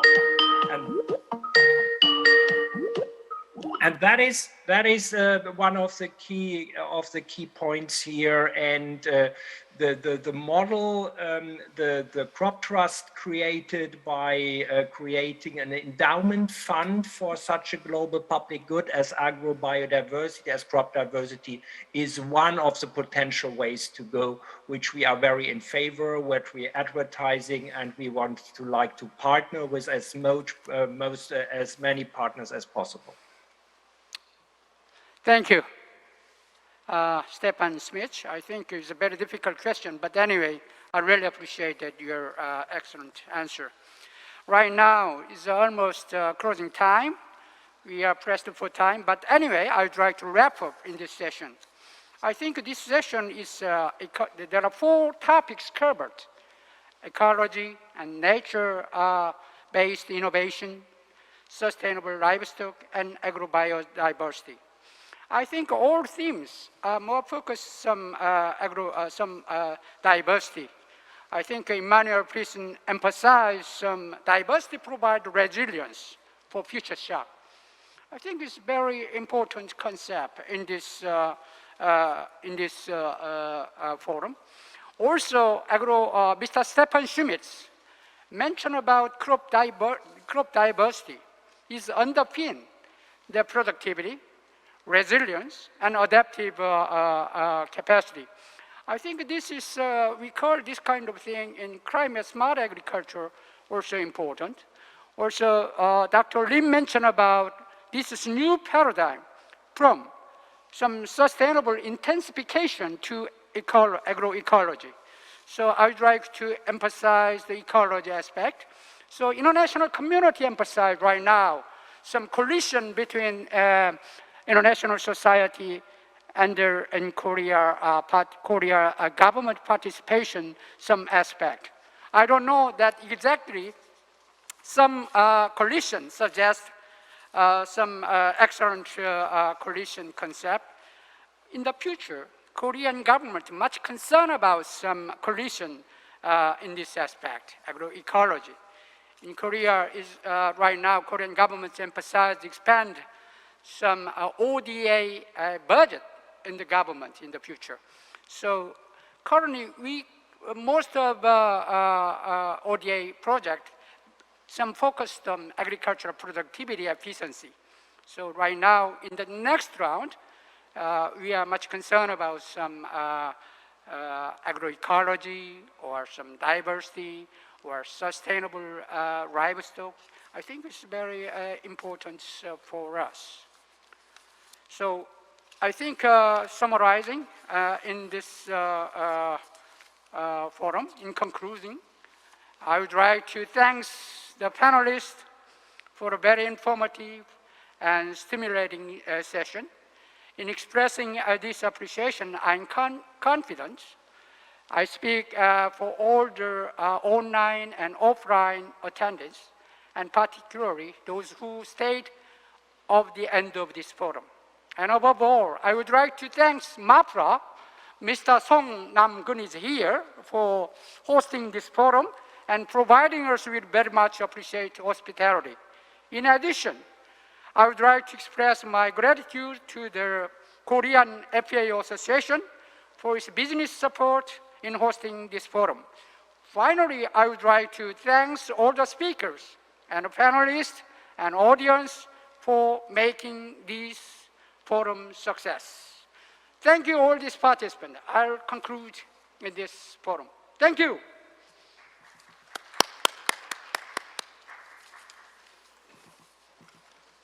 If you don't mind that we're the photo session, please stay there.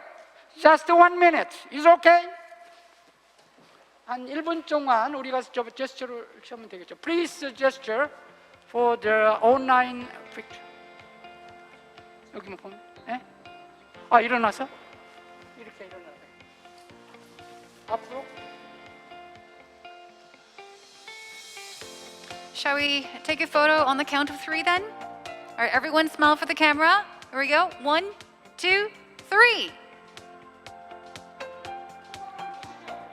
Shall we wave our hands for another group photo? Okay, let's 한 번 더 해볼까요? This time waving our hands on 1, 2, 3. Thank you very much. Thank you. Goodbye. Thank you. And with that, we will conclude all of today's presentations and discussions. I would like to express my gratitude to all of our presenters, our panel discussants, and moderators for a successful Day 1 forum. And we thank our audience of the 2021 Global ODA Forum for your interest in the forum as well. We truly hope that the discussions by international organizations will be well reflected in the Korean ODA policy, contributing to the achievement of SDGs. Now, a reminder of day 2 of the forum. It will start tomorrow, November 23rd at 1:30 p.m. Korea Standard Time, with keynote speeches of Executive Director David M. Beasley of UNWFP and President Gilbert F. Hoongbo of IFAD, discussing sessions on advanced equitable livelihoods, decent work and empowered communities, and build resilience to vulnerabilities, shocks, and stresses. Once again, thank you for a successful Day 1 forum, and we will see you again tomorrow. Thank you and goodbye.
Distinguished guests, ladies and gentlemen, welcome to the second day of the 2021 Global ODA Forum for Sustainable Agricultural Development.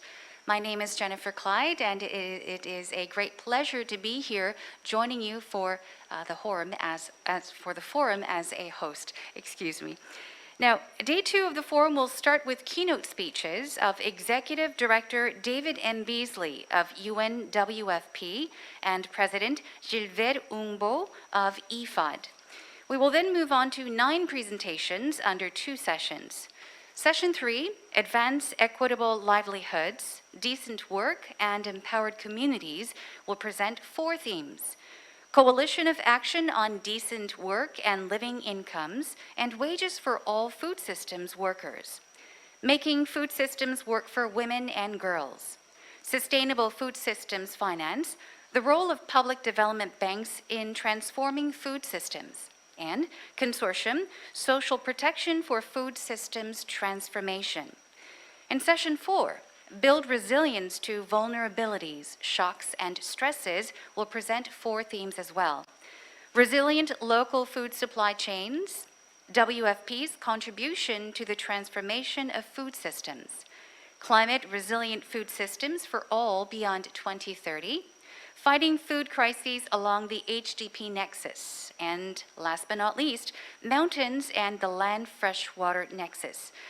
We ask for your avid participation and interest, and please post any questions or comments that you may have on our official website, which is www.odaforum.kr.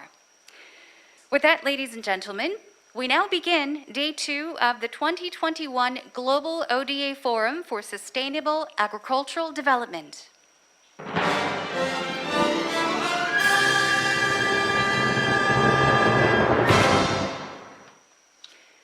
Let us present to you our first keynote speaker, Executive Director David M. Beasley of UNWFP.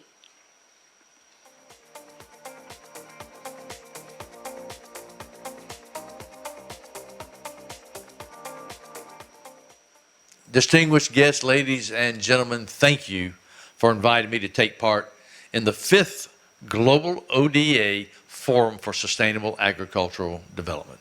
It's a pleasure to join you in this conversation today. And for those of you who don't know, the World Food Program is the world's largest humanitarian agency fighting hunger on the earth. And last year, we reached about 115 million people in 84 countries with food assistance.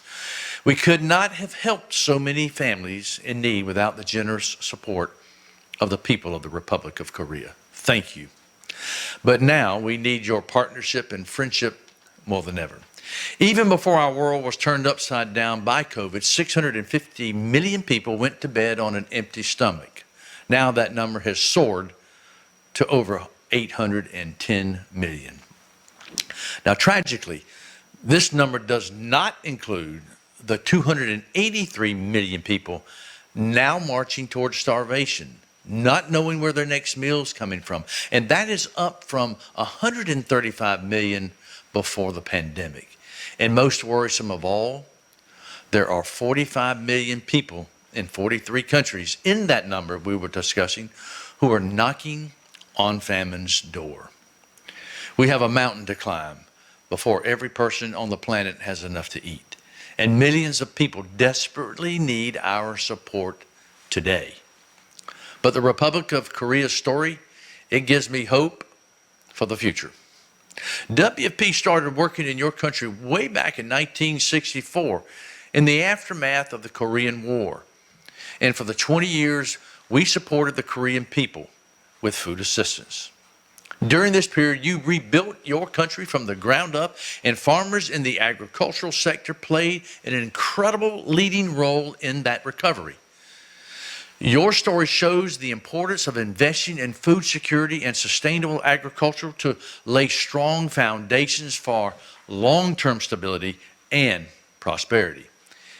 In just one generation, your nation achieved an incredible transformation, going from aid recipient to the World Food Program's 11th largest donor in the world. Since 2018, you have given us over 50,000 metric tons of rice, which has been given to hungry families in Yemen and Ethiopia, Kenya, Uganda. This year, Syria and Laos also received Korean rice. In total, Korean farmers have fed over 4 million hungry people in 6 countries. I know that in Korean culture, white rice symbolizes good health. And this is exactly what Korean people have given to some of the most vulnerable families in the world. Your country's journey over the past 60 years is inspirational. It shows that with commitment, hard work, and yes, determination, zero hunger is within our grasp. So, I hope your nation's story inspires the international community to fund the expansion of humanitarian programs which are still desperately needed in so many nations. Programs which provide nutritious foods to children and their mothers, vaccinations against preventable illnesses, and community defenses against floods and droughts. The devastation caused by the COVID-19 pandemic has made this task even more urgent than ever. But this unprecedented crisis is also our chance to create the better world we all want to see. Each of us has a part to play, governments, businesses, the agricultural sector, to build a brighter future for children everywhere. If we work together in partnership, I believe that we can still achieve our shared ambition of a world free from hunger. Thank you.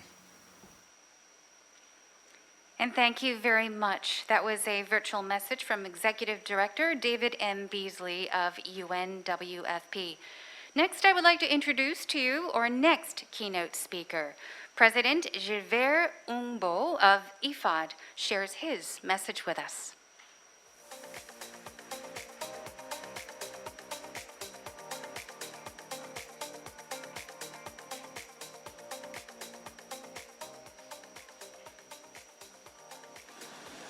Ladies and gentlemen, first let me thank the organizers of this forum, particularly the Ministry of Agriculture, Food and Rural Affairs of the Republic of Korea, and the Korean FAO Association for giving me this opportunity to speak with you today. 6 years ago, we set our sights on 2030 as the deadline for eliminating hunger and poverty, the first 2 of the Sustainable Development Goals. While progress has been made, many of the Sustainable Development Goals remain far out of reach. The challenges we face are numerous and formidable, with the global pandemic and the effects of climate change at the top of the list. Urgent action is needed to protect development gains already made, as well as to increase investment in development by nations and by multilateral institutions to get us back on track to eliminate poverty and hunger for good. Food systems are the nexus of these issues.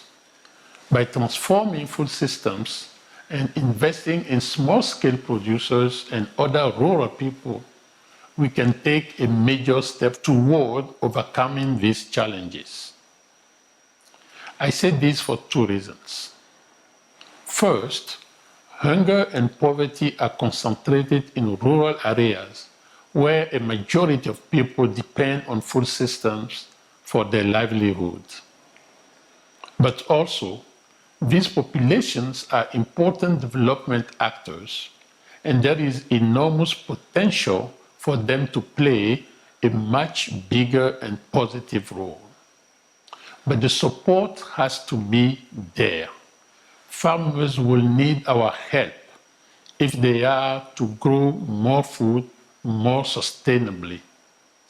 Transforming food systems not only can increase their income and food security, it also presents opportunities to address farming's environmental footprint as well as preserve biodiversity. Food systems today are inequitable and do not work for the people who work in them. This affects everyone, but rural people are hit the hardest, and particularly women, youth, and indigenous peoples.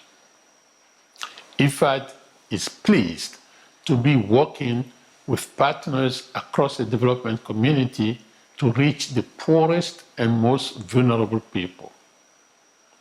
This includes the Decent Wages and Living Income and Wages Coalition and initiatives to increase access to finance for rural producers and shift investment to more environmentally sustainable and fairer systems.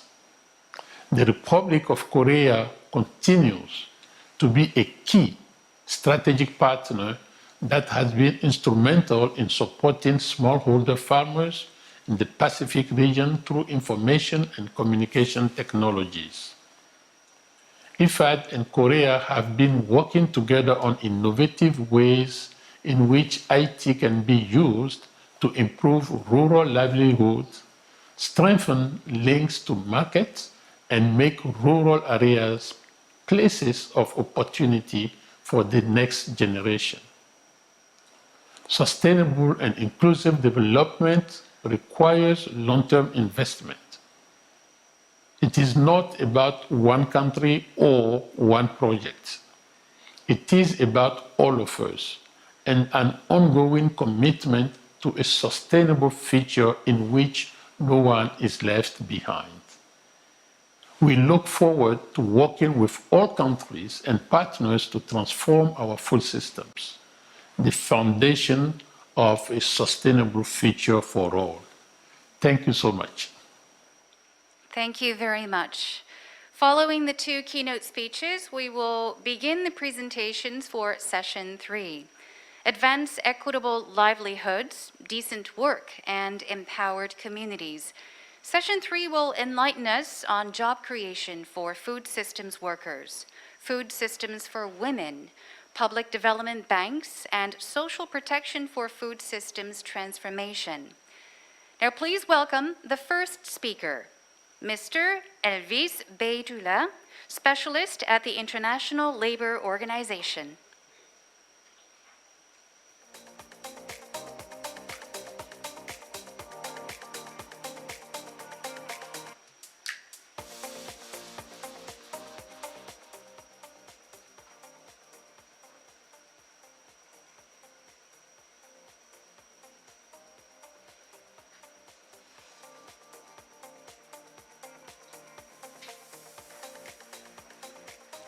Hello. Good morning.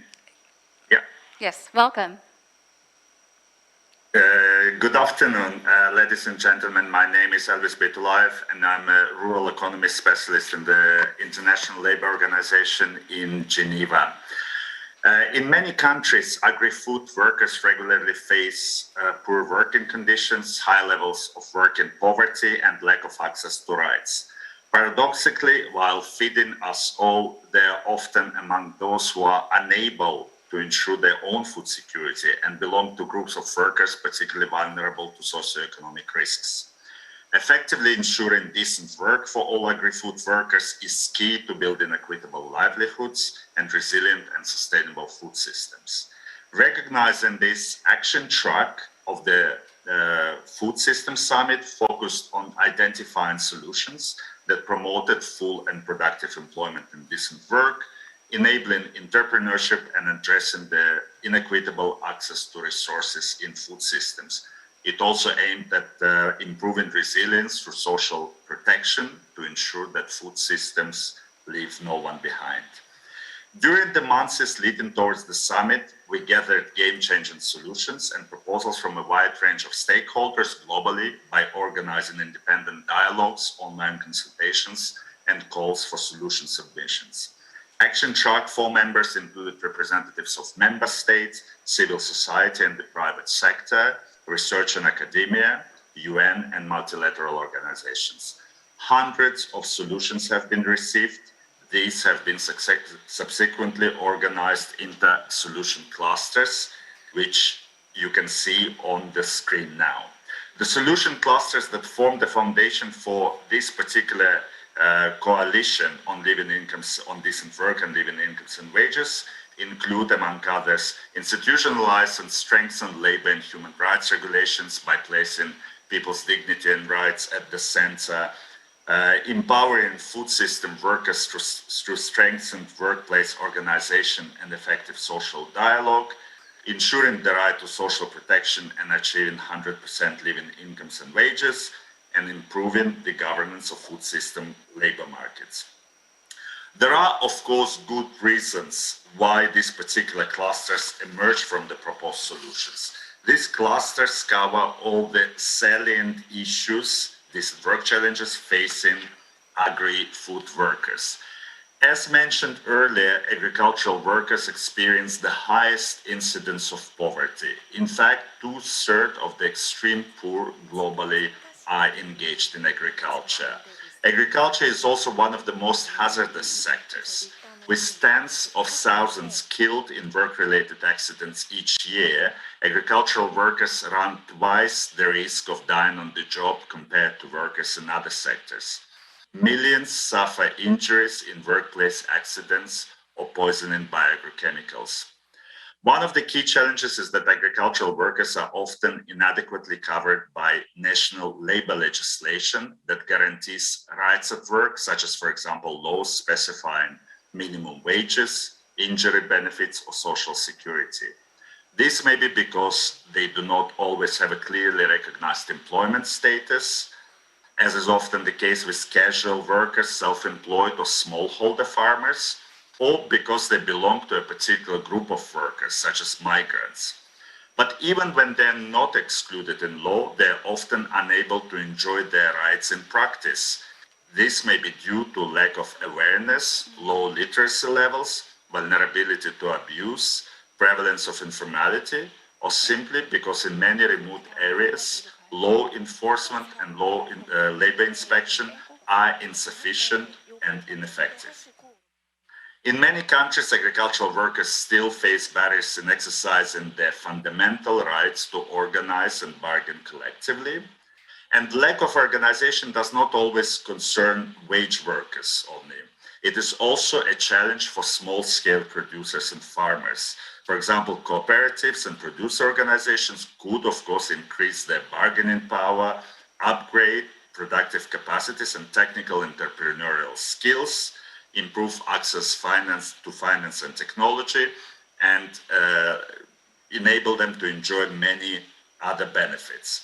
Lack of organization within the sector precludes its stakeholders from engaging in effective social dialogue and finding solutions that work for all. It also precludes them from having a voice in processes that directly impact their work and life. Child labor remains a serious problem in the sector. ILO estimates that 70% of all children in child labor, or 112 million children in total, are in agriculture. Lack of decent work opportunities for adults, low incomes, low productivity and skills, limited access to modern technologies, lack of social protection, and inadequate provision of public services in rural areas, particularly education, make the elimination of child labor in the rural economy a particularly challenging task. Inadequate working and living conditions, including poor safety and health practices experienced by many agri-food sector workers globally, have come to light in the current pandemic, as reflected in multiple COVID-19 outbreaks reported at food processing plants and farms around the world. The current crisis has also exposed discrimination against certain groups of workers and the entrenched gender inequalities, as reflected in the fact that women, young people, migrant workers are among hardest hit by the crisis. Many of the statements made by member states during the summit therefore recognize the importance of addressing employment and labor challenges in the sector to ensure sustainable transformation of our food systems and leaving no one behind. Many emphasize the importance of promoting youth employment and women's empowerment, decent work and decent incomes in the sector. Also, as a result, advanced equitable livelihoods, decent work, and empowered communities has been identified as one of the 5 key areas for action in the Secretary General's Chair Summary, Statement of Action on the Summit. This also has prompted the launch of this particular coalition. So the overall objective of the coalition is to ensure economic and social justice and the right to adequate and nutritious food for all food system workers. Its goal of advancing equitable livelihoods is being pursued by promoting labor and human rights and increasing opportunities for decent and productive employment within the agri-food sector, including achieving 100% living incomes and wages. This would involve creating equitable opportunities to earn decent incomes through productive farming, fishing, and pastoralism, and improving decent employment and entrepreneurship opportunities in on and off-farm enterprises and other related sectors of the food system, ensuring sustainability and resilience of income and jobs to adverse shocks, risks, and climate change. Particular attention is paid to promoting fundamental principles and rights at work that guarantee the right to organize, to be free from child labor, forced labor, and discrimination, with a focus on groups of workers particularly exposed to social economic vulnerabilities, such as migrant workers, youth, women, indigenous peoples, informal economy workers, and those marginalized on grounds of ethnicity, race, religion, or disability. To achieve its ambitious objectives, the work of the coalition is structured around 5 priority areas. These have been based on the notion of decent work as conceptualized by the ILO some 2 decades ago and now fully embedded in the SDGs. The 4 pillars of the decent work agenda are rights at work, full and productive employment, social protection, and social dialogue. The priority areas for action are institutionalizing and strengthening labor and human rights and improving governance in food systems, promoting decent employment in food systems with a focus on more and better jobs for the most vulnerable, empowering food system workers through strengthening workplace organization and effective social dialogue, ensuring the right to social protection and income security, and achieving 100% living incomes and wages. The coalition is hosted by ILO and IFAD with support from CARE, and it reflects a multi-stakeholder effort from member states, civil society, the private sector, and the UN agencies. At the moment, we have the following organizations that express interest in the coalition. We have 45 private sector stakeholders under the leadership of the World Business Council for Sustainable Development and the private sector mechanism of the Committee on World Food Security, 12 government stakeholders, including Antigua and Barbuda, Spain, Dominican Republic, and others, and 23 multilateral agencies, including FAO, UN Habitat, and others. In terms of the timeline, at present, we are deciding on the structure of the coalition, and the first stakeholder meeting is planned for 3rd December. Just to conclude, so given the multifaceted and complex nature of challenges we have before us, we hope we will be able to draw different ministries, workers and employers organizations, the private sector, civil society, financial institutions to influence and direct this transformation and ensure that this food system transformation is human-centered and really leaves no one behind. We sincerely hope that the government of the Republic of Korea and the organizations present today at this meeting will join us in this important initiative. I would like to ask the organizers if there is still time to just play a short video about the Decent Work Coalition. Thank you. Yes, I believe we do have time for the video. Thank you.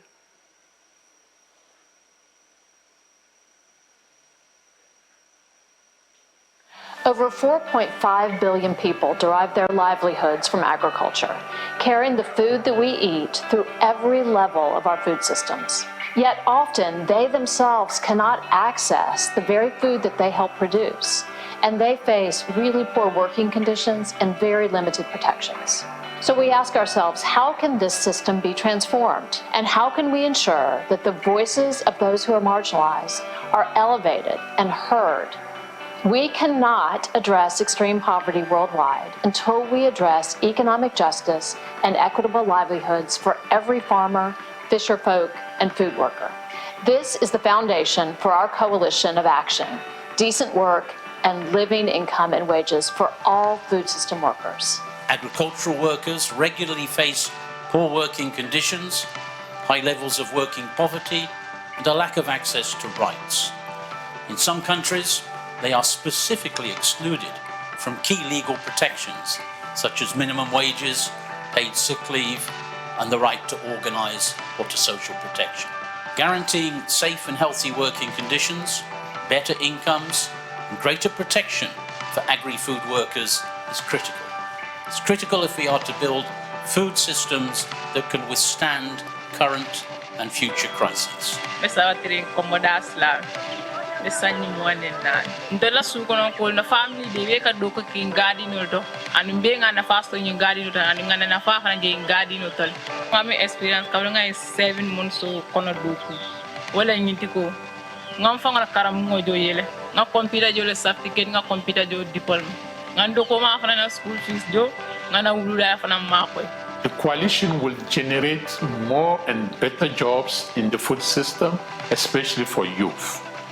By accelerating commitment to decent wages and living income, it will help small-scale farmers reach their potential.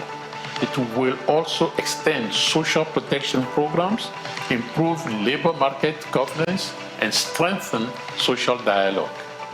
Governments, civil society, the private sector, and academics all have a role to play in bringing this coalition to life.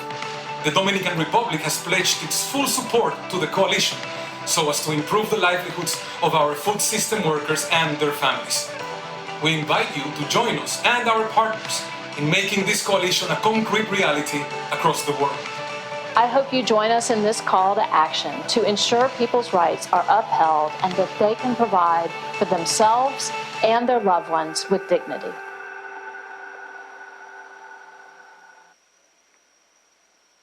Thank you very much.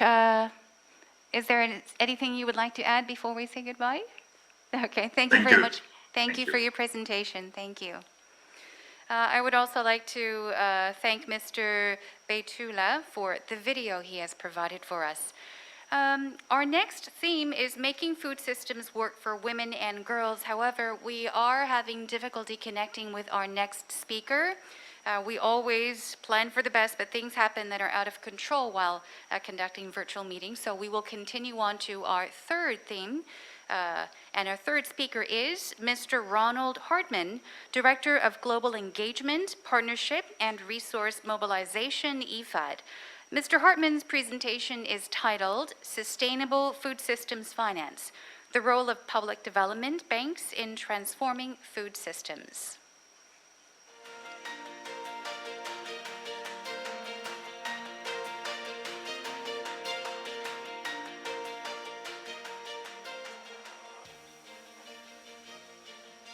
Hello and welcome.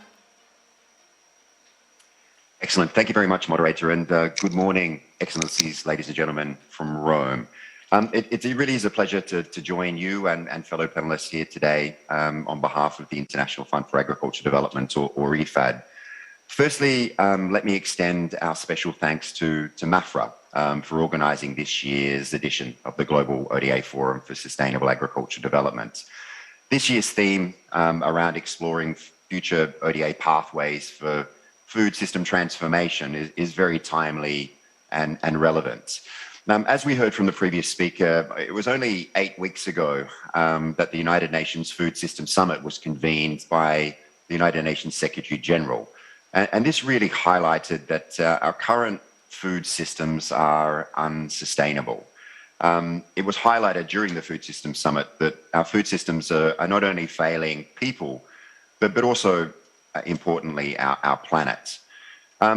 Currently, there are around 3 billion people that cannot afford healthy diets, and the lives of around 800 million people are blighted by hunger. And this includes, as we just saw in the video, the people that grow our food.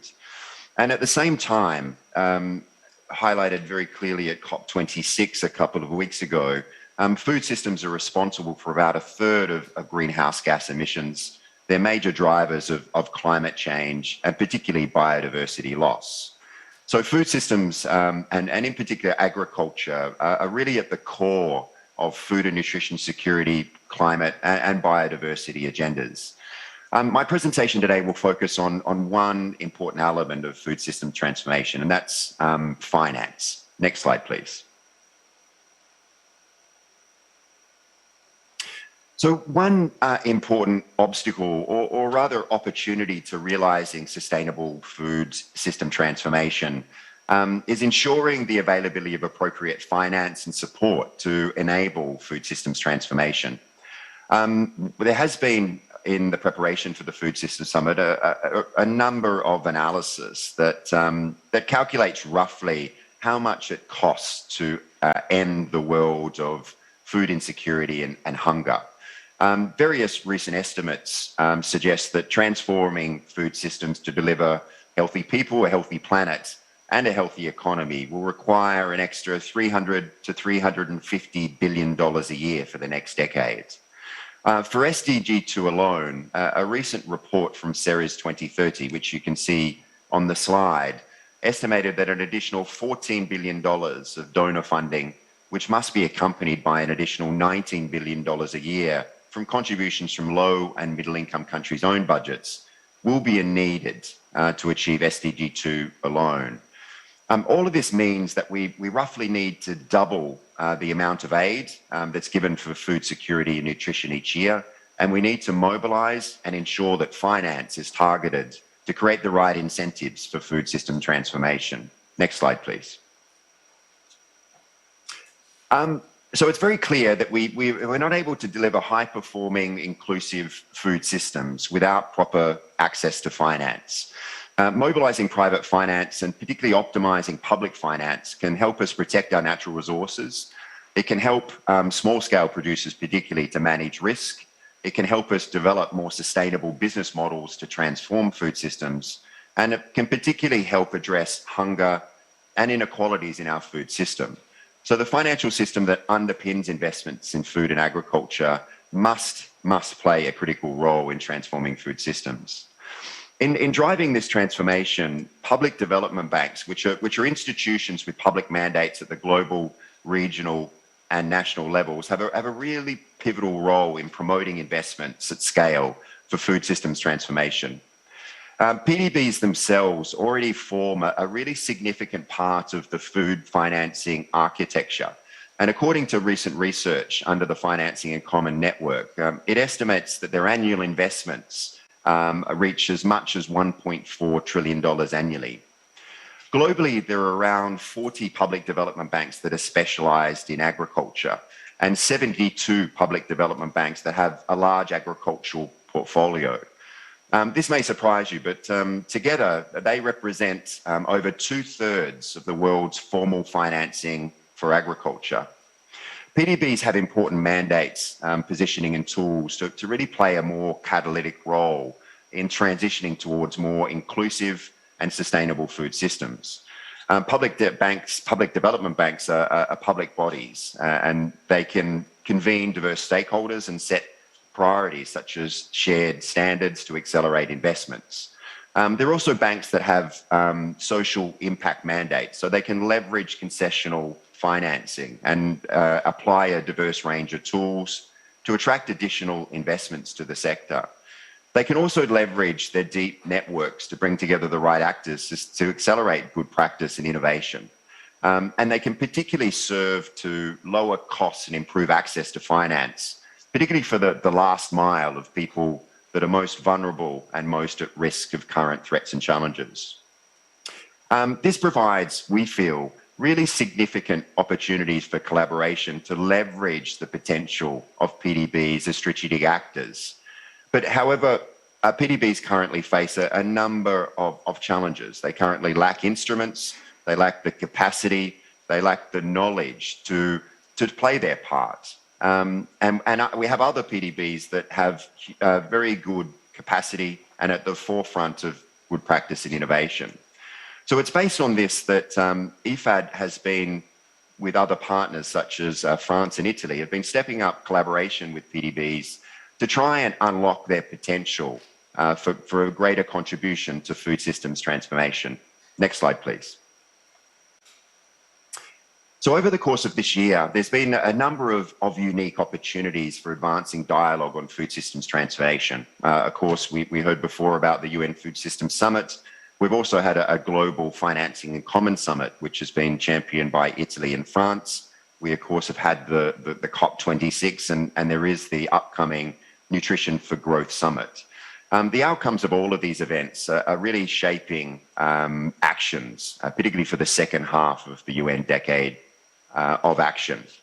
The milestone events have been particularly important for building global momentum around the role of sustainable finance in transforming food systems, and particularly highlighting the specific role that public development banks can play.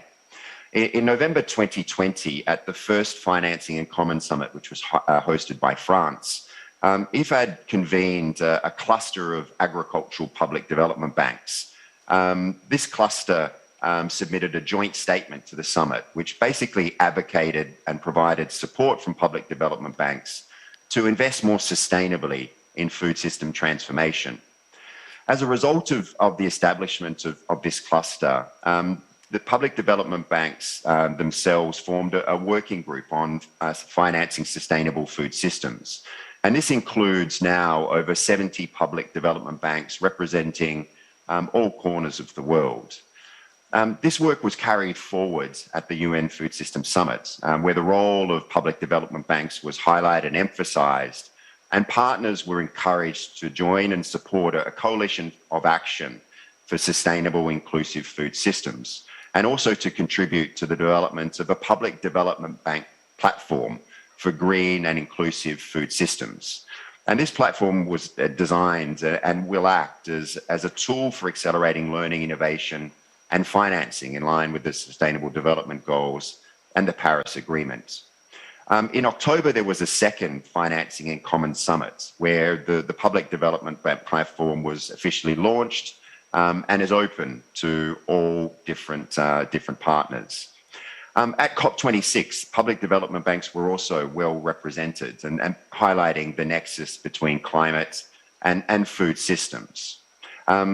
Next month, or early next month, in a couple of weeks, the Nutrition for Growth Summit will take place, hosted by Japan.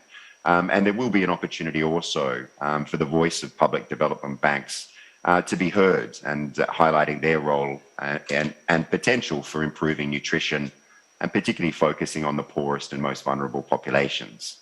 Next slide, please. So as mentioned, at the 2021 Financing in Common Summit, public development banks and members of the Financing in Common launched a sustainable food system cluster of PDBs, which was convened by IFAD, and also a new platform for green and inclusive food systems. We expect this platform to evolve to be an important space for building partnership, for sharing knowledge and accelerating learning among PDBs around green financing. The platform, we expect, will be able to provide technical assistance, to share experiences, and as I mentioned, to promote innovation. There are three main pillars that are envisaged through this platform. Firstly, a technical assistance pillar, which aims at helping PDBs to build their capacity, to better align their investments with the SDGs, the Paris Agreement, and particularly sustainable food systems transformation. And this will include support to improve the assessment, monitoring of risk, and particularly being able to measure the impact of their investments. The second pillar will relate to a communications and learning pillar. And this, as I mentioned before, is to facilitate sharing among public development banks where capacity, resourcing, and results vary greatly. The final pillar is focused on financing, and this will help participating banks in designing various strategies to outreach, particularly in rural areas, but also to pilot innovation and provision of advisory services. This aims to really try to optimize balance sheet management for greater lending and financing to agriculture and creating the incentives for sustainable food systems transformation. We envisage as partner PDBs gradually improve skills, access to financing, that the platform will evolve based on the demand from public development banks. And this is really critical, that the platform itself and the coalition is formed based on the demand from PDBs themselves, not something that's forced or facilitated from the outside. As you can see on the slide, there are a number of principles of which the platform will operate within, and that is inclusivity, a focus on supporting national pathways for food system transformation, and as I mentioned before, that it's demand-driven. Next slide, please. So very quickly, in terms of the next steps for the coalition and the platform, in the coming months, in consultation with the Public Development Bank Working Group, IFAD will continue with other partners, particularly Italy and France, to mobilize experts to help with the design of the platform, and particularly focusing on each of the three pillars to identify priority activities, what the costs are going to be, and various governance aspects. In parallel, IFAD will continue to support convening a PDB Public Development Bank Working Group on sustainable financing for food systems. This working group is convened every second month and will continue to operate until the next Financing in Common Summit, which will be held in November 2022. We aim to continue to share best practices and to really support the development of the platform. PDBs themselves will continue to engage in joint advocacy. And I mentioned before the Nutrition for Growth Summit is approaching in early December. There'll also be a number of other relevant global events that are happening next year. Climate Adaptation Summit in January. IFAD itself will hold a Governing Council in February. And there are various other global events accumulating in COP28 in November 2022. The Public Development Bank Working Group will aim to launch an operational framework of the platform at the third edition of the FIX, which will happen in November next year. So that's a very quick summary of the work that's ongoing at the moment. Thank you, moderator, and back to you. Yes, thank you very much. Thanks to Mr. Hartman once again for his very informative presentation. We will continue on to our fourth theme, which is Consortium, Social Protection for Food Systems Transformation. And of course, last but not least, we will welcome our fourth speaker, and hopefully we'll be able to have a chance to listen from Mr. Mamanuki as well.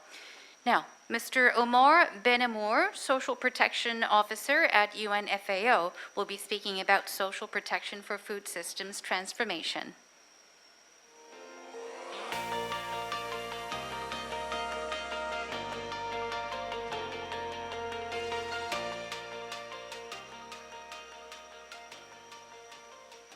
Hello and welcome.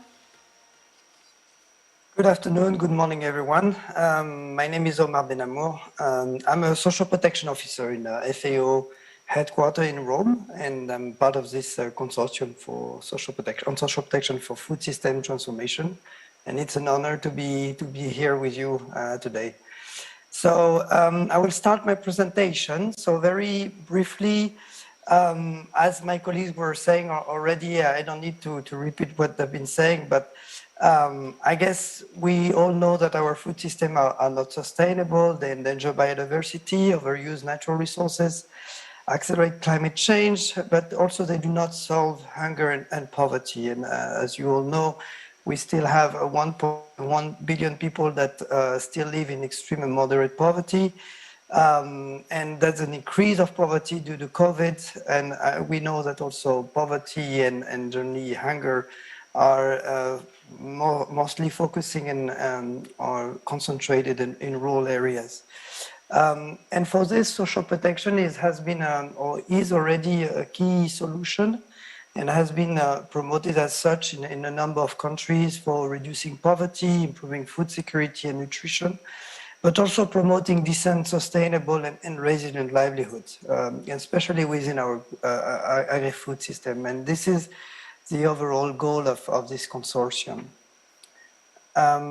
So the agenda of this presentation will be the following. So basically, first I will present very largely the overall framework and some example of action that needs to be taken place and what is the overall narrative of our consortium.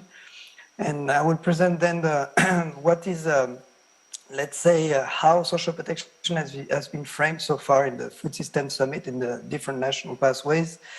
And then I will present you the structure and the objective of this consortium and the next steps. So it's this consortium is a joint effort and interest. It has been created and coordinated by different type of institutions and stakeholders. So you can see NGOs such as Care Gain, but also UN agencies such as FAO, ILO, UNICEF, the World Bank, and WFP, but also some universities such as Tufts University. HOSBO has been promoted and supported by national governments already, such as Bangladesh, Chile, Ethiopia, Germany, Kenya, Malaysia, Nigeria, Pakistan, Philippines, Peru, and the Netherlands. As well by local governments and municipalities, such as the one of Austin, Mexico City, and Birmingham. So what has been the timeline so far?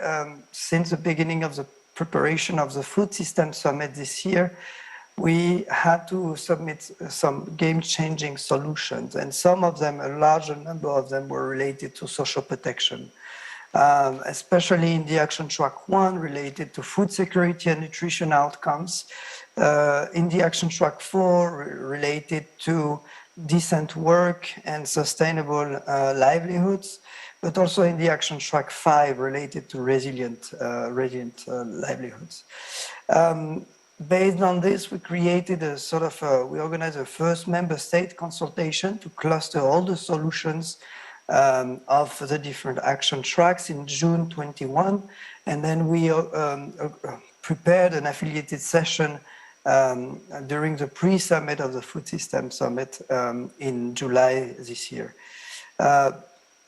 Then we continued developing our narrative and the construction of this coalition in September through member state consultation, while we organized an independent side event in September during the Food System Summit. More recently, we officially created a working group under the Universal Social Protection 2030 Coalition, global coalition that promotes universal social protection.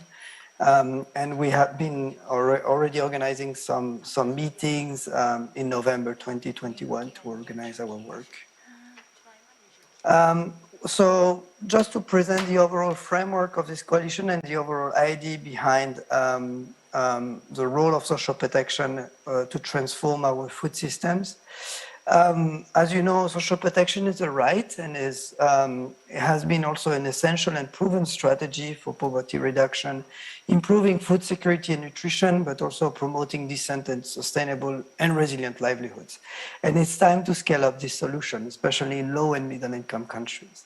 As you know also, 53% of the world population has absolutely no coverage of any type of social protection benefits, and the larger gap is actually situated in Africa. And also a larger underinvestment of social protection in a large number of countries to reach universal access or universal coverage. So what we aim to do is, with this coalition, is to leverage the role of social protection for poverty reduction, food security and nutrition, but also decent work. So promoting universal social protection, so aiming at really focusing on the policy and legislation, government capacity and coordination, delivery platform and infrastructure, planning and financing, but also evidence generation and dissemination, knowledge and learning. And based on this, the idea is to focus on specific outcomes or optimize the impact on specific outcomes that are related to food systems, especially food security and nutrition, decent work and sustainable livelihood, but also focusing on specific aspects such as improving the coverage, the adequacy, the comprehensiveness, the quality, and the responsiveness of social protection system around the world. So just to give you some example in terms of nutrition and how do we make sure that we improve the impact of food security and nutrition through social protection, the idea is to here, as you can see on this slide, focus on extending the coverage, making sure that we prioritize population that are the least able to adequately and consistently meet essential need for nutritious food. We have also the adequacy aspect that is also important to making sure that we mind the affordability gap and design transfer to close as much as possible the cost of nutritious gap as soon as possible. In terms of comprehensiveness as well, we need to also reinforce social protection, food security and nutrition outcomes by linking to and bundling benefits with key services. In terms of quality, also there's a need for inclusive social protection design and delivery, safeguard, and empowering people and provide quality benefits, assistance, and services. And finally, in terms of responsiveness, and this is something that is a bit cross-cutting around the different outcomes, making sure that social protections are shock responsive and associated to, are actually useful to respond to specific shocks and crises. In terms of decent work, I will not go that much into details here because I think that Elvis mentioned a lot of the aspect of the role of social protection for promoting decent work, making sure that workers have an adequate access to social insurance and social security as a whole. So I don't think that I will need to go that much into details here, but the idea is to focus on changing or modifying legal frameworks, making sure that we absolutely extend coverage to all workers, and especially agricultural workers that are generally excluded from any type of social security schemes. There's an aspect related to the adequacy, to making sure that we review the legislation, the modalities for adjusting contribution and benefits, but also providing information on the rights and the obligation, but also ensuring the compliance and the incentives of the systems. But also we can think about focusing on the comprehensiveness of the social protection systems by giving progressively higher protection and contribution, looking at non-contributory schemes and economic inclusion programs for promoting a certain transition from an informal activity to a formal sectors. So, and it's very relevant in terms of food system, for example. So going also at the last outcome related to social protection is again around economic inclusion. So we promoting the role of social protection for transforming livelihoods, promoting sustainable and resilient livelihood.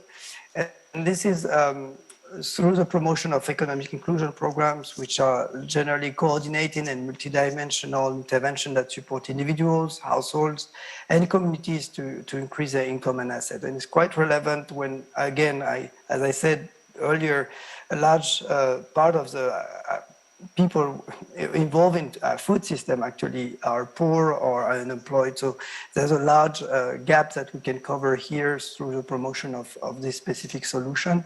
And there's a dual objective around this. The specific outcome is to enhance the resilience and inclusion of the poor and vulnerable by unleashing their productive potential. And there's two pathways for this. There's agriculture path, so with basically facilitating access to markets that is critical for local food system transformation. So making sure that small-scale farmers are supported and can have an access to unleash their productive potential and make sure that they can have an access to markets and increase their income. And there's a diversification path that basically is looking at how do we generate income from agriculture, but also natural resource management, as well as non-agriculture related activities, especially in rural areas that are associated to agri-food system transformation. And in that context, social protection is actually an enabler for making the necessary investment to kickstart or further develop an income strategy, but it's also an enhancer in terms of protecting incomes against shocks and building capacities and capabilities that can further strengthen income strategies. So the role of social protection in that regard is to improve management, releasing liquidity and financial constraints, supporting productive and human capital accumulation, but also supporting reallocation of resources. Then another aspect that I didn't mention in this slide, but is very critical in terms of food system transformation, is that social protection can help to better manage natural resources, and we have a lot of evidence around that, and especially in the fishery sector, in the crop production sectors, but also in the forestry sector, for example. So beyond the content and the technical aspect of our work, we have been creating this working group to support countries to strengthen the linkages between social protection and food system at country level. So within the Food System Summit and through looking at the national pathways, we've seen that 62 out of the 104 countries that have uploaded the national pathways are referring to social protection as one of their key solutions. And we have a large number also of countries that have expressed interest in or supporting the work of this consortium that we created earlier this year. Again, a few countries, example of countries that have been mentioning all of the social protection areas of interest, looking at the 3 dimensions outcomes that we have mentioned before. So you have a few number of them. Most of the countries are focusing on the role of social protection for reducing hunger, but despite that, there's a lot of linkages with other outcomes that have been identified. Again, this working group the idea is to coordinate the multi-partner effort to leverage food system by strengthening social protection and support USP 2030 goals. The idea is to leverage the existing momentum of the response to COVID-19, the Food System Summit, and build upon national commitment to strengthen systems and make them more coordinated and move towards sustainable long-term solutions. But also the idea is to guide and inform recovery from COVID-19 impacts and efforts to build forward for better outcome and sustainable improvements. And this is through mostly three action areas, let's say. Evidence generation, so really generating knowledge products on what to support decision making and let's say clarifying the linkages between social protection and food system transformation. It's also implementing and monitoring, so really focusing on country work level and making sure that we support government in designing and implementing and monitoring social protection systems that can transform their food systems, but also it's through a connection and sharing experience, so brokering connection between partners and countries for peer-to-peer learning. As you can see, it's like kind of summarized into this slide. What is, and I will mostly end here, is the fact that so far that we're creating, as I said, formally this working group as part of the Global Coalition of Universal Social Protection 2030. And then we're trying to increase the number of members within the consortium to be beyond the USP 2030 that already have as members the African Union, the European Union, the Inter-American Development Bank, OECD, France, Belgium, Germany, Finland, etc. So we have already a large number of members, but I think we want to go beyond that. We want to also establish subgroups within this consortium to focus on those specific outcomes that I mentioned before, and we are into the development of work plans for 22-23. And the idea is to provide support to at least 15 countries that have been highlighting social protection as one of their solutions in their national pathways. And we want to also improve coordination and synergies with other coalitions, such as the one on decent work and living common wages, zero hunger, human development peace nexus, women empowerment one, and the youth engagement, as well as others that refer to also social protection. So it really shows a cross-cutting dimension of this coalition. And finally, just to end here, as I said, like the proposed subgroups are so far to develop a novel framework and look at how we can better strengthen linkages between food system and social protection, so evidence-based. So we are developing a conceptual framework with the University of Western Cape, based in South Africa. And also we have 2 other working groups that subgroups that are being created, one on social assistance to improve food security and nutrition, and a second one related to economic inclusion and decent work for sustainable livelihood in agri-food system. So I will end here, and I will be happy to answer all your questions. So thank you very much. Thank you very much, Mr. Benamour. I'm sure that if we have questions, we can share them with you later on during the panel discussion. We have just received great news. We did have difficulty connecting with our second speaker, and we are now connected online, so we're able to get back on track. The theme is making food systems work for women and girls, which is a subject that is also close to my heart. So please welcome Ms. Jemima Njijuki, Director for Africa, International Food Policy Research Institute. Hello, and thank you for being with us.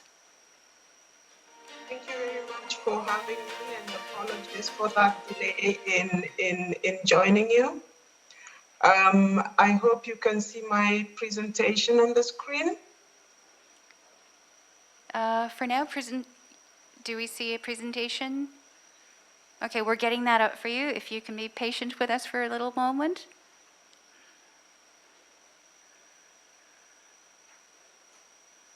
Okay, yes, we do have the presentation on screen.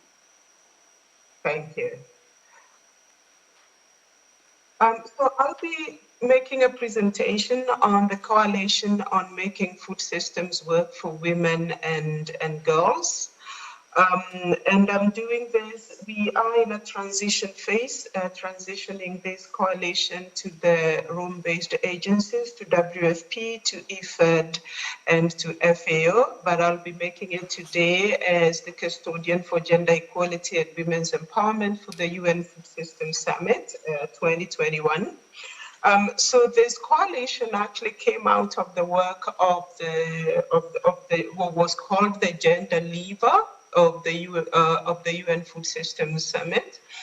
And basically our vision was for a just and equitable food system. We recognized that a lot of the conversations in the last years have been about making food systems sustainable, making them deliver nutritious foods, but we really wanted to bring an equity and justice focus to the food system.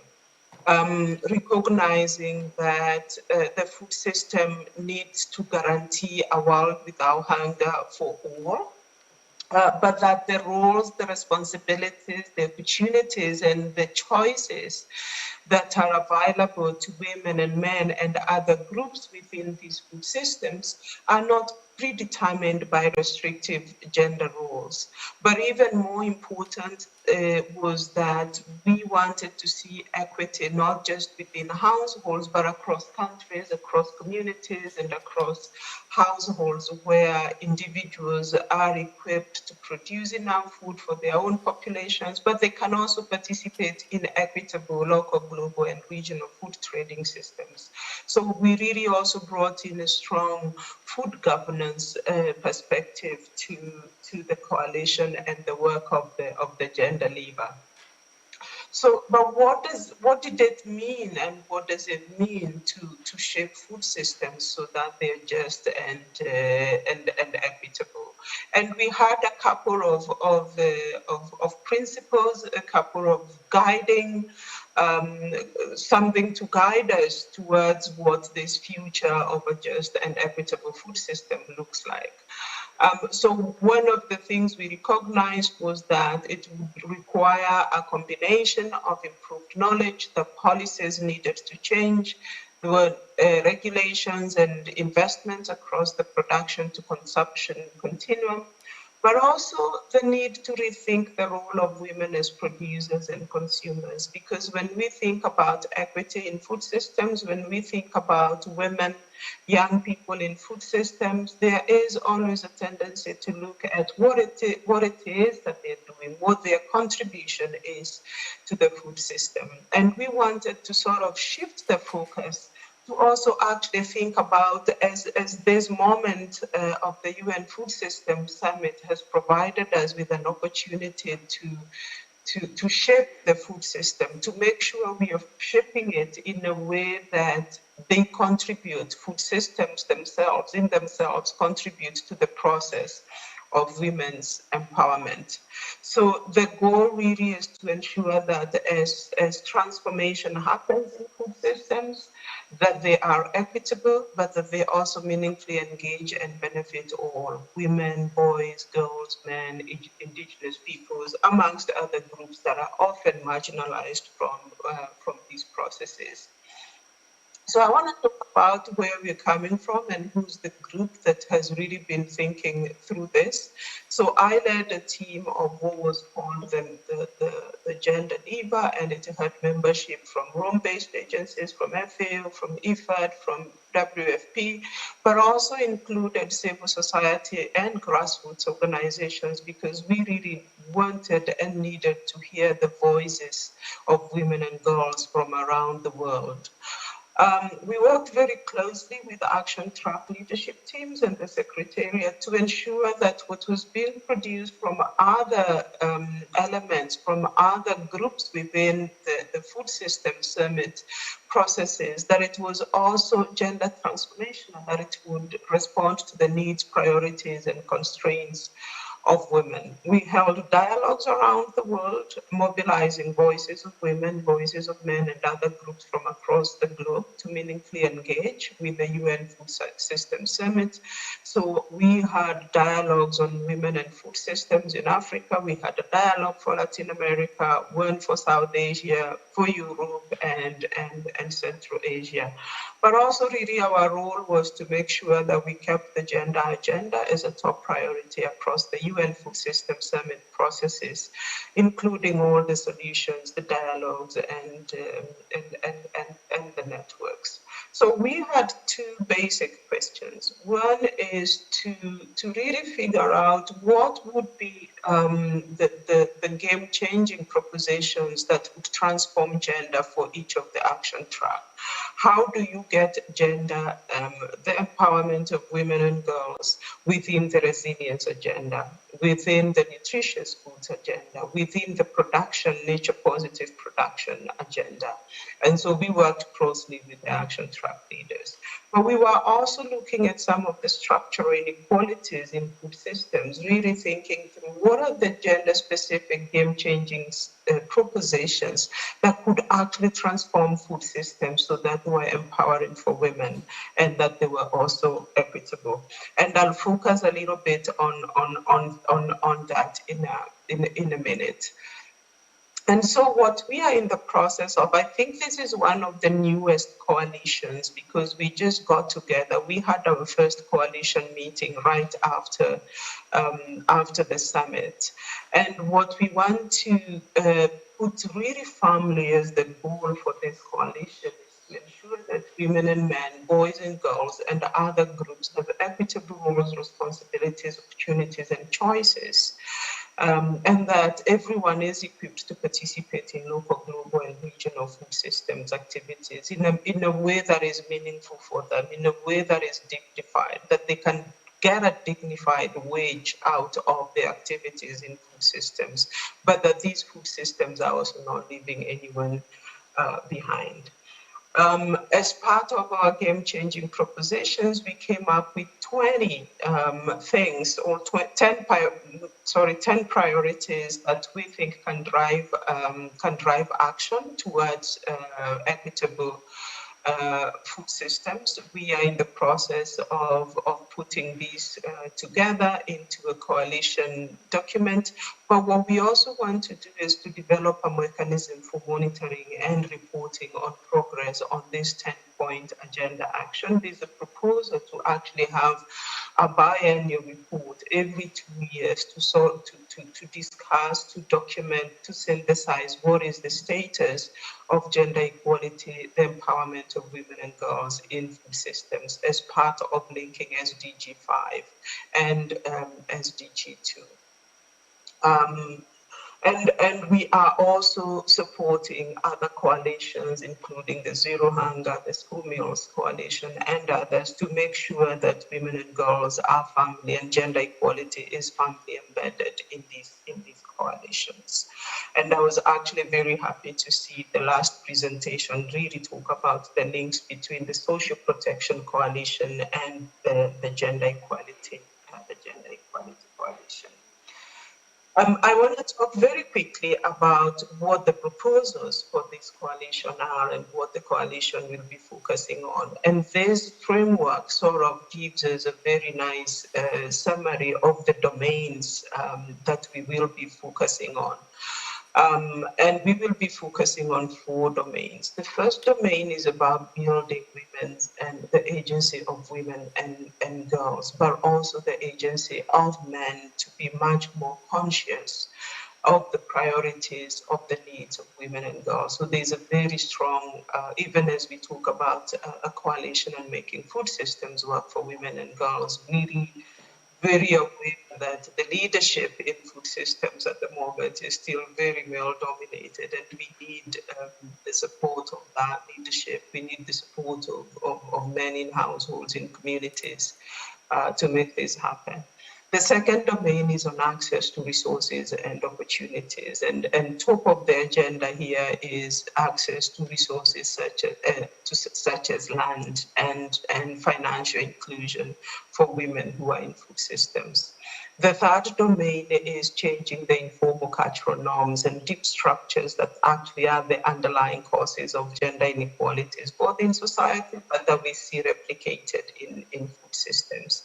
And the third domain is changing policies, rules, and institutional arrangements so that they work for women. So as you can see, we're moving from individual change to systemic change, but also moving from changing the informal, such as norms, to the formal, such as policies.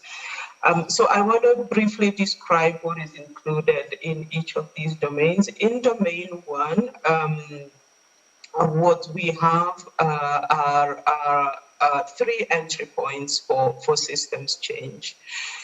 So the first, what we're calling game-changing proposition, is an alliance for anemia actions, recognizing the disproportionate burden of anemia on women and girls, and having nutrition actions that actually respond and address that. This alliance has already started a lot of work. It is led by the Micronutrient Initiative with a couple of other partners. So here we're dealing with nutrition, with economic empowerment, but also with leadership of women in food systems. In terms of economic empowerment, one of the strongest proposals to the summit was to set up hubs that are designed to support women-led enterprises that combine technical and financial support. And a lot of these have been included in some of the national food systems transformation pathways, thinking through how do governments support women more, whether it is with extension services, technical services, financial services. The third area here is on leadership, and what we have started already is what we're calling a global accountability mechanism for global food systems organizations to ensure 3 things: that they have women's leadership, they have diverse leadership in these organizations, that they have internal policies that support women to advance in their leadership, but that their work is also equitable, that they're looking at equitable outcomes from their work. We launched the inaugural Global Food 50/50 report during the summit, and we're in the process of planning for the 2022 Global Food 50/50. There were 52 organizations included in the first report. The goal is to have about 200 global food systems organizations included in this accountability mechanism. The second domain is on increasing access to and rights to resources, and here we're focusing on 2 main ones: land and finance. And this is in recognition of the fact that the gender resource gap has direct implications on the work and income security, translating to food and nutrition security, as well as empowerment of women and girls.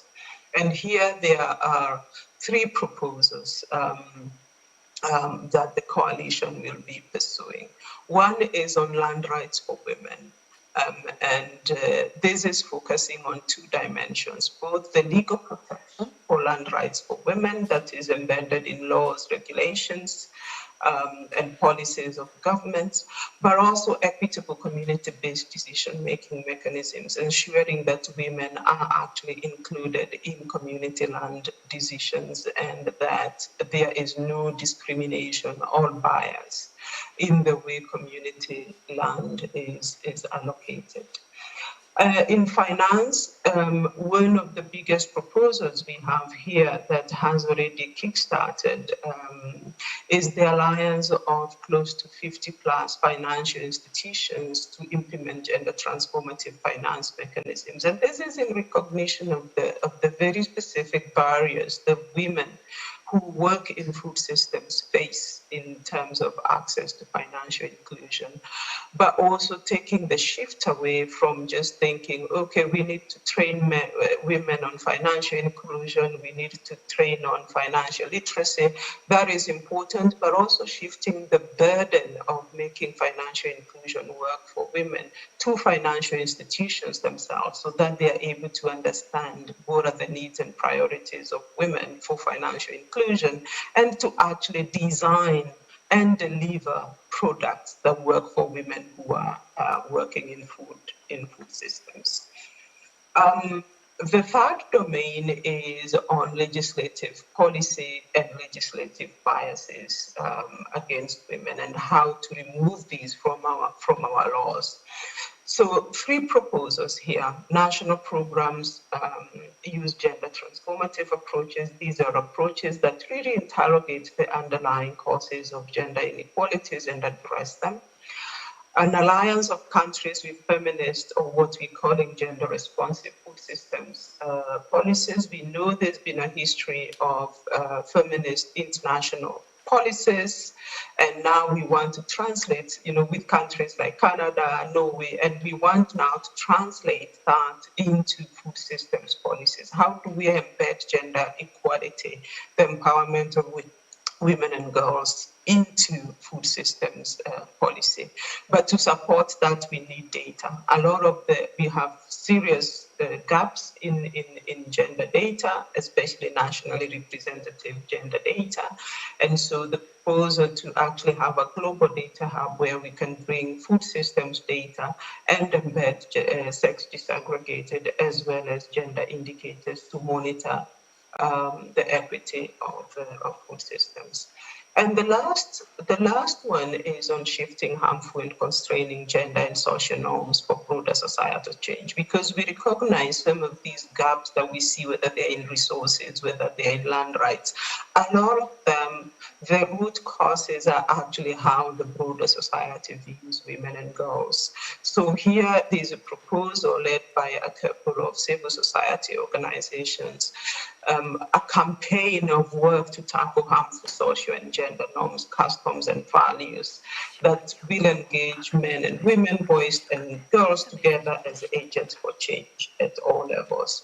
Now, in the setting up of the coalition, each of these domains is a working group that is called by 2 organizations that has, and as you have seen a lot of it, what we wanted to do is, because this is so critical, not to wait for a moment to launch this coalition, but to already start specific working groups working on some of the issues. There's a couple of countries that have expressed interest in this coalition. Currently, we are working with a group of them, with Canada, with countries that are part of the European Union, with Finland, with Norway, with Ethiopia, with Zambia. We have the Gambia also engaged, Morocco. So a couple of countries that have already expressed interest in this. A majority of countries actually did explicitly mention women and girls and gender equality in the national food systems transformation pathways. So we know that there's actually a political will from across countries to tackle some of these issues. At the moment, as I mentioned, we are transitioning the secretariat and the leadership of this coalition from the International Food Policy Research Institute, where I've been based, to a joint technical committee that comprises of the gender technical leads from FAO, from IFAD, and from the World Food Programme. I will stop there. Thank you very much for having me. And happy to answer any questions. Thank you, Ms. Nijuki, and I would also like to thank all of our speakers for session 3 for the great insights. With all the presentations in mind, let us now proceed with the panel discussion for session 3.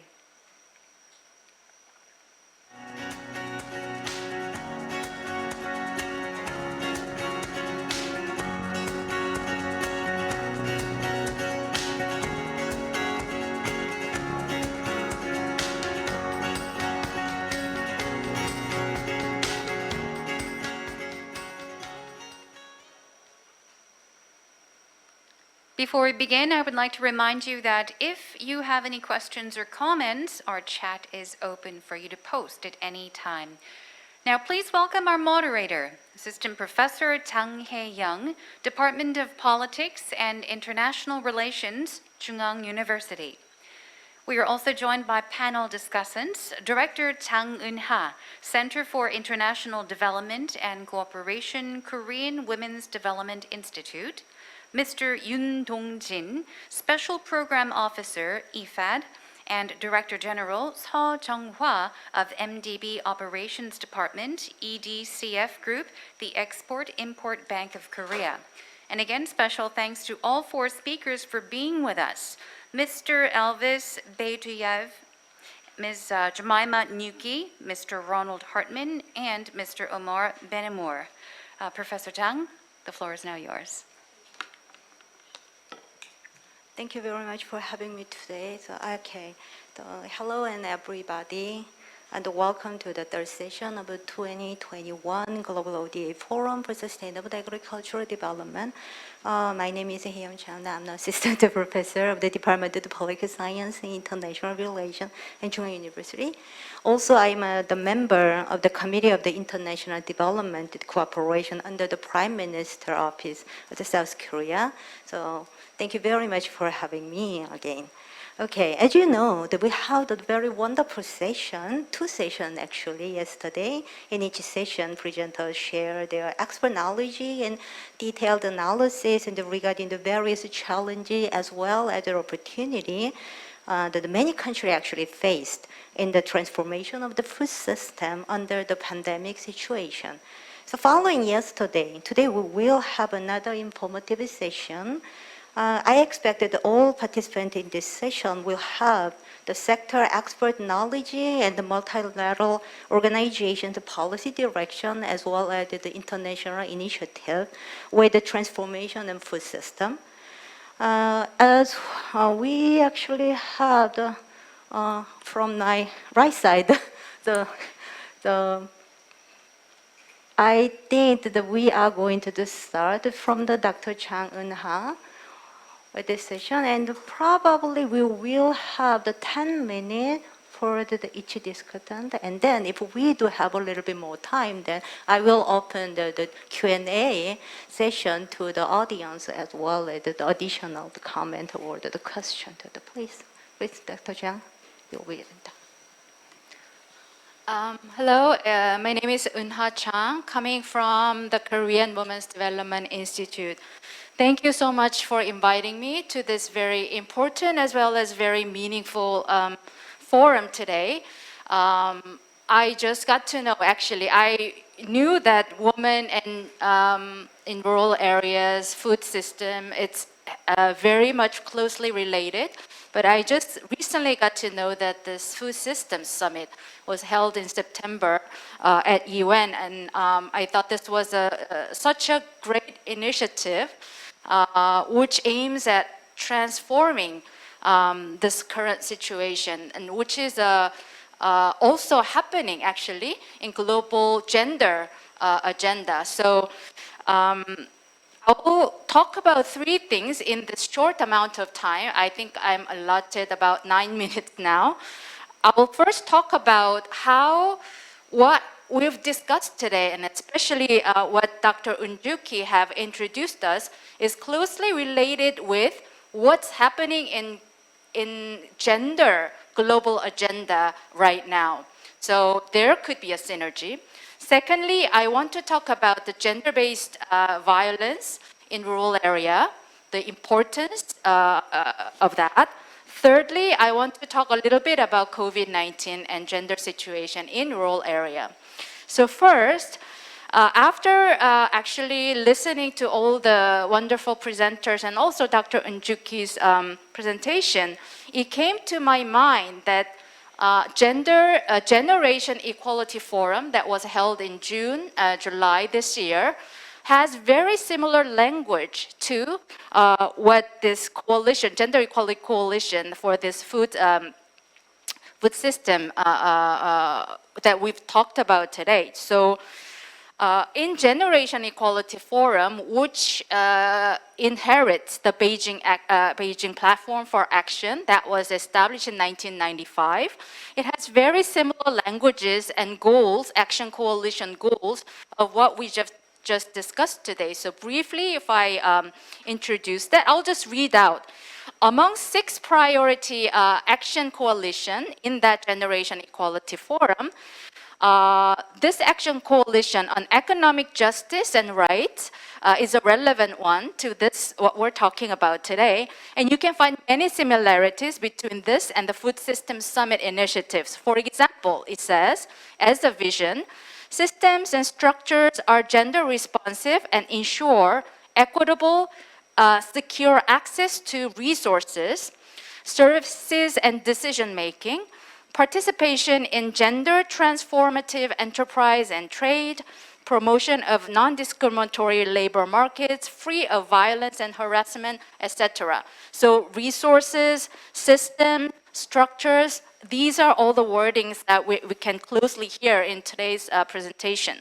So as an action, they have laid out 4 actions, which is also very relevant to what our discussion today, which are increase women's economic empowerment by transforming the care economy, expand decent work and employment in formal and informal economies.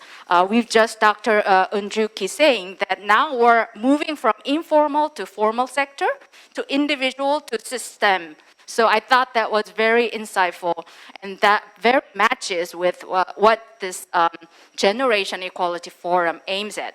Third, increase women's access to and control over productive resources. Again, what we've just heard in this session. Promote gender transformative economies. So why am I reading all this out?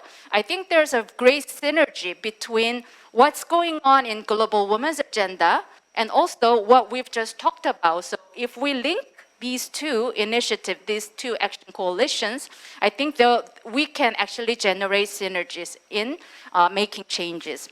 Second, I want to stress out the importance of eliminating gender-based violence against women, and also very much in rural area.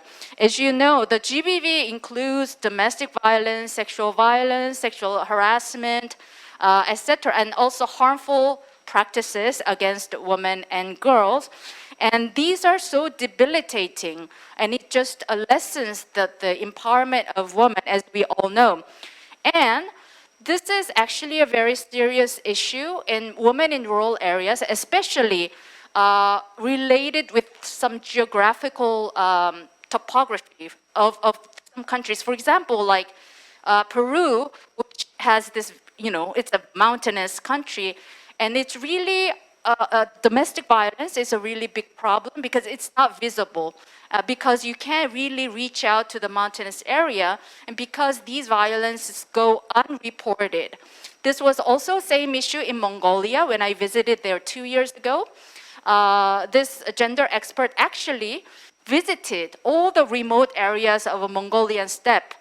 And she found out that the domestic violence, gender violence, was a very big issue because those victims cannot really have a reporting mechanism.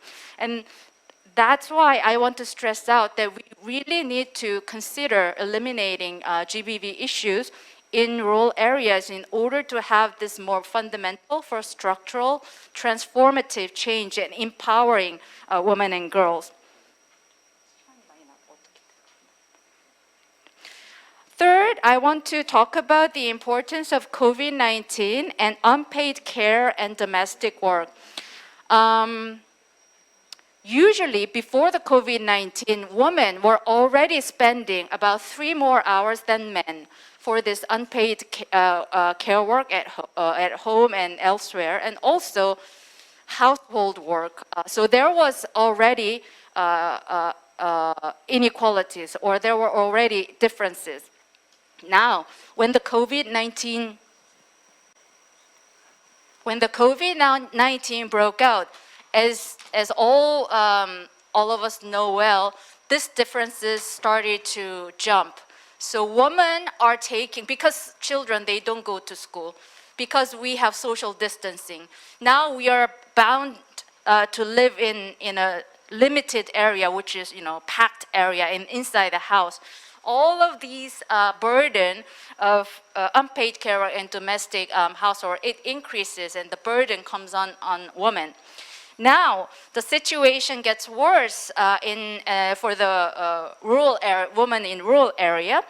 You see a lot of women reporting increase in burden of house chores, etc.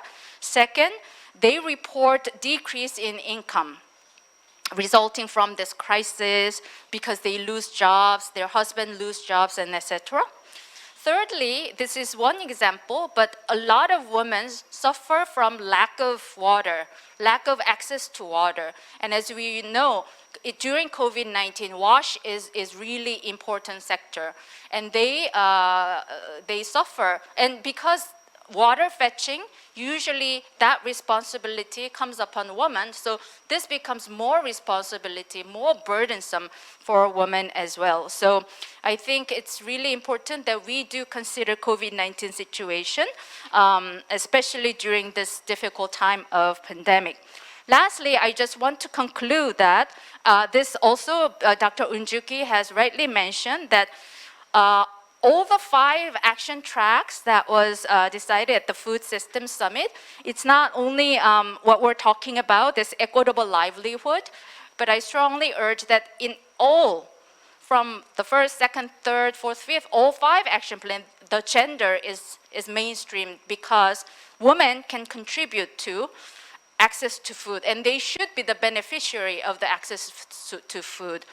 Sustainable consumption, nature-positive production, equitable livelihood, which we're talking about now, and also resilience. Women can actually contribute as well as become the beneficiary of all these 5 efforts. So, thank you. Thank you very much, Dr. Chang. That was a very informative talk. And let's move on to the Mr. Yoon Dong-jin. Yeah, actually, unfortunately, Mr. Yoon Dong-jin is not in Seoul right here. So, Mr. Yoon, can you hear us? We cannot hear you. Can you actually adjust your mic or? Oh, I cannot hear you. Can you? Everybody is here, except myself. Okay, that's something wrong. Okay, thank you very much. Can you actually repeat again? Okay. Hello. Oh yeah. Finally, we are able to hear. Thank you very much. So please, you actually have also 10-minute discussion. Please, the stage is yours. Thank you, Professor Chang. Good afternoon and good morning. Glad to see you all. Thank you for the presentations. It is my pleasure to be part of 2021 ODA Forum. My name is Dong-jin Yoon, and I'm joining you from Italy, where I'm working. Before IFAD, I have engaged in various domestic policy areas at the Ministry of Agriculture. At first, I was a bit reluctant to accept the invitation as my work is being in between Korean government and international organization. Yet I agreed because sharing my knowledge and idea might help my Korean colleagues in Korea. It seems that they are currently struggling to come up with a new ODA strategy by assessing and reflecting domestic demands and international dynamics. My intervention will be in three parts. I would like to start by posing a question. Then I will briefly touch upon my observation on Food Summit. After that, allow me to propose three keywords for the development of Korean ODA policy. They seem like rather vague concept, though it is my hope for the Ministry of Agriculture to take my message away for further deliberation. Yes, indeed, today's forum is covering comprehensive and ambitious agenda. Especially our session is dealing with many social aspects of food system, decent work, gender equity, social protection, and so forth. No doubt about that. International organizations have a mission to assist poor people's livelihood. Social justice is getting more prominence in development projects. From the field, however, I have heard some concerns about growing list of constraints and objectives. With that, I would like to hear more about some internationally agreed social index or measurement in agriculture. I mean, the index specifically designed for the rural community for the international comparison. And if possible, in applying them in the field project, what kind of advice you would share for the harmonization of development goals? Turning to the summit, I have the opportunity to engage in the preparation work. There I have witnessed extraordinary concerted efforts among many international organizations, especially anchoring organizations strive to drive food and agriculture agenda to the highest point in global politics. The resounding message was clear: transform current food system. In the journey to the transition, as we have seen in this forum, all set of coalition requests are getting louder. Once again, in the process of Food Summit, many stakeholders collectively sorted out food-related issues and successfully illustrated their relationship, so-called nexus, and SDG 2030. Yet the critical question remains: who is going to pay the bill? Combined by climate conference and ongoing global pandemics, the momentum which UN Food Summit has attracted is at the risk of mitigation. I'm not willing to delve into resource issues, yet what I have realized in Rome is that ODA is much more than development. It has its own ecosystem. Now for the Ministry of officials, I'm sympathizing with them. They feel double pressures. Internationally, Korea is expected and obliged to increase its ODA share. Domestically, its constituencies are requesting justifiable evidence or value for money. Having said that, I would suggest three keywords as food for thought. Firstly, what crossed my mind is so-called policy relevance. It is a matter of substance. To be frank with you, agriculture ODA in Korea is harder to gather domestic support. I mean, farmers' support. It will be fine unless they are in strong objection. Again, without proper relevance, it will be very difficult to maintain related budget and policy support. So, please pay attention to not only current policies, but also past policy experiences. Many officials are reluctant to disclose errors. However, successes and failures are equally important. In this regard, Korea has ample potentials. Allow me a few examples out of last decade's experience. There could be such as farm household registration, animal tracking system, integrated rural development projects, mobile-based extension service, and so forth. Secondly, I would like to underline policy coherence. ODA should not be an island. It needs to be aligned with the domestic priorities. Speaking of policy coherence, I'm referring both Ministry of Food and Korean government as a whole.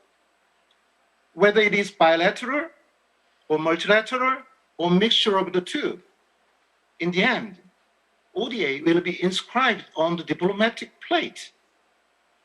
To my knowledge, Korea has rather less centralized decision-making structure.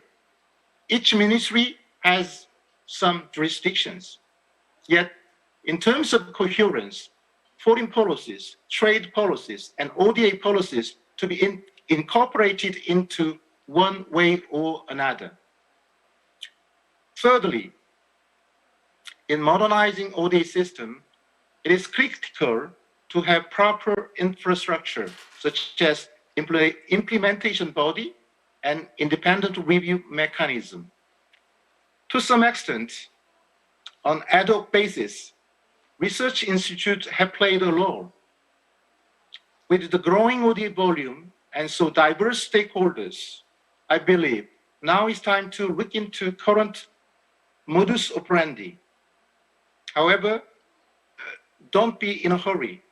Time frames should be laid out for mid to longer term.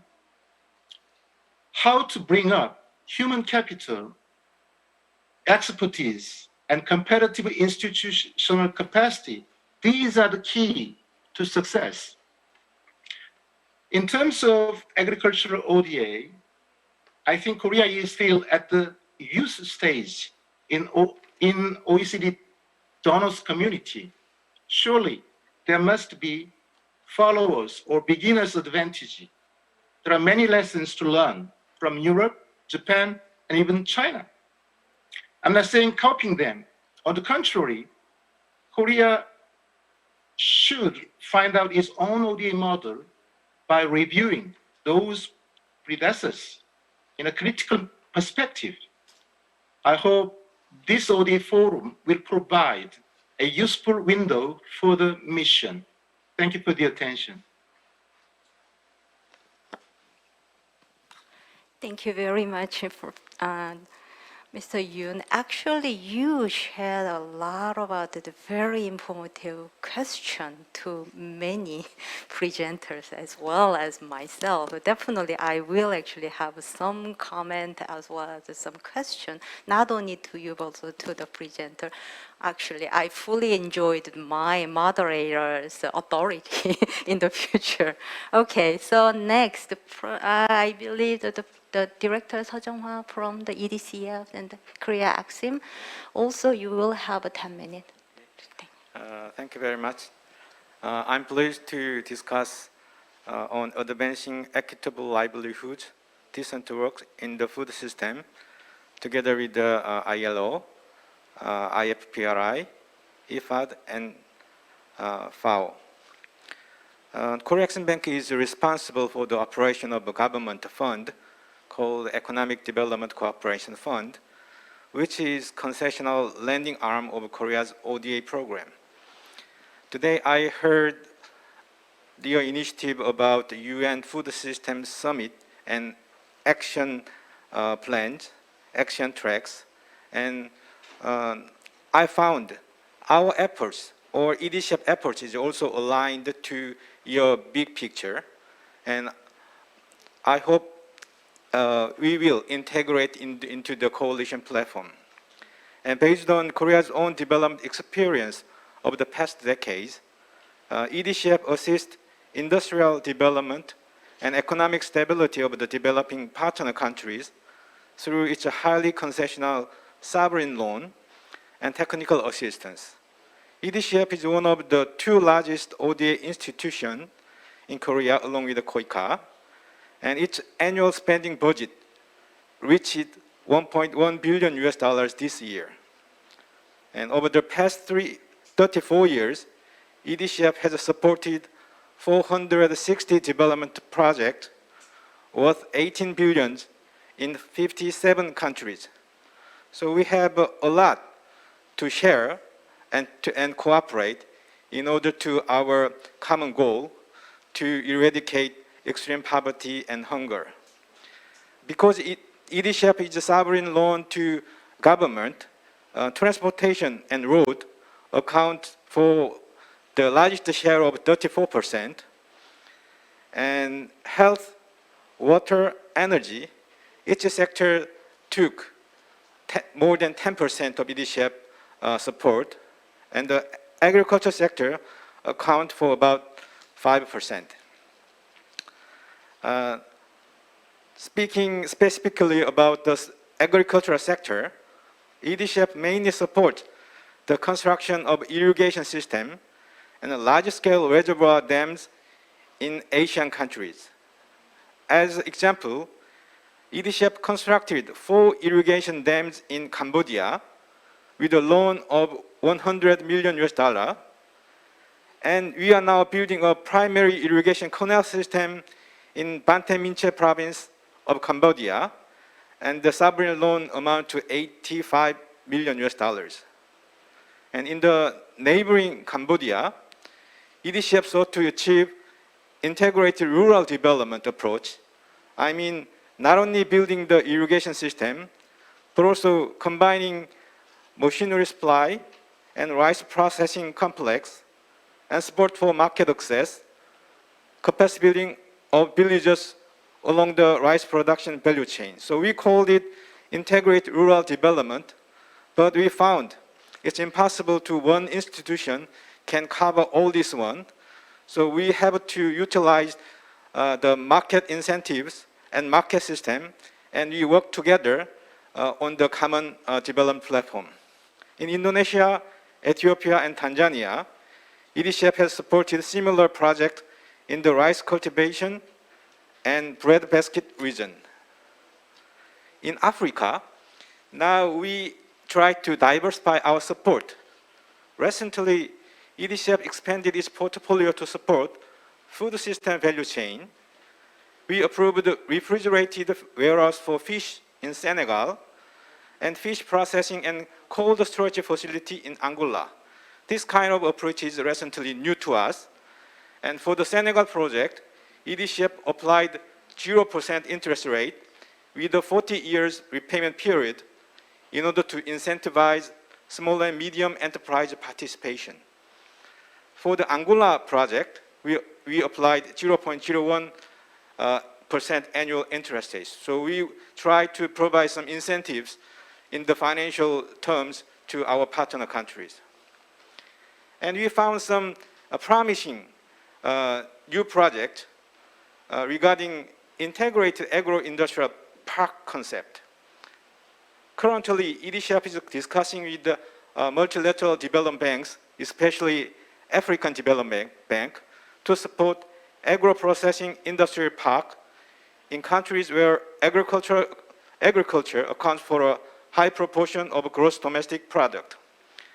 The agricultural industrial park is a strategic tool under the UNIDO, specifically support Africa countries, with a focus on transformation of agriculture and livestock products. It aims to generate income through agriculture and non-agricultural activity by linking agriculture and agricultural industries. EDCF can assist partner countries to develop the agricultural industrial park facilities such as site development, water supply, electrical and telecommunication connection, and road. In particular, we are looking at the area to support sewage and wastewater treatment facility because it is more focused on the agricultural processing industry and companies. Lastly, I'd like to talk about women and youth entrepreneurs' access to finance. EDCF approved the financial accessibility enhancement project for gender equality in Cambodia, and it is unique for the EDCF to directly support a private financial institution rather than our development partner country government. The beneficiary borrowers were two Cambodian microfinance institutes that lend money to the female entrepreneurs primarily engaged in small agriculture and commercial business. To reduce the credit risk of local microfinance institute, the EDCF provided loans through a Korean bank's local subsidiary, which wanted to play a larger role in the local financial market. The EDCF offered a concessional loan with an interest rate of 0.8%, and it was evaluated to increase financial access for Cambodian women and low-income youth. Now we discussed a lot, and our moderator asked me, what is today's discussion implication to Korea's agriculture ODA? And I think a new idea was given in the process of UN Food System Summit. And I found you consider the whole food system and seek the role of agriculture that contribute to job creation and common livelihood. And it is also meaningful, it is possible to think of a model for cooperation with the microfinance institutes and public development banks specialized in agriculture and women's enterprise. Since many Korean banks are increasingly investing in the ASEAN region, it is worth to collaborate with them. So by participating in this dialogue, I found many works of ILO and IFAD, FAO, and IFRI, and we learn a lot, and we want to align our operation into the common coalition efforts. Before concluding my discussion, I'd like to mention one thing. Mr. Petulayev presented about the food system workers. I thought food system workers, it was my father. I was from farming house, and my father was suffered from the poverty, poor working condition, low skill and productivity, informal child labor, all of difficulties you explained. But Korea has overcome these difficulties through hard working and also enabling environment from the government side, including infrastructure and access to market and access to finance too. And more importantly, the decent works was provided by the community. Mr. Omar of FAO explained the agricultural path and diversification path for economic inclusion. Actually, when I was young, my father was very hard to grow the rice, but it was not enough to generate decent wages or incomes. But fortunately, just beside my house, there was a manufacturing factory. So my father worked there when he don't have to work in the rice paddy. And that generated some incomes. And my father saved money and let them to use for educating 3 sons. Now me and my 2 brothers graduated the college, and my father invested fully in accumulating human capital. So I think your approach, considering economic inclusion, agricultural path, and diversification path, it is a very important factor. And Mr. Hartman of IFAD said, a lot of resources, how can he mobilize this one? Majority will come from the domestic resources, but some external resources are also necessary. So we have to make some coalition. And finally, work for women and girls. Whenever I think of myself, I cannot remind my grandmother and mother. They were center of our livelihood in my family. They never break down under difficulties. And we have to value the women's roles.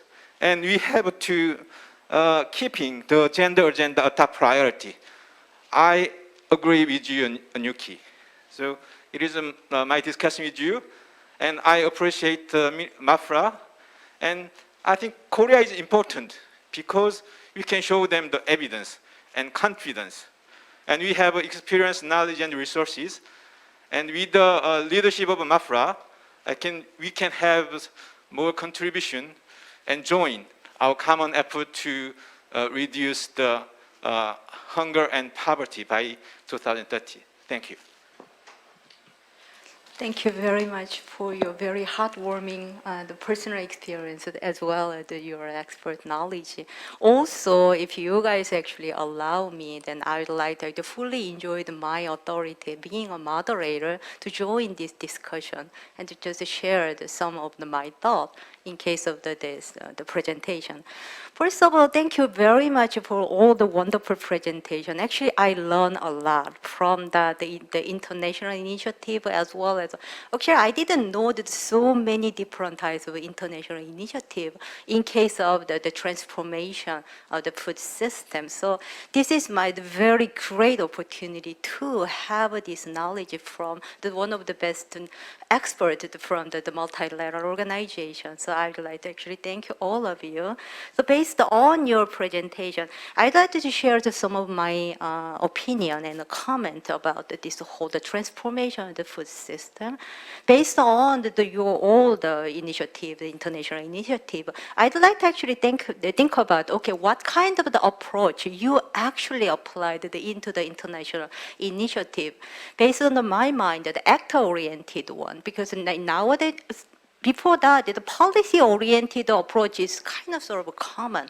But every single of the international initiative you today actually present is the actor-oriented. You are very much focusing on the marginalized group, including women and indigenous people, etc. So that is going to be one of the very important issues. But at the same time, even though you do not openly mention about this integrated approach part, but I'm thinking your international initiative definitely included the integrated approach. Nowadays, the South Korean government very much focusing about to establish what kind of the real meaning of the integrated approach. So that is going to be my first thought. The second one is, okay, so conceptualization of the transformation of the food system. Okay, based on my scholarly expert, I think that the conceptualization of the transformation of the food system definitely is needed to be considered. Everybody talk about this, the transformation of the food system. Yes, that is very important. Everybody agree on that concept. However, which area we are going to talk about the transformation, that is going to be another part. Definitely we need to think about this part as well. So that's why if we consider the food system, I'd like to actually divide it into the three different parts. One is consumption, second is production, and third is the distribution, right? So if you think about the consumption issue, obviously you just think about, okay, consumers' awareness is the key point. Even though you provide this is a decent work is important, this is a fair trade is important, but if your food prices goes up because of the fair trade, regular consumer usually do not actually buy those types of fair trade one. So public awareness is an essential part. So that's why not only just providing some sort of international initiative, but also international organization definitely had a very active role to promote its public awareness in so many different ways. Second one is the production case. I cannot actually mention without the importance of the decent work, particularly agricultural sector. Every single country has exactly same problem. In case of the agricultural worker, their work condition is so much unbearable. In many cases, yes, that is quite true. But at the same time, In case of the production of the agriculture sector, it's not only decent work, but also labor issue as well as the innovative infrastructure is definitely needed to address. Because even though how much you actually produce is much better final product from the agricultural industry, if you do not deliver properly and on time, that is not going to actually give much, appropriated result from that, the agricultural production improvement. That's why the infrastructure, particularly innovative infrastructure, is definitely needed. The third one is distribution. Even though how much you actually produce, the better quality of the agricultural final product, if you do not distribute properly, that is going to be a very serious waste. So food waste is also a very important issue in here, in my personal opinion. So that's why if you consider the food system with the distribution part, is food deliver. Obviously, they created another big industry, but at the same time, logistics to reduce carbon footprint is very essential. Because if you just think about it, the food system in local area, regional area, and global area, the reason why we actually distributed the food system in case of the local, the regional, and global is how to reduce carbon footprint by distributing this proper agricultural product into the world. Not only the regional, but also in the world. That's why if we think about it, this food system, the transformation food system as the game changers, the transformation of the food system is not just the whole issue, but also much more divided, much detailed, and very, the sophisticated strategy to approach the better result. So in order to do this, I'd like to actually suggest,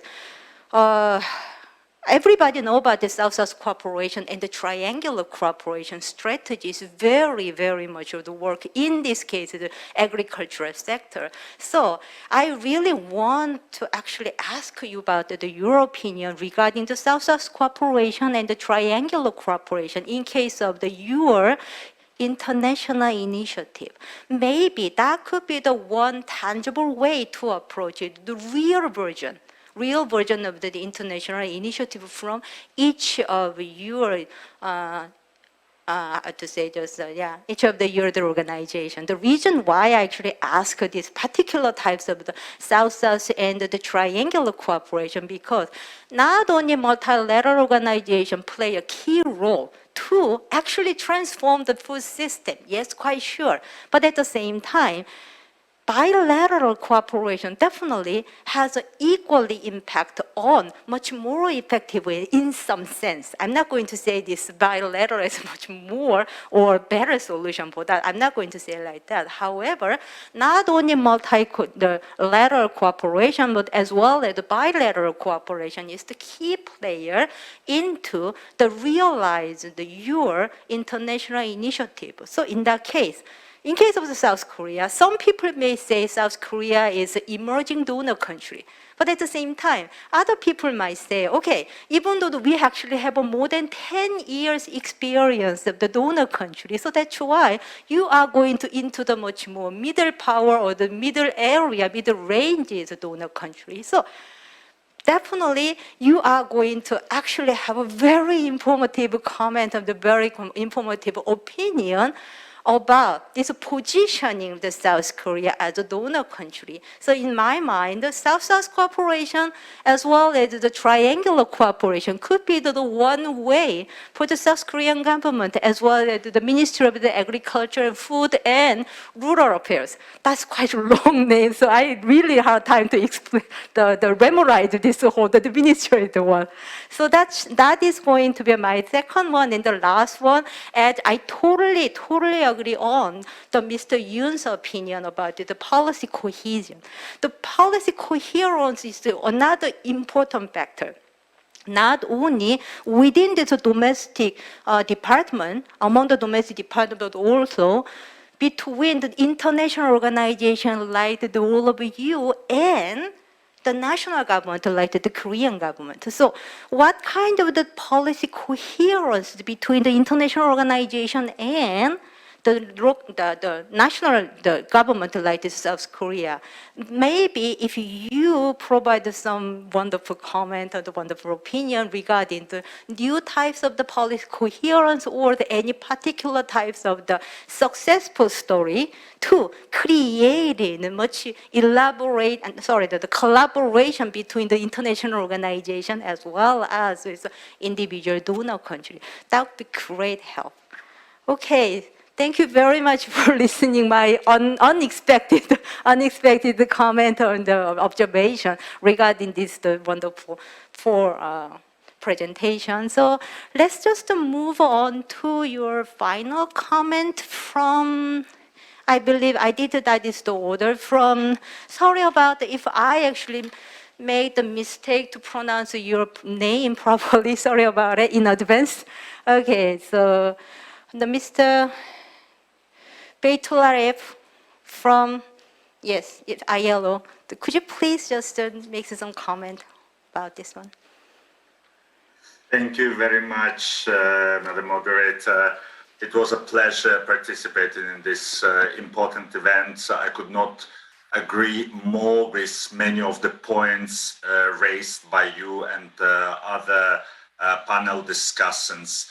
The importance of policy coherence. We work very hard, to ensure this coherence and these multilateral initiatives of the UN system, which bring together also civil society and other key actors in food systems, as well as, of course, member states, is a good reflection of the fact that, we have made significant progress in policy coherence. On integrated approach, again, couldn't agree more. The issues that we face are complex and multifaceted. The challenges are huge before us. And of course, successfully addressing those requires integrated approach. We could not, or each of us, as organizations could not, of course, solve all the issues. As ILO, for example, we look at the issues of employment and labor issues, already quite complex in themselves. And of course, that's why we work with partners, with other organizations, with member states to, ensure that we all contribute in line with our comparative advantage and our technical expertise, of course. The importance of South-South and triangular cooperation. Absolutely. Again, I think in each of our organizations, we have respective units responsible for this that facilitate South-South cooperation and support triangular cooperation. So couldn't agree more with many of these issues highlighted. Again, thank you very much and look forward to future cooperation and collaboration within, the scope of these coalitions. Thank you. Thank you very much. Okay, let's just move on to the Dr. Unjuki about your comment. Thank you so much, and for inviting me to be part of this conversation, because it's such a critical conversation, and some of the issues that have been raised by the discussants really central to making some of the things that we are talking about work. Both in terms of the partnership building that is required between countries, but also within country, because even within country, it's going to take multiple organizations, government, civil society, universities, all coming together to make sure that the knowledge is there, but that knowledge actually leads to transformation of the lives of people, that our smallholder farmers who are really core to the food system, that they actually live dignified lives, that they can actually make money out of agriculture and out of food systems. I was very touched with that personal reflection by the previous speaker. Of his parents being farmers. My parents were also smallholder farmers, but the young people of today are not going to get into agriculture if it continues being the way it is. So we need to break that cycle of struggle for the people who make our food systems move, whether they are workers, as the previous speaker from ILO has mentioned, whether they are the processors who are transforming our food into food that move across, products that can move across countries, etc. I also do really appreciate the last comments you made as the moderator about the role of South-South cooperation. And I think in Africa, we are seeing a lot of that work, both not just in terms of financial flows, but also in terms of technology exchange of expertise and lessons. So such an important conversation to have.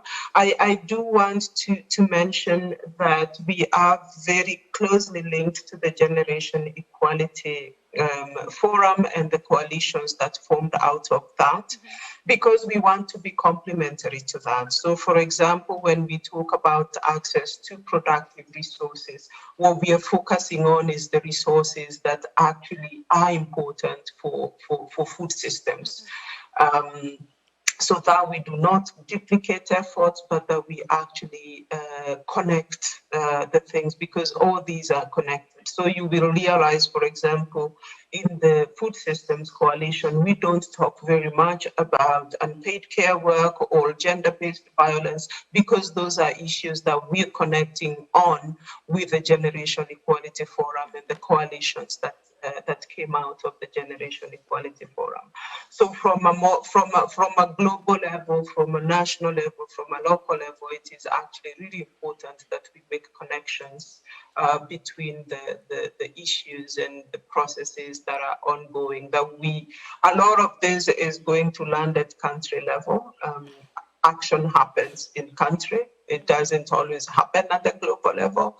And so supporting countries to actually bring all this together on the ground as part of the national food systems transformation pathways and the resources, and putting together the resources, the human capacity that's needed to drive that is going to be critical.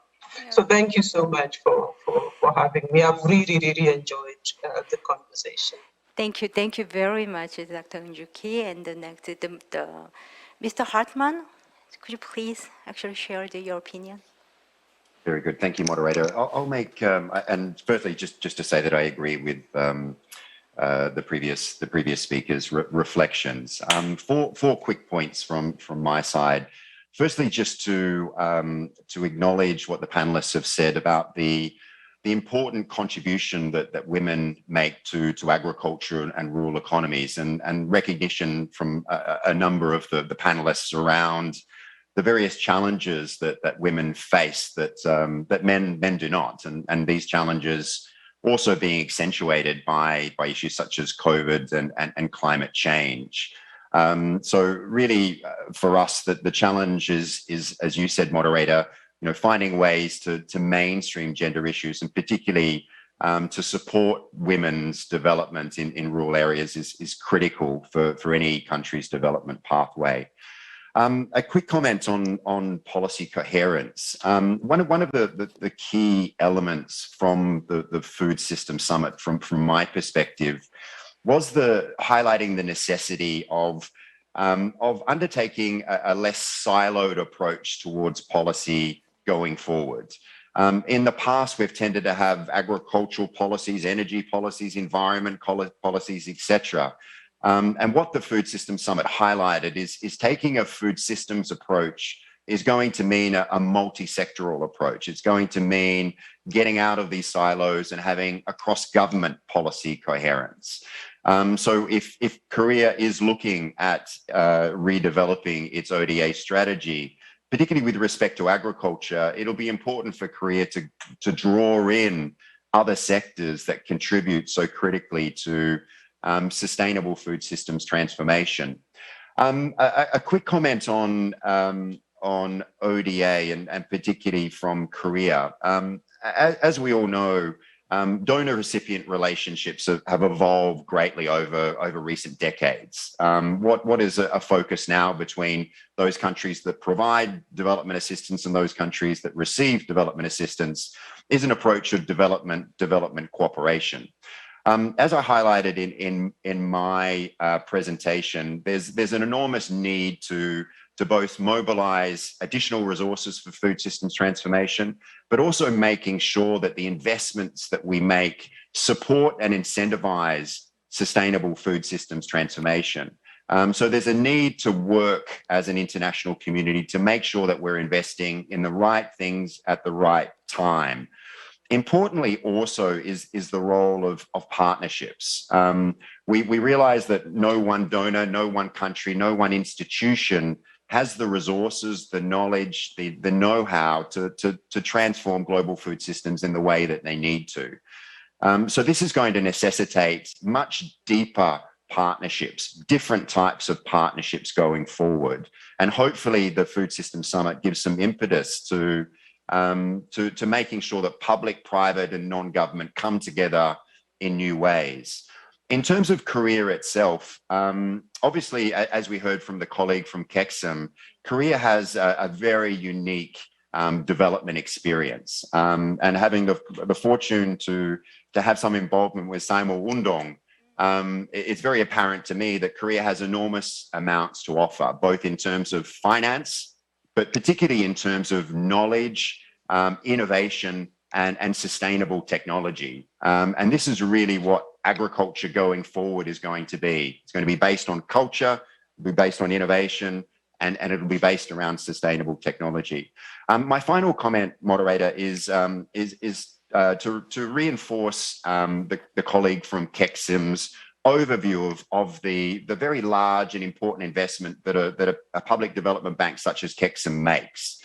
And here we see the development opportunity with 2/3 of investment coming from public development banks such as KEXIM.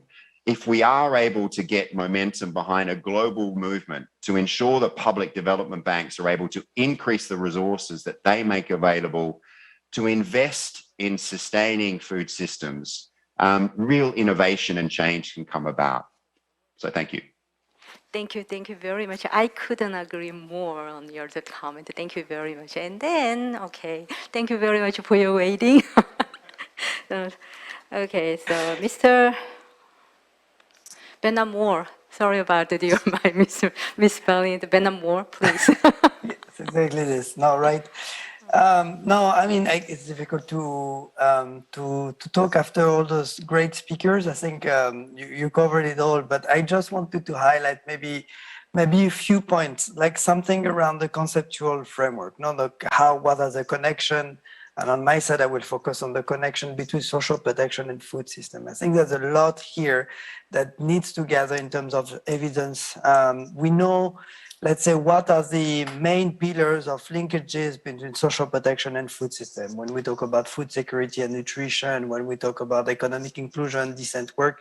But also we know that also social protection has an impact on natural resource management. So the challenge here is, or the opportunity is to take the food system approach as a way to see how we can reach multiple outcomes at the same time and reduce the trade-off of focusing on specific intervention rather than others. So looking at as social protection as a facilitator to transform food system and making sure that we can, let's say, reach multiple outcomes at the same time. And that's why we started working on this conceptual framework more specifically. And one thing that I can say is we are going to organize an event in February, a workshop to finalize this conceptual framework. And I would be happy to have actually South Korea, if you're interested to join, we'd be happy to have you on board and to work with you jointly on that. So this is the first point that I can highlight. The second one is regarding some of the South-South cooperation, and I agree that it's important to promote exchange of good best practices between countries countries. And this is something that we started already doing with the Partnership for Economic Inclusion of the World Bank, where we organized recently, was last month, a webinar around the role of so role of economic inclusion program for transforming food system. And we had some very good examples from different countries around the world, especially Egypt, that is actually reforming their economic inclusion, their national economic inclusion programs to transform their food system, taking into account the nutrition outcomes, the decent work aspect, but also the importance of preserving environmental sustainability and giving jobs to everyone at the same time, of course. And then the last point that I wanted to highlight is around the importance of considering a bit more communities in the development of those policies and those strategies that we're talking about. And I think that this is maybe our weakest point as a multilateral organization, maybe not ILO, because it's part of their work, everyday work. I would say on our side, I think that it's important to have more and more territorial approaches. We're working on this, more specifically with our colleagues within FAO, to see how social protection can be embedded into the territorial approach to transform food system. And there's another dimension that I wanted to highlight is around the importance of considering fragility. So most of the poor are in fragile contexts, and I think it is important that we adjust our approaches to those contexts and consider the importance on our side. We're looking at this, the importance of establishing social protection system as a way to preserve peace and also renew the social contract that exists between citizens and the state. So this is my final point for this session, but thank you very much for organizing this important session. I will be happy to continue discussing with you. Thank you. Thank you. Thank you very much for all the wonderful comment and the wonderful opinion. Oh, wow. We already actually exceeded more than 9 minutes on our designated time, which is really, really sorry for the moderator. I kind of sort of very poor job to actually have this moderating thing. Also, I really, really thank you for all the participation in today, and I actually learned a lot about it. Also, thank you very much for the wonderful discussion from the Dr. Jang Eun-ha and the director, the Seo Jung-hwa, and then as well as the Mr. Yoon Dong-jin from the Rome, right? Okay, thank you very much for today. Then probably I'm gonna send you the mic to you. Yes, I was about to say thank you to everyone for taking part, but I thought since we are not here together physically, it would be meaningful, very nice for us to take a group photo. So can we take a moment for a group photo session? If everyone could perhaps smile for those that don't have your masks on. So put on that big smile. So on the count of 3, we'll take one photo. Are you all ready? 1, 2, 3, smile. And if we could, maybe we could wait for the next photo before we close the session. So on the count of 3, let's all wave. 1, 2, 3. There we go. A big wave, everyone. Thank you very much. Thank you. Thank you. Thank you. 감사합니다.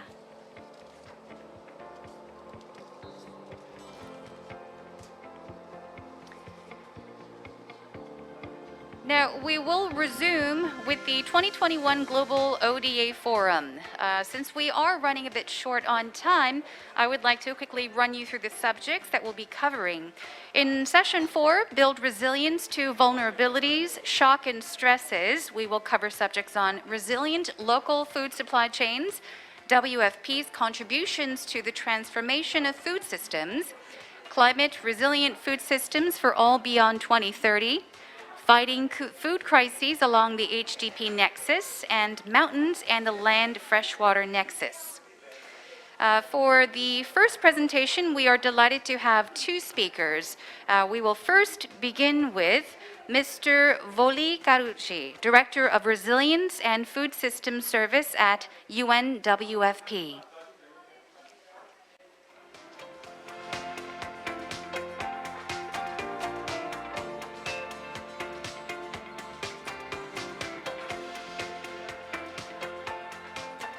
Good morning. My name is Voli Carucci, and I'm the director of the Resilience and Food Systems Service of the World Food Programme in Rome. Thank you very much for the opportunity to present WFP's contribution to strengthening food systems and provide a few thoughts on a few pathways for ODA support. Next, please. World Food Programme's contribution to food system strengthening rests principally on 5 pillars or core businesses. The first, procurement, ensures that beneficiaries receive the right food both at the right place and at the right time. Logistics is the second one. Enables delivery of food assistance in the field, wherever, whenever, and whatever the challenges are. Cash-based transfers, using increasingly large volumes of cash in the provision of cash transfers and supply chain expertise to strengthen local markets. But also food safety and quality assurance, ensuring that beneficiaries have access to safe, high quality and nutritious foods, a key element, for example, of our nutrition and school meals program. We have also the suite of programmatic interventions, tools that WFP uses to deliver food assistance through its programs and that can leverage on aspects of food systems, from analytical tools for vulnerability assessments to value chain analysis, emergency response and preparedness, the restoration of access routes and supply chain corridors, but also to rehabilitate access to markets and community infrastructure, including also the programs that leverage on linkages between programs like the homegrown school meals, but also linking smallholders to other programs such as national safety nets and the climate proofing response mechanism. Today I will focus on 3 main components. Next, please. The first one is a provision of cash in the form of transfers that people spend at local markets and procuring food locally, both of which helps boost economies. In 2020, for example, over $2 billion worth of cash transfers have been injected into the local economies. The second is the WFP's resilience building program that is increasingly a set of integrated efforts applied in different contexts that help restore, rebuild, and replenish broken or fragile and risk-prone systems.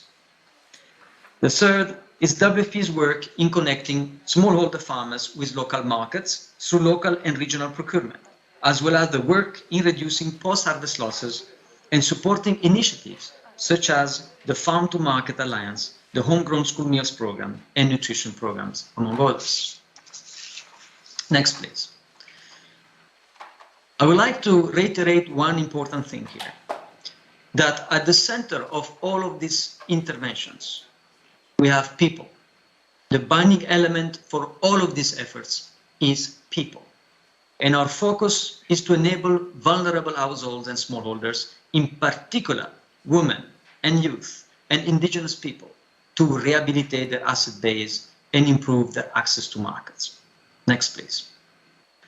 For example, if we take procurement alone, in 2020, WFP procured some 3.3 million tons of commodities, worth of $1.7 billion, of which some 950 million have been to purchase locally and regionally, injecting considerable cash into local economies. Next, please.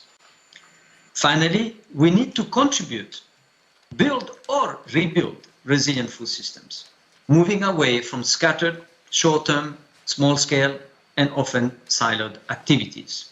We need to forge a new partnership able to reverse negative trends. A different footprint is needed.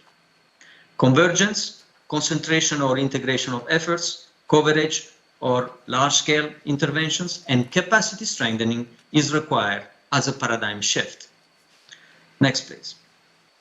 We have examples such as in the Sahel, in the G5 Sahel countries, Niger, Mali, Burkina Faso, Chad, and Mauritania, where in the last 3 years, WFP, with the support of generous donors, has launched a major integrated effort that illustrates this need for convergence, reaching over 2.1 million people in 1,900 communities, with over 1 million youth and women that have helped restoring and greening over 109,000 hectares of degraded lands.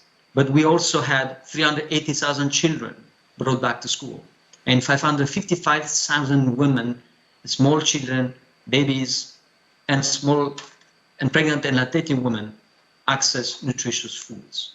We also have trained thousands of smallholders, have improved their organizations, their farm organizations, their peasant associations, their cooperatives, but also provision of equipment to better preserve their crops. Overall, and in conclusion, strengthening food systems provide jobs. It is a mechanism to improve food security, to empower people, and ultimately strengthen social cohesion.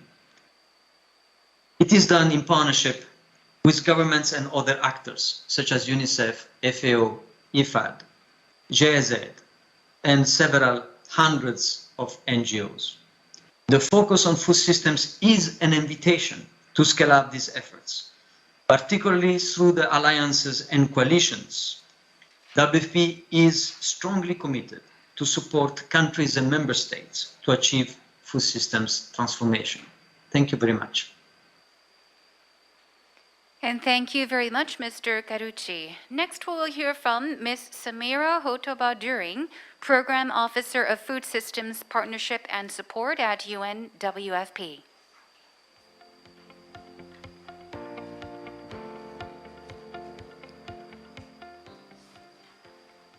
Hello, and thank you for being with us.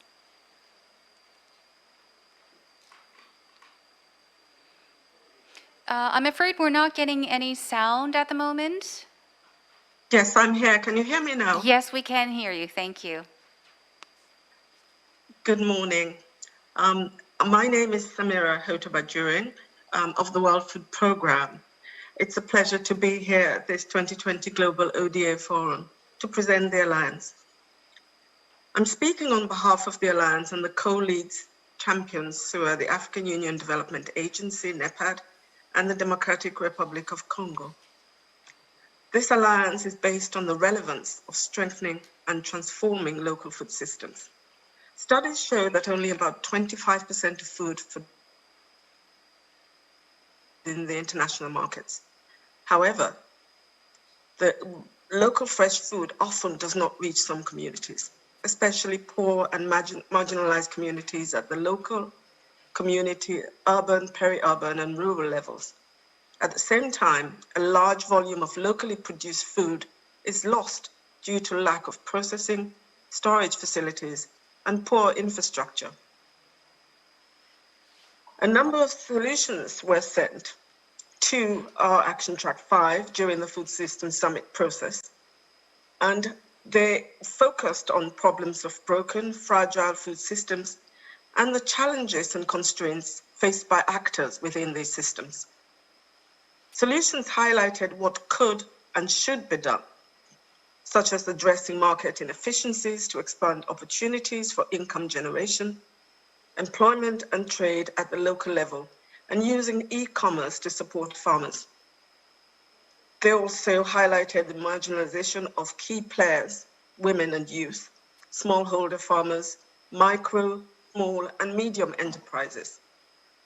They highlighted the importance of locally produced food for diversity and safety, reappreciation of local and often neglected and underutilized species that hold the potential to respond to threats from climate change, address seasonal gaps in food security, and improve diet quality.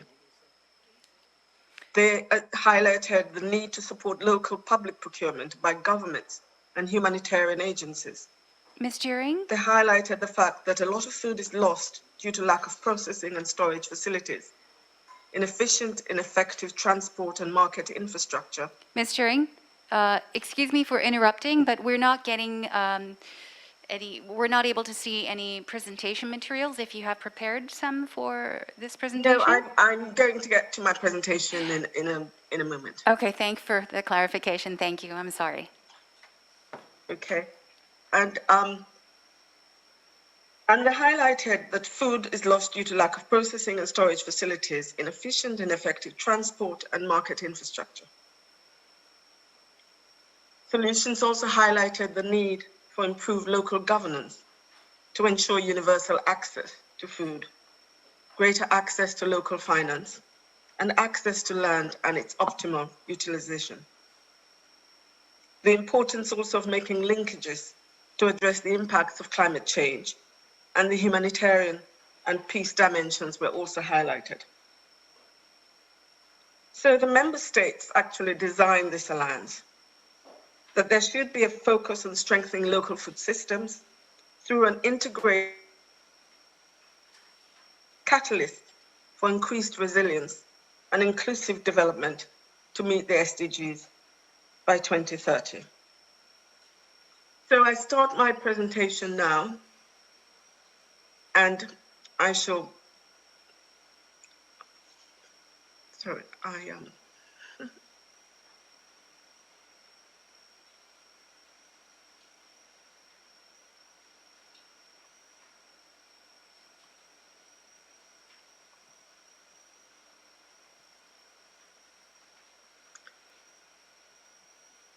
can you see my screen now? Yes, we can very clearly. Thank you. Okay, I believe that I have a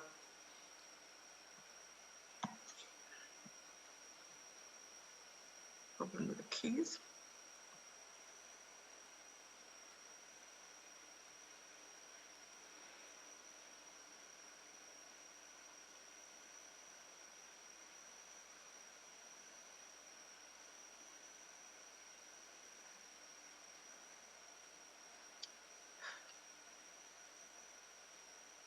I'm sorry, my computer is not doing what it's supposed to be doing. It's not going to the next slide. This is what happens with This is what happens always with, yes, virtual Yes. conferences and meetings. Yeah.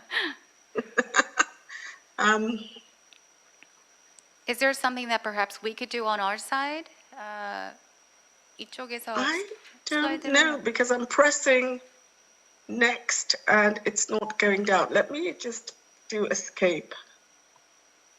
Maybe you could try opening it again. Yeah, I'll do stop share and then go back. Share screen.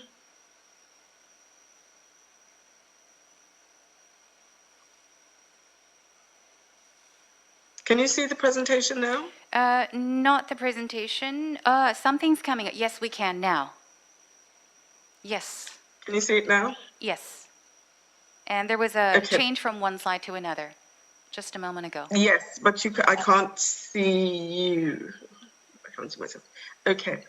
Well, the goal of the alliance is to contribute to transforming local food systems to withstand disruption and shocks in the short term, support resilience and inclusive economies and societies in the long term.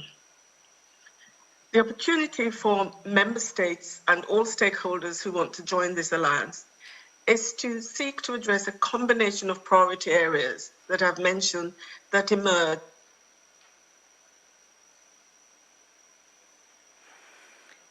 We are.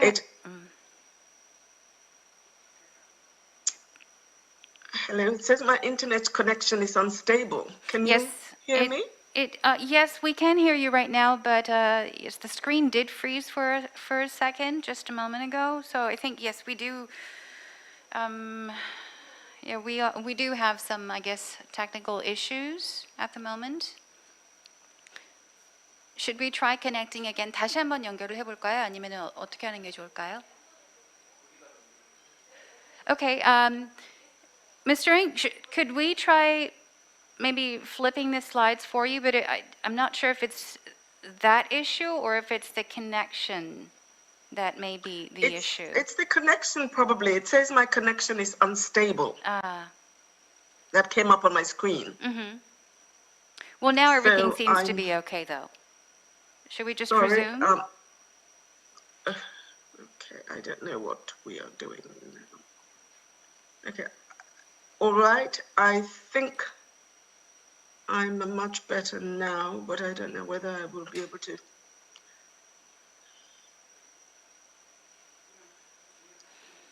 Yes, I think you could continue on because we are able to see the slide that you have prepared, and we see you very clearly as well.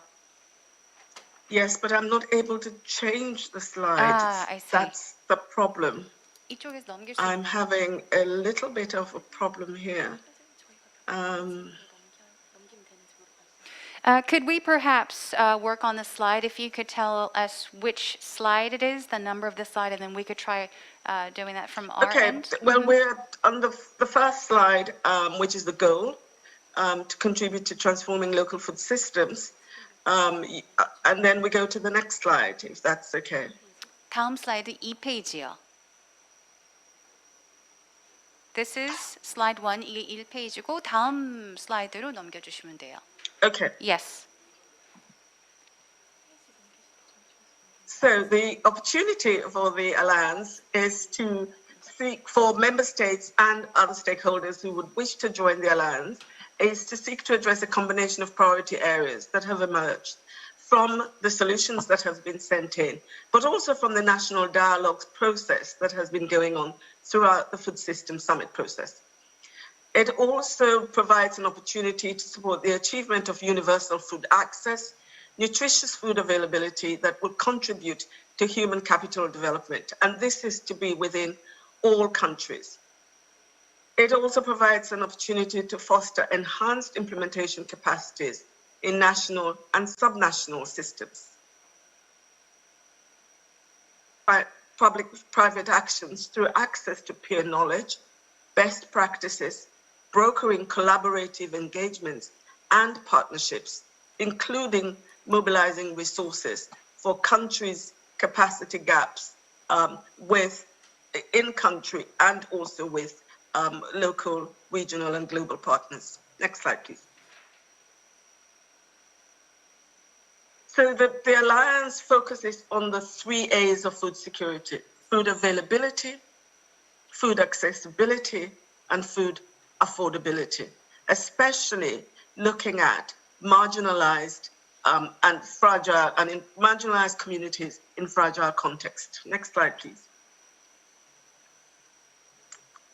The objectives of the Alliance include promoting inclusive economies and societies, for countries to strengthen their socioeconomic resilience and resilience of vulnerable communities, minimizing vulnerability and fragility, facilitate peer knowledge sharing, expertise and experiences across systems and countries, and to facilitate building alliances that could leverage capacities and resources. It also includes to facilitate technical support to national and regional systems, including non-traditional partners, in identifying and developing actionable interventions and programs that address these country priorities. It provides the opportunity in its objective to have peer support to its countries to develop these actionable programs that will target market inefficiencies and inequalities along the value chain, as well as marginalized communities. It will also look at proposing financing mechanisms to enhance domestic financing and close funding gaps for financing national investment plans. Next slide, please. So the priority areas of the Alliance, as I said at the beginning of my presentation, would be to strengthen local and regional food supply chains, to look at local production for local consumption, to also look at the effectiveness of public procurement to stimulate the markets, to increase women's agency for resilience through economic empowerment, to look at securing equitable access to land and resources, to support governments to look at investment in infrastructure, capital investment, but also looking at the post-harvest losses, infrastructure required for post-harvest losses, to look at food storage facilities, grain stores, and how we would look at public-private actions. To also look at policy and institutional innovations for rural areas, including digitalization and e-commerce solutions. And last but not least, because of the COVID-19 pandemic, and a lot of our stakeholders would like the Alliance to look at pandemic resilient food systems. Next slide, please. During the national dialogues, we have seen that a number of countries, about 75 so far and counting because the national dialogues are not over yet, 75 countries have expressed priorities that speak to these priority areas of the Alliance. And these countries are scattered across the globe, not just in the developing countries, but also in the more affluent countries as well. So we know that there is a need for the Alliance throughout the, and for transformed food systems throughout the globe. Next slide, please. Going further than that, as countries begin to define their national pathways, we have started analysis to look at these countries as well. And so far, there are 22 member states that have identified the priority areas of the Alliance within their national pathways as areas of importance that they need to address. Next slide, please. So what is intended from this Alliance? Well, the Alliance looks at 8 SDGs, specifically SDGs 1, 2, 3, 5, 8, 9, 10, 11, 12, and SDG 17 for partnership goals. But it is also related to SDGs 13 and 15, which looks at climate actions and life on land. Life on land, looking at biodiversity loss, making sure that there's terrestrial support for plants and livestock and so on. So we are focusing on these SDGs, and countries that support the Alliance would look at addressing those SDGs and the indicators within them. The Alliance will be a global representation of partners comprising member states, smallholders, women and youth, private sector, the NGOs, financing institutions, academia, and civil society. Next slide, please. Our strategic partners have come from all over the world. The African Union Development Agency, NEPAD, and the Democratic Republic of Congo as co-leadership to champion, advocate, and lobby governments for the Alliance. The World Food Programme and the UN Capital Development Fund have been co-leading this Alliance from the very beginning when we were in Action Track 5 and now where we are Action Area 4. We also have members from countries that sent in solutions that contributed to the initial thinking. And we have member states that have participated in our 5 Alliance member states meetings so far. Over about 35 member states have done that. We have UN organizations, IFAD committed to the Alliance, showing commitment to the Alliance, and FAO supporting us, UNDP as well. And we have a list of about 30 to 40 NGOs, private sector, and organizations, research organizations and academia also supporting the Alliance. Next slide, please.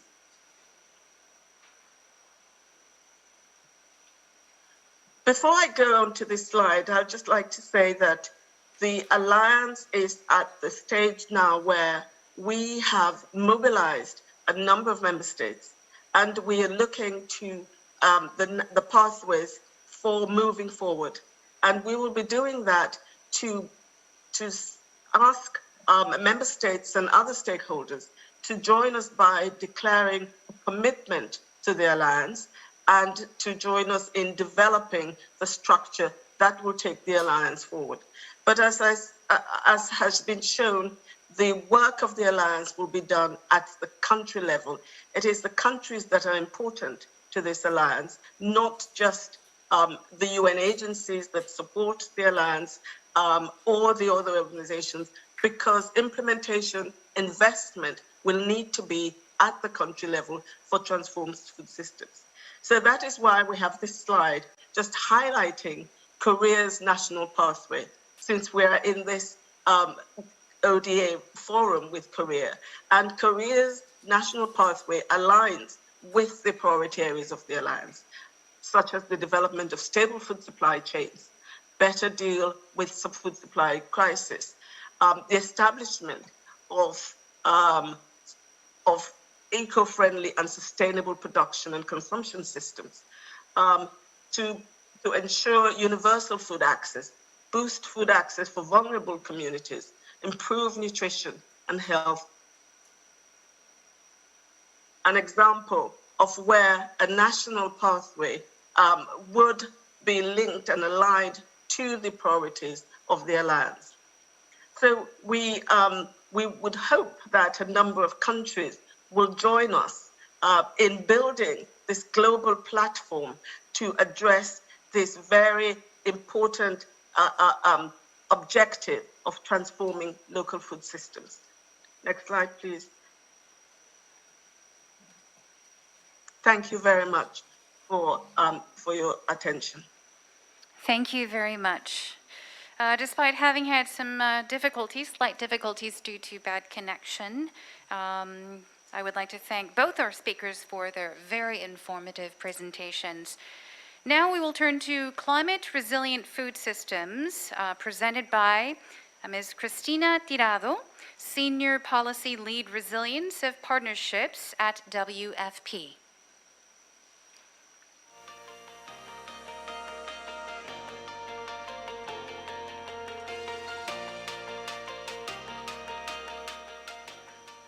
Hi, good morning. Thank you for the invitation to the ODA conference. This has been always an excellent venue, and I cannot agree more with other speakers that Korea has such a level of innovation. And I have the pleasure of being working and collaborating in issues long time ago. And you will think that this is new, but no, long time ago, Korea was already interested in issues related to climate change and food safety. And that brought me there. But yeah, thank you so much for the invitation. And I would like to share with you some slides, if my colleagues could share them. Yes, we are ready when you are ready. Very good, thank you so much. So sometimes I have been faced with this question, how we call our alliance. Our alliance has been in that transition of changing the name from climate resilient development pathways, which are in reality all these pathways that combine multi-sectoral climate adaptation and climate mitigation with an ultimate goal of sustainability. And they are pathways that are addressing urgent food security and nutrition needs, but at the same time are building individual, household, and ecosystems resilience. So this is a way of bringing together ambitious mitigation policies that minimize food systems impacts to climate change, and at the same time improving access to local, affordable, healthy diets, which are critical components to achieve resilience. And definitely the SDG 1, SDG 2, 3, and SDG 13 of climate change, and to ensure resilient food systems for all beyond 2030. So we have been combining these concepts, and the Alliance will keep having the concept of climate resilient pathways, which is critical, and bringing together the aspects of food system resilience, but the resilience of the food systems that not depend only from the food systems. It goes beyond that. So yeah, thank you. If you can go to the next slide, please. Today, we'd like to try to share with you a little bit the structure of the Alliance on Climate Resilient Food Systems, the thematic areas, the members, what are the opportunities for engagement, and how we want to learn from the interests of member states, and to give you a little bit of an idea of the next steps. Yeah, next slide, please. So to give you an overview of the structure of the alliance, this alliance is formed by three key thematic areas, which are focusing on different aspects that are either an implementation arm or a policy and political arm. The two columns that you see on the left, the climate adaptation, mitigation, and resilience, those are implementing aspects and initiatives that are already showing the changing aspects and scalability, and which have been brought by different partners from FAO, from the World Bank, that's a very strong one, going on the water, food, and energy nexus. Also by WFP, looking into the aspects that have been described before by our colleague Boli Carucci, working in the Sahel and with an excellent initiative on integrated resilience in arid and semi-arid lands, and with peace-building components included. We have a strong focus on the water and food and energy nexus, and there are, every time that we are addressing or discussing with bilaterals, we can see that this is probably the fastest growing sub-theme within the thematic areas. We have also an important component that goes with the energy, water, food, and energy nexus, looking into modern and clean cooking, and very interesting solutions and projects already ongoing with important gender component. And all this has been focusing us in addressing the needs of the most vulnerable. So one of the focus, as I was mentioning, is arid and semi-arid lands, deserts, and some of the most distinguished projects that we have received and solutions are focused on the Sahel. And the other area that is showing more vulnerability and at risk are all the small island developing states or the large ocean states that are having a priority for the lack of resources, limited resources that they have in these small islands, and the huge and super urgent needs. It's so urgent that probably this group and this thematic area will become a coalition by themselves. Otherwise, they don't have enough strength. So this is something that we are seeing to evolve. In relation to climate risk reduction and management, there is a focus on all the climate-informed and digital agriculture advisory services, and different aspects of risk reduction and risk management, looking into, for example, the Insur Resilience Global Partnership, or looking in the risk-informed early action partnership that has been put together in the COP25. It was launched in Madrid. Now going into the more the policy aspects of this alliance, there is an intention of integrating resilience in the international policies and plans. We have started to do some analysis about that I will share with you. But basically, the different aspects or how to integrate resilience in the national adaptation plans, in the SDGs national planning. This is one of the priorities of UNFCCC, which is another partner. And the Resilient Frontiers, that is a very interesting initiative that is not state-based, is one that is working with stakeholders that are not governmentally related. So next slide, please. I would like to share here the coverage that we have so far in relation to the countries that have expressed interest or are already participating in the initiatives that are part of the solutions that have been submitted. So far we have 51 member states that have expressed interest or are already participating and are interested in the alliance. You could see in red, Bangladesh has offered to co-lead the Climate Resilient Development Pathways Alliance. And we have other countries that they are already supporting initiatives, but they need more time after the summit to decide when and how they are going to engage in such a large alliance. So triangular cooperation is something that we are listening and hearing all the time. So next slide, please. In this slide, we would like to share with you and to give you an idea of the partners and platforms that are relevant to these climate resilient development pathways. In relation to the UN, we have many of the, most all the Rome-based agencies, the UNFCCC, the World Bank, and also we have a strong support of UNDRR. We have many partnerships and intergovernmental organizations that have expressed interest, and like, for example, the CILAC in Latin America, or the Arab Water Council, or IUCN, IRENA for the Renewable Energy Group. We are working with many of them.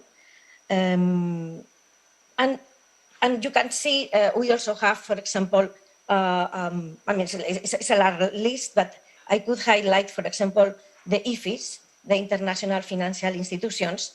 We have the Green Climate Fund supporting these initiatives, the World Bank, the Asian Development Bank, the Global Commission on Adaptation, the African Development Bank, and they have been extremely active and have already some initiatives that are being funded within the framework of the Alliance. We have expression of interest of many research and think tanks. You can see them there, but you are invited to submit, to invite your research groups to express the interest in joining these forces, right? So there is also groups of civil society. We have the Club of Rome. We have the World Vision, IIDD, Systemic, WWF,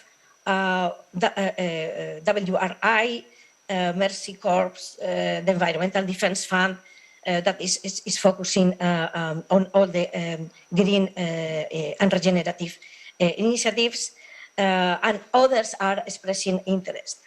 We have an important group of indigenous peoples. This is the Association of Indigenous Women and Peoples in Chad, in the Sahel, and farmers organizations, fishermen, and young farmers associations.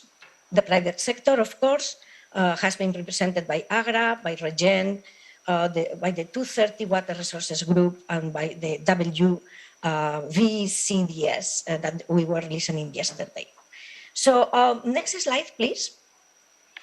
I would like just to mention or to show you some quickly some of the examples of the solutions that have been submitted to the alliance.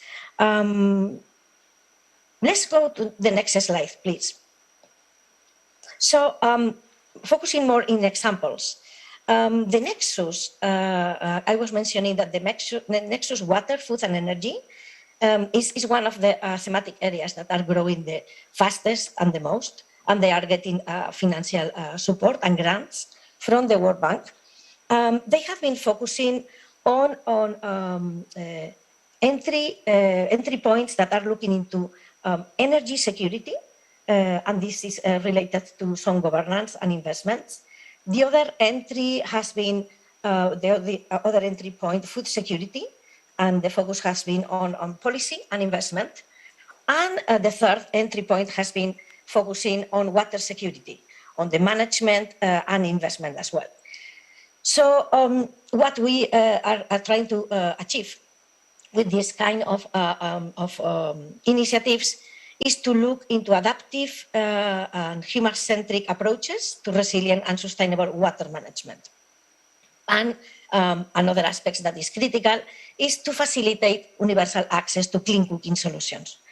So how to use clean energy in food systems. This is the type of assistance, technical assistance that is being provided right now. This is ongoing. How farmers are adapting to climate change through the water, energy and food nexus and the approach. For example, in Belize, there is an important initiative, and in all the Caribbean. How we strengthen technical and entrepreneurship capacities in African countries and in universities, also to deploy these different ways of renewable energy, because everything has to be tailor-made, right?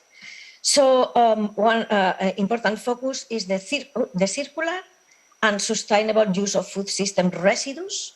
The residues are being, there are technologies to transform the residues and food waste and agricultural waste into energy, and how to reduce wastewater as well.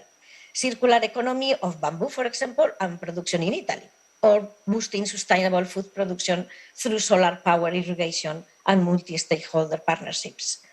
Everything that is related to agricultural water, stewardships, and all the necessary regulations and policies and incentives that can promote low carbon and water pathways for agri-food systems. So this is probably one of the thematic areas that is running fastest.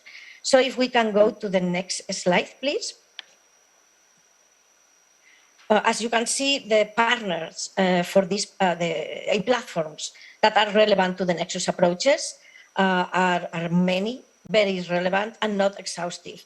So all your groups working on these aspects are invited to join, and this is a very promising thematic area that is really flying. So another aspect, if you can go to the next slide, please, slide 9. Another aspect that is very relevant for small farmers and smallholders has been related to everything that is focusing on climate risk reduction and climate risk management. So reducing the impacts of climate shocks on sensitive sectors, communities, and geographical areas. So this is basically a way of reducing the impacts of climate shocks in these areas, and by using information and knowledge about climate-related events or trends or forecasting, and supporting more climate-resilient decisions-making. So there are many opportunities for collaboration and for engagement to develop national determined contributions that can address both climate change and the food challenge that we are facing in a mutual and reinforcing way. So if we go to next slide, please. Some of the examples of solutions for climate risk reduction I have mentioned before, but they have been, most of them, they are focusing on the on risk reduction, like for example, the Risk-Informed Early Action Partnership or the Insur Resilience Global Partnership. And the new one, the newest, has been the Digital Climate-Informed Advisory Services that is has been represented within the blueprint for digital advisory. There is some work that has been promoted around using the index-based livestock insurance, and also there are winners in the agriculture supply chains and the risking program. We can we have shared the presentation with all the links to these programs, so you can follow them. If we go to next slide, please, slide 11. This is part of the initiatives that the UNFCCC have been promoting around Resilience Frontiers initiative. This is an initiative that is not based on states. It's private industry or innovation, universities. Is really, attracting the youth. It's super cool. So, it's a place, an incubation hub for innovation and technology. It's really very, very interesting. They have been focusing in fostering nature first global culture to ensure environmental stewardship. So looking into nature first global cultures and building local and indigenous practices and inclusive public dialogues. That's one of my favorites, and we will invite you later to join the Talanoa dialogues that we want to organize one with the small island states or large ocean states led by Fiji. And there are other entries looking into lifelong learning environmental stewardship, which is engaging populations of all the ages. So there are also 7 and different climate risk and retooling global cooperation. And we will share with you as well all the links. So we are trying to showcase some examples. These are just few examples of all the initiatives that have been proposed to the Alliance, and I will not go through all of them. If we go to the next slide, I would like to share with you some of the preliminary results that we have found when we have been looking into the resilience building actions or enablers that have been identified along all the Action Track 5, not only on this Alliance. All Action 5, Resilience Action Track, plus some key aspects that have been highlighted by other action tracks. So basically, what we want to do with this assessment is to identify gaps, where we have the main needs, right? Where we see that something is missing and could be there. We have been only focusing on adaptation and only on the new national determined contributions that have been submitted by September and more recently November, even in November, to the UNFCCC. So this, as you can see, we have included the percent of countries as a reference that have included agriculture as an adaptation and resilience opportunity. From all the interventions that were resilience building, you can see that water irrigation and water reuse has been the single resilience building action that has been more frequent in all the NDCs that have been analyzed so far, followed by technology and innovation, by disaster risk reduction, by the integration of resilience into adaptation national plans, and definitely the holistic concept that we were discussing of climate resilient development. Disaster risk management, early warning system and forecasting, food security has been identified as a goal only in 48 of the countries. This is worrisome. We recall that when we have been looking some time ago, we have been analyzing all the NAPAs and NAPs. This goal was included in the adaptation sections of at least 80% of the countries. We would like to finalize the analysis because many times countries that have more limitations and more food insecurity may send their data later. So this could be something of just waiting. But if you look at nutrition as a goal has been addressed only by 26% of the countries. And yet the adaptation solutions for malnutrition have been basically absent, both in the health and in the security, in the food security sections of adaptation within the NDCs. We have been doing a very fine-tuned analysis. It's not just searching words, but looking into the national policies, the proposals, the strategies. So we can see that despite many of the least developed countries that are affected by hunger and severe nutritional problems, which of course are aggravated by the impacts of climate change and variability, only 27% of the least developed countries that have submitted a national determined contribution have identified nutrition as a priority for adaptation. And only 26% of the least developed countries have identified a priority in their NDCs. Another aspect, and this is looking more in the global UN Food System Summit, you could see that, for example, aspects that are related to access to healthy diets, which is a huge coalition that has been formed by the merge of three of them. You were listening to the presenters yesterday. Access to healthy diets has been addressed only in 5% of the NDCs that have been submitted so far. This is extremely low.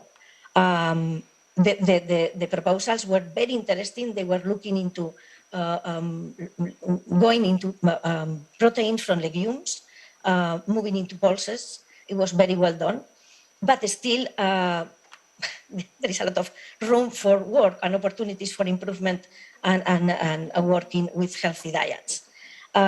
Similarly, everything we have just listened to the presentation of our colleague looking into how the importance of local food supply. Local food supply and food reserves have been very limited addressed in the adaptation sections of the national determined contributions, let alone the importance of...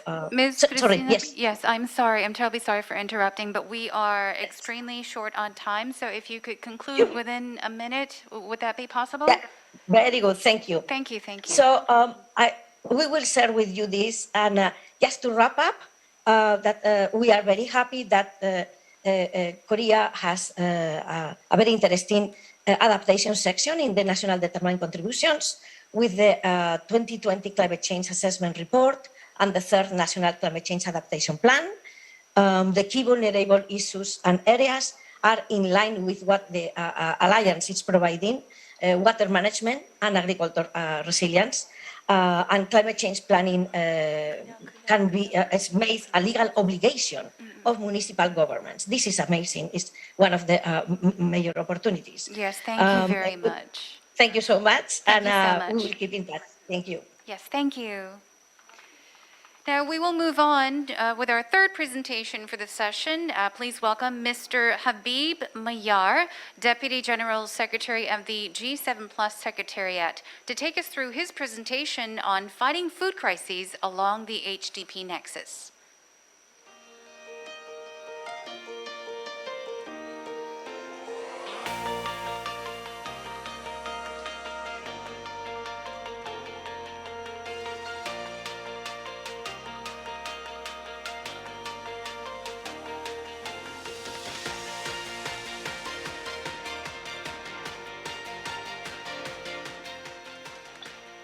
Hello, and thank you for being with us. Thank you so much. I hope you can hear and see my presentation clearly. Yes, we can. First of all, I would like to thank you for the opportunities and greeting from the G7 Plus Secretariat. I would like to just quickly share with you our perspective on the nexus between war and hunger. But before that, I would like to just quickly introduce the G7 Plus Secretariat, and then I would conclude with some recommendations on behalf of the coalition on HDP Nexus that is co-led by the G7 Plus Secretariat, the WFP, the CIPRI, and also the FAO.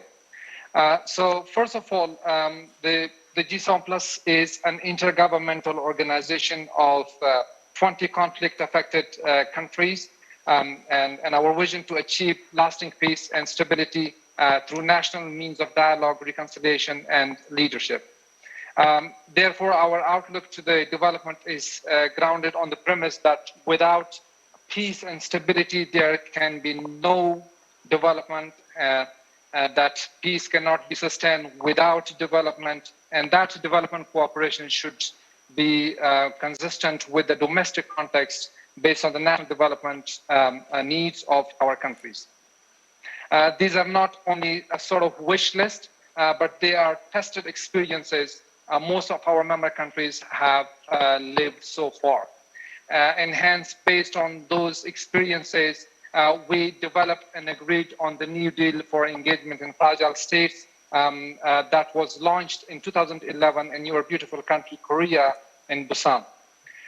Predicted on the notion of nothing about us without us, the New Deal was the first international framework that recognized the nexus between peace and development and also peace building and state building. In addition, the success stories of some of our member countries have been the source of inspiration that we promote through what we call fragile to fragile cooperation, a form of South-South engagement and peer learning. Now, in this slide, I would like to present a case that represents the perspective from the G7+ and also from the coalition on the nexus between war and hunger. Extreme poverty and widespread hunger have been an enduring problem for conflict-affected countries for decades. The main drivers to hunger are economic fallout, climate change, and conflict. These factors are mutually reinforcing. However, according to the 2021 Global Report on Food Crisis, protracted conflict stood out to be continuously the major driver of acute food crisis in at least 23 countries. I'm sure that the lack of timely data has made it an understatement of a problem.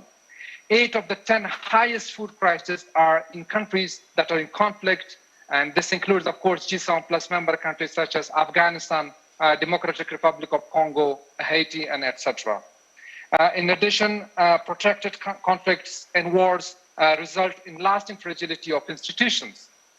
This further drains their energy to cope with crises such as famine or economic fallout. Immediate reactions to food crisis in conflict-affected countries has only helped in short terms, and prevailing conflicts have reversed even those gains that could be made with humanitarian and development intervention. Now, as you can see from the slide, the conflict-driven food crisis received the largest humanitarian and development assistance. As highlighted in this slide, before in 2020, conflict and insecurity represented the major drivers of acute food insecurity. This was reflected also in the allocation of humanitarian assistance to conflict-affected countries, which absorbed almost 73% of all humanitarian assistance to food sector in food crisis countries and territories during 2020.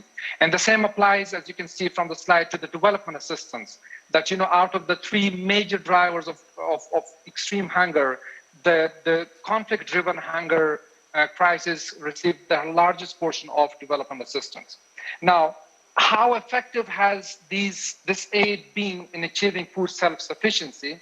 The answer lies in the continuous reliance of these countries on external aid, including my own country, Afghanistan. This also indicates the heavy reliance of food sector on external aid, where need continues to rise. Let's see some of these challenges that hinder the effectiveness of the international engagement in these countries. So the biggest challenge and obstacle to food self-sufficiency in conflict-affected countries is the conflict in forms of insurgency, insecurity, and wars that continue to erode the painstaking gain made over decades. Managing humanitarian and development assistance in these cases become extremely expensive. This further contributes to destroying the infrastructure built with back-breaking efforts. One of the legacies of protracted crisis and conflict has been the fragmentation at all levels. The ad hoc, uncoordinated, non-aligned, and non-harmonized, however well-intentioned, international intervention further creates a fragmentation. Such time-bounded, projectized intervention in these countries focus only on quick fixes rather than focusing on lasting stability. And as I mentioned, however well-intentioned they are, they tend to perpetuate dependency and reliance on external assistance rather than achieving self-reliance. Now, I would like to conclude with this final slide that presents the summary of the recommendations that we, the coalition, as I mentioned before, have put forward based on our own experience that we have been living through. So first of all, we cannot end hunger unless we end war. We need to end wars, and then we can end hunger. And yes, without peace, the dream of a world without hunger will prove elusive.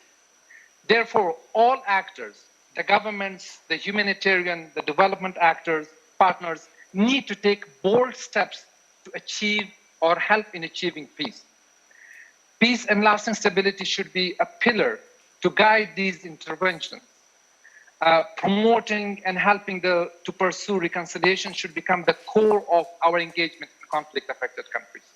In addition, we need to address the root causes of conflict and fragility. Second, however fragile or poor our countries are, our countries have an inherited potential for stability and self-reliance.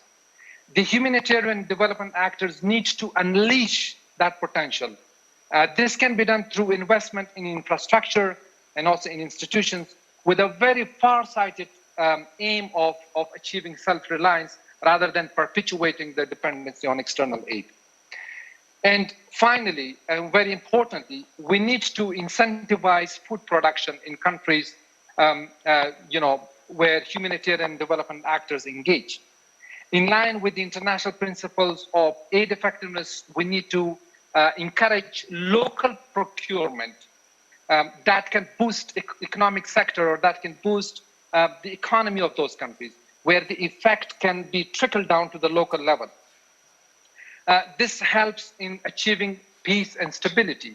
It helps in providing means of livelihood, like employment and other engagement to the people.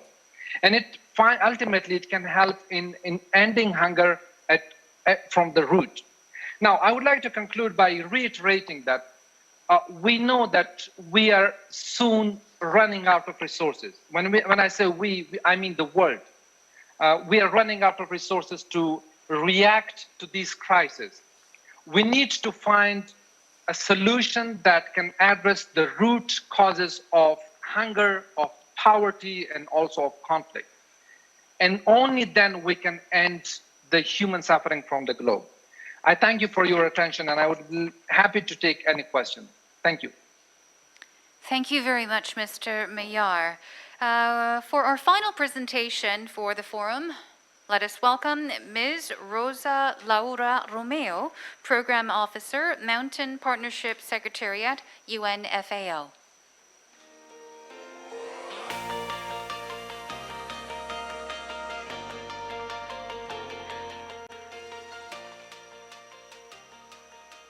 Hello and welcome. Thank you for joining us. We're not getting any sound at the moment.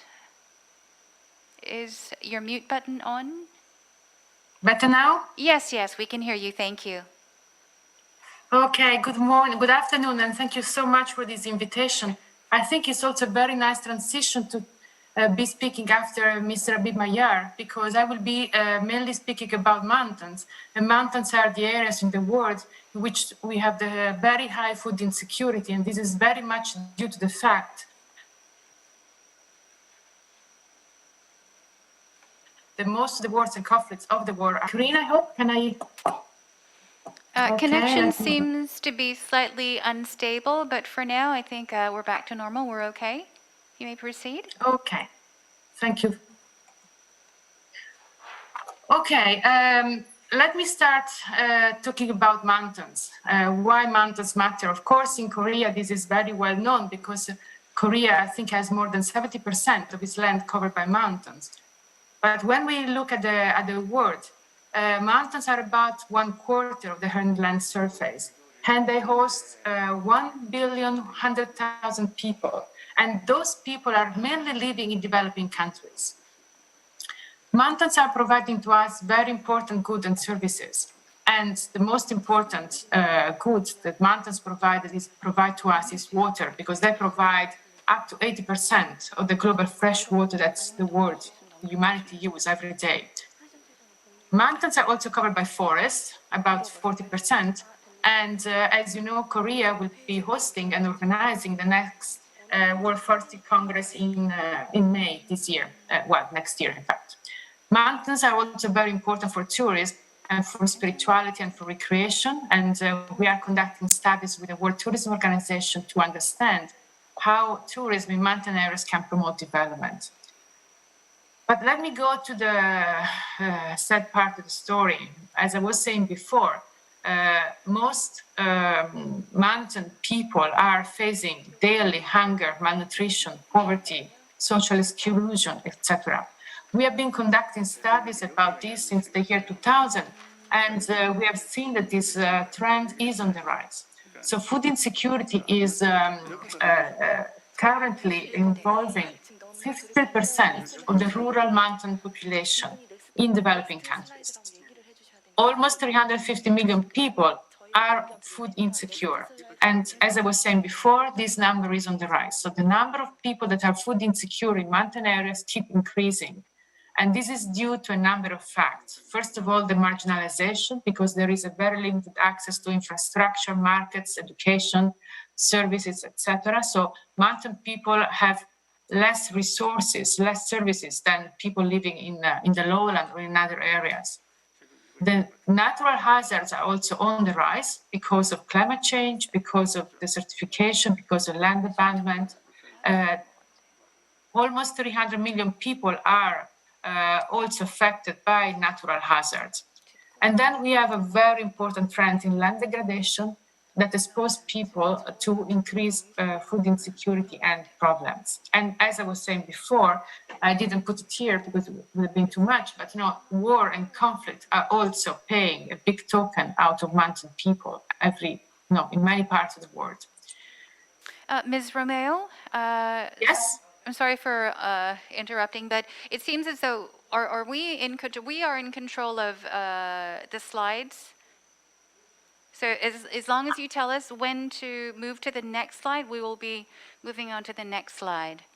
I was told I had to control myself. But there was nothing being presented, so we have put the slides up right now. And when you want the next slide to come up, just let us know and we'll flip to the next page. For now, we have mountains and sustainable food systems. Okay, that's correct. So I'm not sharing my screen? No, I don't think it's being shared at the moment, but we have put the slides up from our end. So as long as you tell us to move on to the next slide, we'll do that. That's fine. That's fine. Yes, we're on the page, on the mountains and sustainable food systems page. That's correct. So let's talk about the mountain and sustainable food systems, because as you know, this is organized in the context of the Food System Summit. So mountains have developed throughout the centuries very interesting and very specific techniques for promoting sustainable agriculture. So they have found ways that are very specific to produce while preserving the natural resources and respecting the carrying capacity of every environment and enhancing the agrobiodiversity, which is an important asset for mountain agriculture. So this diversity of agricultural varieties that includes also forestry, wood and non-wood products, wild crop, animals, they all contribute to promote a healthy diet. And also they are a very important element to increase the resilience to climate change. At the same time, we know that these ecosystems have a very important function to protect the slopes. And they contribute to provide fresh water to the downstream population that, as I was saying before, the world depends on the water that's coming from the mountains. So mountains have this very key function. Next slide, please. Next. Yes. Okay, so we know that the food production accounts for about 70% of the water abstraction, and we know that agriculture is also very seriously impacting the water sources because it diminishes the availability of water, it can pollute the water sources, and can degrade them. So the link between food production and water is indeed very, very strong. So this is why this land and freshwater nexus was promoted within the Food System Summit. The food production is, as we know, responsible for a high rate of deforestation, up to 80%. It's also, unfortunately, promotes the loss of biodiversity because we know that most of the food we use is now linked to 12 products only. So there is this concentration that is reducing the agrobiodiversity. And there are also this green gas emission, etc. But let's move to the next slide, please.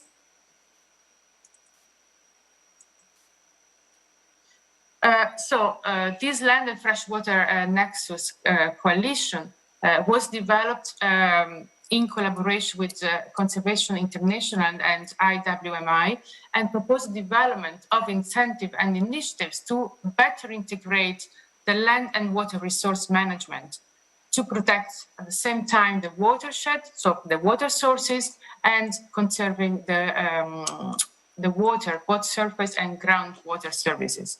So the solution, of course, have to be very specific, taking into account the characteristics, the geographies of the different environments, the different ecosystems, and also the social and economic consideration about the communities living in this area. It's so. Allow me to highlight here that it's so important to include the local communities and in particular indigenous communities and women in this discussion. It's it's key that they are in the driver's seat and are fully engaged in this process. Next slide, please.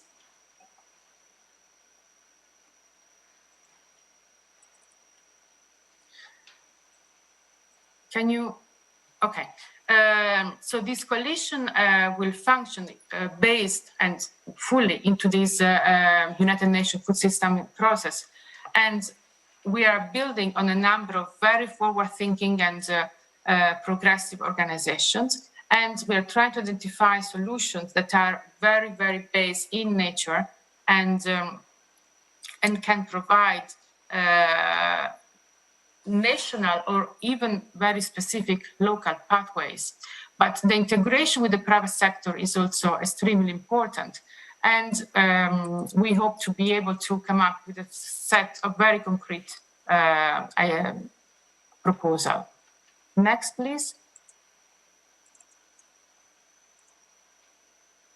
So these are our strategic partners at the moment.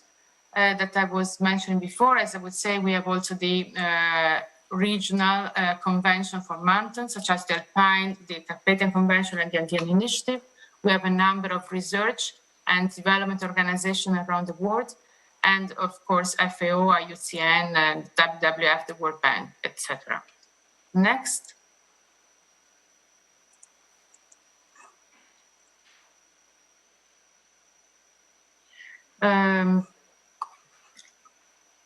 Okay, allow me to say why we are part of this partnership, because I work for the Mountain Partnership. And we were invited at the very beginning to join this cluster, this initiative, to ensure that the mountain perspective was included in the process. Very often when there are discussions or meetings or considerations about water availability, etc., water quality, mountains are not part of the discussion. And this is a big issue because it has impact on the results of this discussion. Mountains are the sources of the water and they are seriously affected by climate change. In the Alps, for instance, the temperature has already increased by 2 degrees since 100 years. So it's really, and many glaciers have disappeared already. So the water sources are very seriously at risk. So what I'm saying is that the Mountain Partnership was founded back in 2002 and is the only United Nations alliance to promote mountain development. It's a big alliance, includes more than 400 members. And we hope that Korea, that has so many important mountains, will join this partnership as well. The Mountain Partnership has a secretariat, which is hosted by FAO and is supported by Italy, Switzerland, and Andorra. Next slide, please.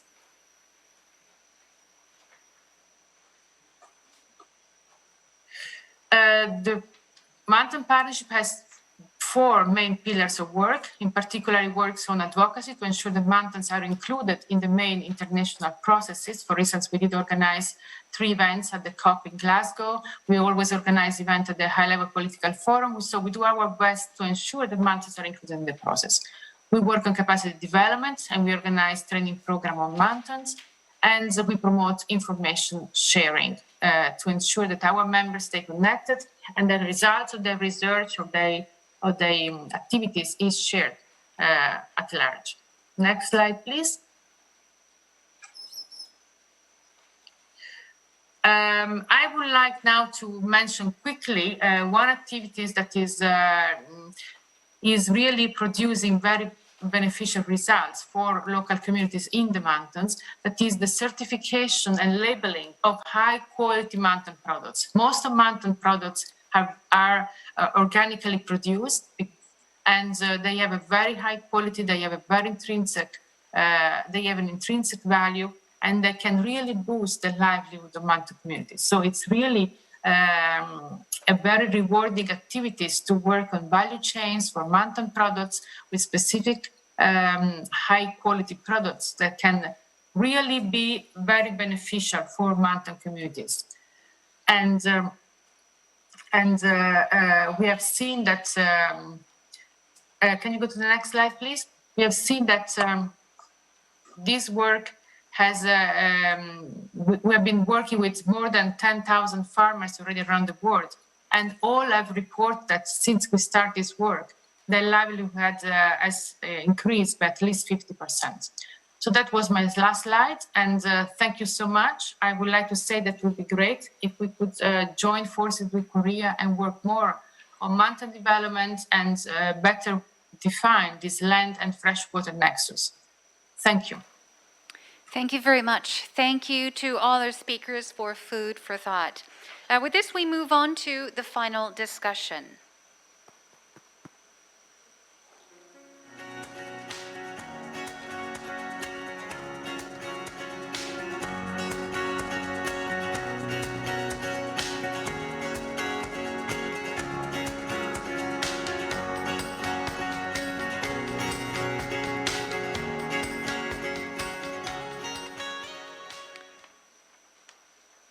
We begin the session by welcoming our moderator, Hyo-eun Jenny Kim, Ambassador and Deputy Minister for Climate Change of Foreign Affairs.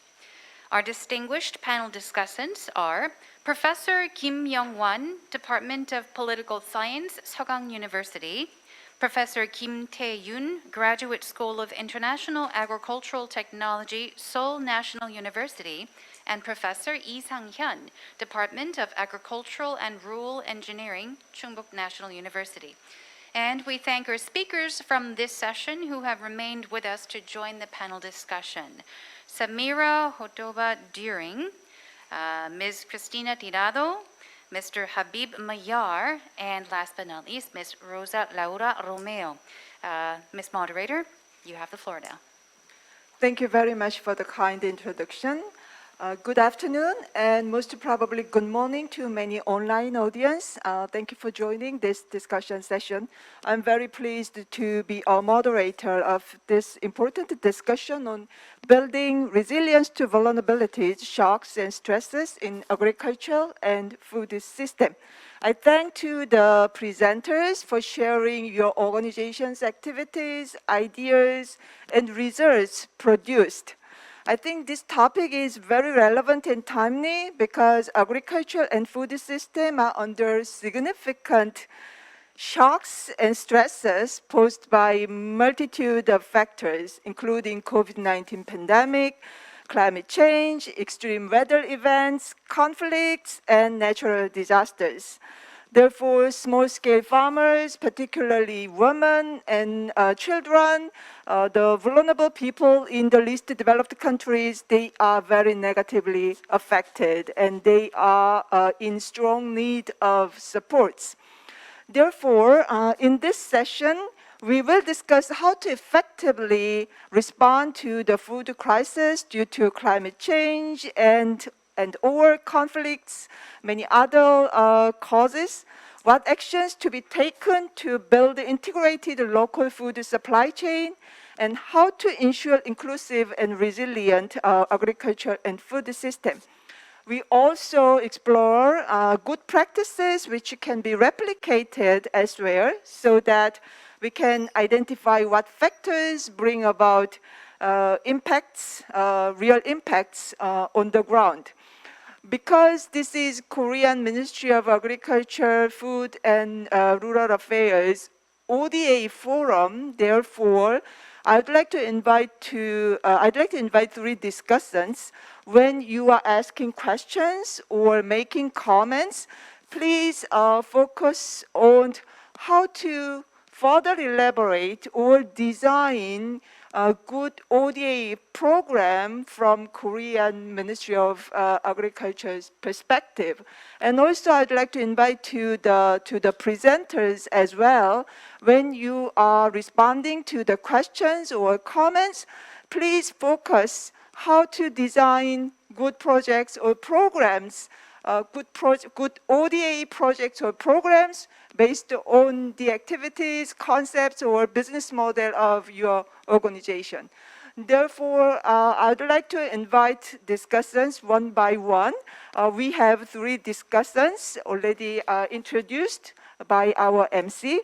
So maybe Professor Kim Young-wan, you may first. By the way, when you start your comments, please identify exactly to whom you want to make a comments or ask questions. So Professor Kim, you have the floor. Hello. My name is Young-won Kim, a professor at Sogang University at the Department of Political Science. And thanks for Ambassador Kim. And I may ask quite a questions to Samela Hotoba during. Thanks for your presentation. It was really informative presentation, and I've learned a lot about what WFP is doing. Personally, I've engaged in several WFP projects happening in Rwanda and Bangladesh and Tanzania, evaluating the impact of the WFP project, Zero Hunger Community Project. So I got some knowledge about the activities of WFP.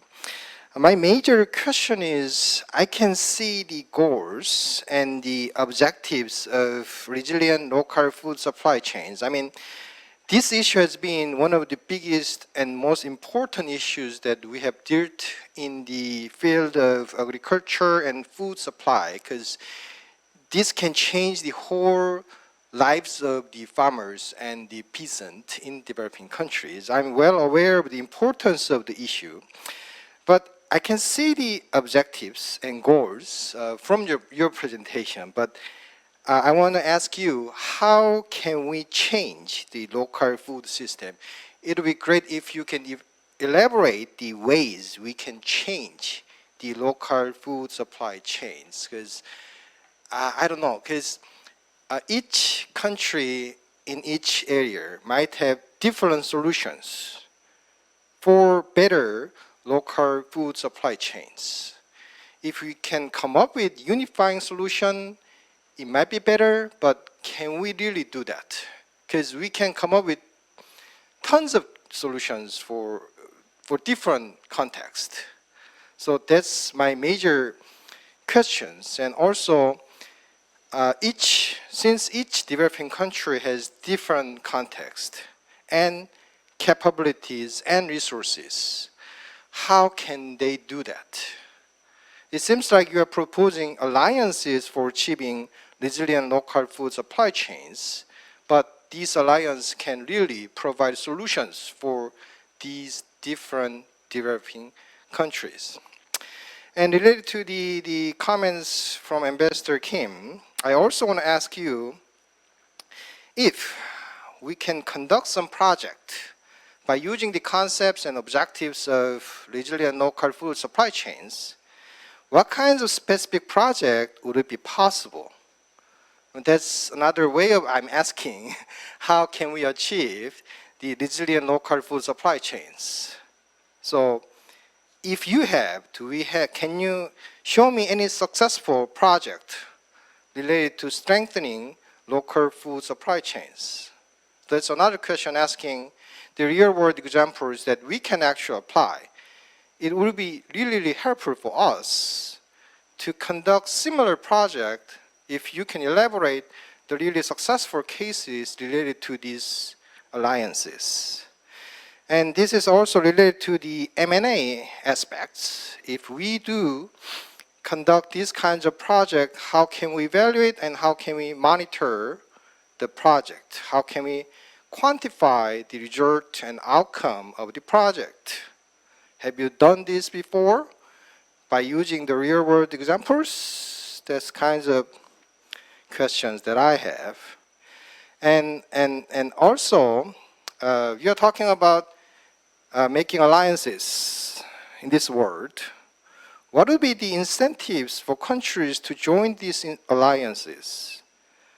Can you explain any real incentives for countries to join these alliances? Is it just one simple way of making just fuss about the situations? If so, if countries do not join the alliances, if they don't see the real incentives, it might be hard for you to attract more members in your alliances. And this is another general question I have to ask to the Ms. Volli Carucci, but since he's not here, if you are aware of, please answer these questions, because based on my personal research, during the COVID-19, the activities of intergovernmental organizations has changed from distribution of in-kind to the distribution of cash. So cash transfer project. So they mainly spend much of their budgets for cash transfer project. Can you explain any long-term effects of this cash transfer program? Because my concern is that cash transfer program might distort these local food supply chains. Because as they receive cash, constant cash from IGOs and NGOs, this can destroy the whole system, the whole local system. That was kind of my concern, and also this issue is related to your presentation. So if you are aware of any issues related to this cash transfer program, it would be great.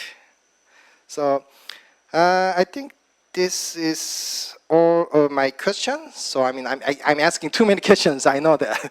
Because this presentation is very interesting, and we all together should address this issue. And we also need to form the alliances to tackle this issue, because one country cannot address this issue by itself.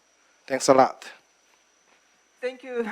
Thank you very much, Professor Kim, for your very valuable questions. So Samira, you have huge questions. Are you ready? I think you are muted. Please unmute your microphone. Thank you very much. I said I'm as ready as I'm ever going to be. Thank you. Thank you, Professor Kim, for your very insightful questions. I can see that you were listening attentively to the presentations, despite my problems that I had with connectivity. I think I should start with your last statement rather than the questions, that we need alliances to tackle issues as one country cannot do it all. And this is what the Food System Summit, the premise of the Food System Summit, and the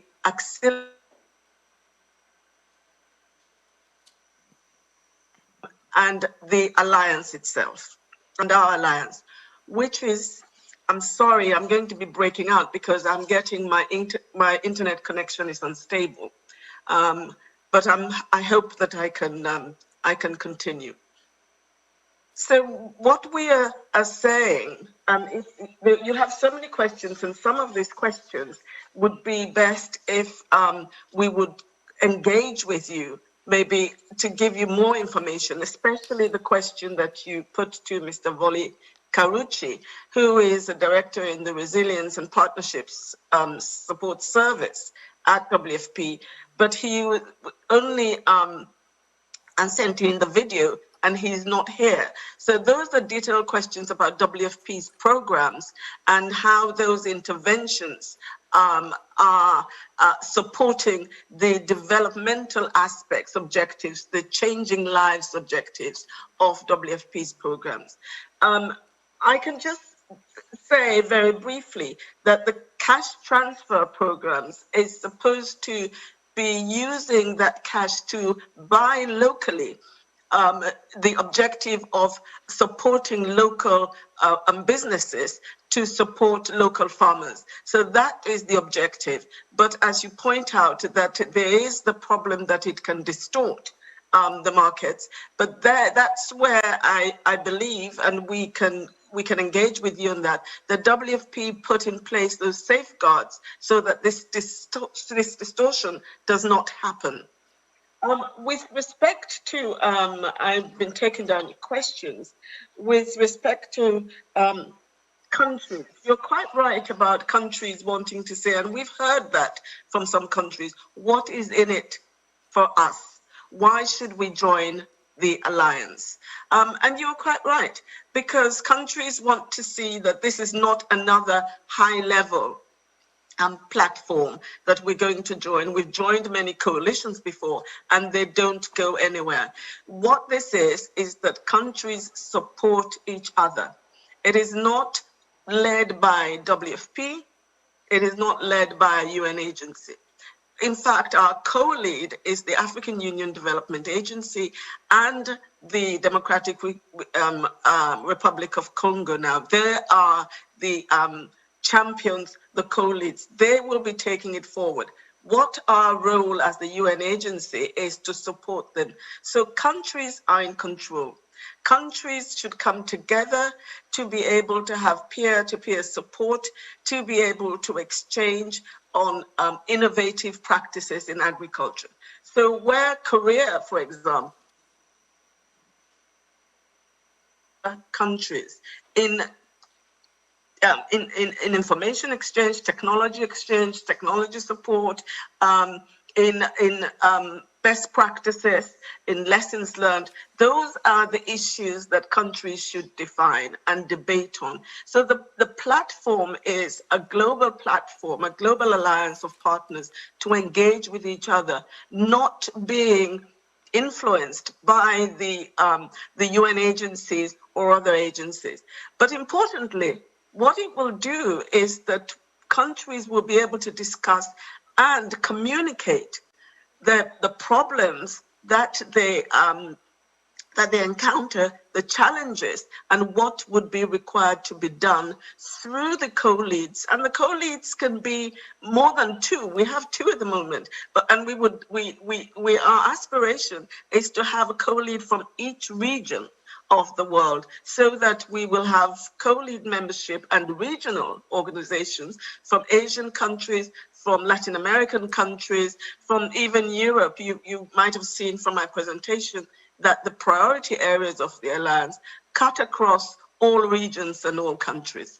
So we are saying that it is a platform for countries that will then send the message to the SG, the Secretary General, when we get to reviewing the summit outcomes, the post-summit outcomes, so that there is a measurement, and that goes back to your tracking progress question of what countries are doing, what progress they're making, specifically to the SDGs that we have identified that support the alliance. So, and those SDGs can become bigger. They don't have to, countries don't have to meet all of the indicators of the SDGs. That goes back to your question about countries being sovereign states. They're different. They don't have the same priorities. Each country is different from the other. Countries in a particular region may have similarities because of the border issues, especially in a number of African countries, but they are different. So what we are seeing is that with the national dialogues, countries identify their priorities. And then follow up of the national pathways, those priorities are now being looked at. What are the areas that will stimulate, whatever areas, stimulate the markets, stimulate, support vulnerable communities, so address increased local production, what issues, that there is a lot of problems around land issues in a number of developing countries. So countries have their own specific issues that they need to address. And the beauty of being on the platform in the Alliance is to share that away from maybe their traditional partners, so they would look at non-traditional partners that they can exchange with. Also, it also provides an opportunity for technical exchange, for capacity building support. Technical exchange to develop programs that they may wish to, in terms of maybe supporting with capacity requirements, not just financial requirements, but capacity requirements. But also countries can talk about the financing gaps. If they develop their plans to address their priorities, then they will also, of necessity, identify their capacity gaps. And that can be brought to the Alliance, whether that is something that the Alliance could deal with, whether it might be bilateral engagements, whether it would be Korea might want to support a particular country, or whether it would be a global fund, a fund that can be put to address specific areas. That depends on what the countries decide within the Alliance. It is up to the countries to define those areas. You also asked, I think I've addressed a number of your questions. I think what we also need to take into account is the fact that agriculture is central to what we are discussing here, because it's all agricultural related. But we know that agriculture is the largest contributor to GDP in a number of countries, in a number of developing countries. Let's just pause for a moment and think about how that would go exponentially if we make these investments in the agricultural sector. If we make these investments in the agricultural sector, just take, for example, buffer stocks, where maybe a country might have problems, conflicts, or maybe climate change issues, economic shocks, and so on, where they need to have maybe just a small amount of buffer stock to keep them going for about 3 to 6 months, or maybe for having strategic reserves. Some countries may not have the technical expertise to do that, to select the support that other countries can provide to each other to ensure that they develop these stocks to support when they have crisis, as the COVID-19 pandemic showed that some countries, the supply chains crisis, countries had that problems, and they were not able to reach have access immediately to food. So those are the issues that can be developed within the Alliance. I hope I haven't taken up too much time, but Professor Kim, you did ask a number of questions that needed to be addressed. Thank you. Thank you, Samira, for your answers and explanations. Actually, you elaborated the beauty of global platform, the alliance your organization is supporting, but at the same time, you also emphasized the ownership of country as the main driving force to make a real change. By the way, I have a question from one online audience. So if you allow me, I would like to read this question and you can respond maybe probably within 2 minutes, just considering the time limit we have. So the question is, could you share your personal experience in facing challenges in working in the resilient local food supply chains, transformation of food system, food crisis, mountains, land, and freshwater, as well as sustainable agricultural development? And how were you able to overcome those challenges? So basically, the audience is curious what challenges you experienced and what was your strategy, what was your means to overcome those challenges. You have 2 minutes, please. Well, I see that they also referred to mountains, so that is not an area that I will address. But also, I think the question is a little bit broad. Well, broad and specific, because specific is it me personally, what challenges I experienced, or is it what are the challenges? I mean, if you can share your own experience, it will be more helpful. It will be in a professional capacity. Because, and not a personal capacity, but a professional capacity. In terms of putting together the alliance, those are the challenges that we have experienced, are those that came through from the game-changing solutions that the stakeholders sent through.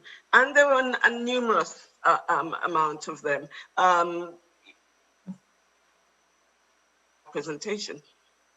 In terms of the professional work that I've done within the agricultural sector, I think it is women's issues and youth issues, lack of employment, lack of land, the land issues to address assets by women. Women are usually left very, very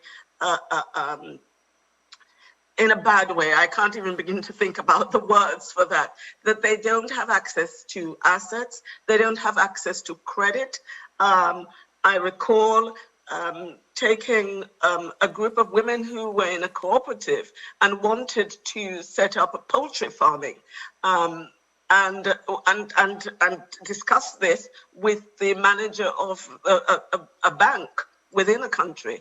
And it was very clear to the bank manager that he couldn't support them because they had no collateral. They had no land title, they had no businesses, they were in the rural area. They were given space to set up their business, but they do not own their lands. So you can see how that happens, how that further stops women advancing, because they have no resources, no collateral, and they can't set up their own small businesses. But there was a need. There was a need for the poultry farming for local poultry, as opposed to the imported poultry, which is smaller, and not as what locally people would think, not as tasty and not organic. So that's just an example of what happens when you don't address these issues. Thank you. I will leave the question about the mountains to sure. Rosa Laura. So Rosa Laura maybe come back when she is asked to answer the questions. So I'd like to move to the next discussant. So Professor Kim Tae-yoon, I think you have questions to the presenters as well. Yes, I'm supposed to ask Habis Meyer from G7 Plus.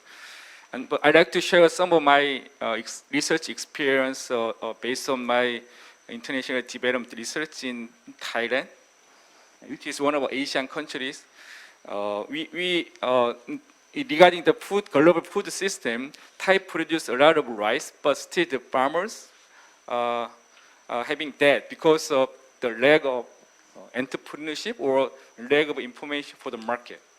So the government of Thailand wanted farmers to produce vegetable rather than rice so that they can have more income. But still, the farmers are reluctant to change their behavior. Most of the farmers in developing countries are similar. And as a researchers, we trying to find some best way to change their behavior from growing rice to vegetable. Also, we know as a ODA, there is a limited resources. Within the limited resources, we're trying to find the best or effective way to help them. You guys have mentioned the food aid is one way. If we provide food directly to the farmers, it can be great. Sometimes cash transfer, Professor Kim mentions, cash-based transfer is best. Sometimes it can be best way to boost the local food demand. Also, the programmatic interventions might be a good way to boost, to increase the helping the farmers. Sometimes the teaching the skill is very important. Also, Mr. Habib mentions teaching skill is very important, especially to the vulnerable areas in like Afghanistan or other areas. So, as a researchers, we trying to find the best way. My question goes to Habib. You emphasize a lot of things regarding food crisis along the HDP nexus areas. And I also surprised that from 2019 to 2010, more than 22 million people are suffered from conflict. It is huge in the world. And also you emphasize that the humanitarian assistance and development assistance to food sectors is great, very, very high. More than 73% of humanitarian assistance to food sectors, which is a tragedy in the world. You also mentioned that it's very hard to fix everything because it doesn't have any sustainability within this framework. Regarding this information, if you have any ODA-specific project which is successfully done in those countries, would you elaborate those things to us? Also, we consider the peace is very important. Also, even in Korean Peninsula, peace is very important. But in your country or in your areas, if there is a kind of ODA project related to the food system, what will be the successful factors? That's what I want from you. Thank you. Thank you, Professor Kim. So, Mr. Meyer, are you ready? Yes, thank you so much, Professor Kim. It was very insightful comment and also question. First of all, I would like to mention that you know, the G7 Plus is a group, it's an intergovernmental group of 20 conflict-affected countries, and we do not necessarily, you know, offer assistance or development assistance or humanitarian assistance. What we do is, based on our own experiences, we try to promote some good practices, or sometimes try to alert other countries of some bad practices that has led to perpetual dependency or that has not been sustainable. Now, what we assume based on our experiences that the interventions in our countries, whether that is in the humanitarian domain or whether that's in development domain, however well-intentioned they are, they try to, or they tend to kind of perpetuate the dependency rather than, you know, in pursuing their self-reliance. One of the challenges, of course, one of the reasons is the short-sightedness, because, you know, you get the grant, which when you are given as a donor, you are given a specific time period where you have to execute that grant. And then, of course, you have to report back to the headquarters and you have to disperse all that money and you have to show the progress that is done. Instead, what we promote or what we advocate is that we need to keep our vision a little bit far-sighted. What is the vision? What is the objective of the assistance? Is it just to react to the consequences, or is it going to address the root causes of that challenge? We advocate for the latter. It means that we need to base or program our intervention in a way that promotes peace and stability on one hand, and that also pursues self-reliance on the other hand. Now, it's also, sometimes we are faced with questions that, okay, an ODA project, what does it have to do with the peace? Or a humanitarian intervention, what does it have to do with the peace? Actually, they can do a lot. I'll give you a simple example. In Afghanistan, most of the development intervention were militarized. The same was done in Iraq, for example. The 8 projects were done or were achieved or were implemented through military channels or through military institutions. Unfortunately, it did not help in addressing the root causes. It further, created a challenge of building trust on part of people, on donors, and also on the institutions, the government. What instead we should have done there is to develop an approach that is civilian-centered, people-centered, and with the aim of pursuing a long-term stability, which means facilitating or supporting the institutions. And now, particularly in regards to the agriculture, as I mentioned in my presentation, all of these countries have gotten huge potential. I mean, I personally have visited in our GSOM Plus missions to many countries, including in the African region. When you look at the terrain, it's, very suitable for agriculture. But the moment you land there, you come across with, signboards of humanitarian actors. You come across people who are begging on the streets while they have a huge potential. Now, what has happened there? It's just because, they have not focused on that potential. So one thing that we also promote is that most of the times we are talking about, we are always, looking at the factors of fragility. That, these countries are fragile, these are conflict affected, people are incapable. What we try to promote and what we try to advocate for is that we need to look at the source of stability in those countries. Each country has got a source of stability and a source of resilience. We need to invest in that source of resilience and that potential, and then we can achieve and we can address the root causes. But this would definitely require a change in the mindset. We need to shift from a projectized, time-bound intervention to a long-term vision. Now again, I'm sorry that I have to mention again and again the example of my own country. We are left again alone.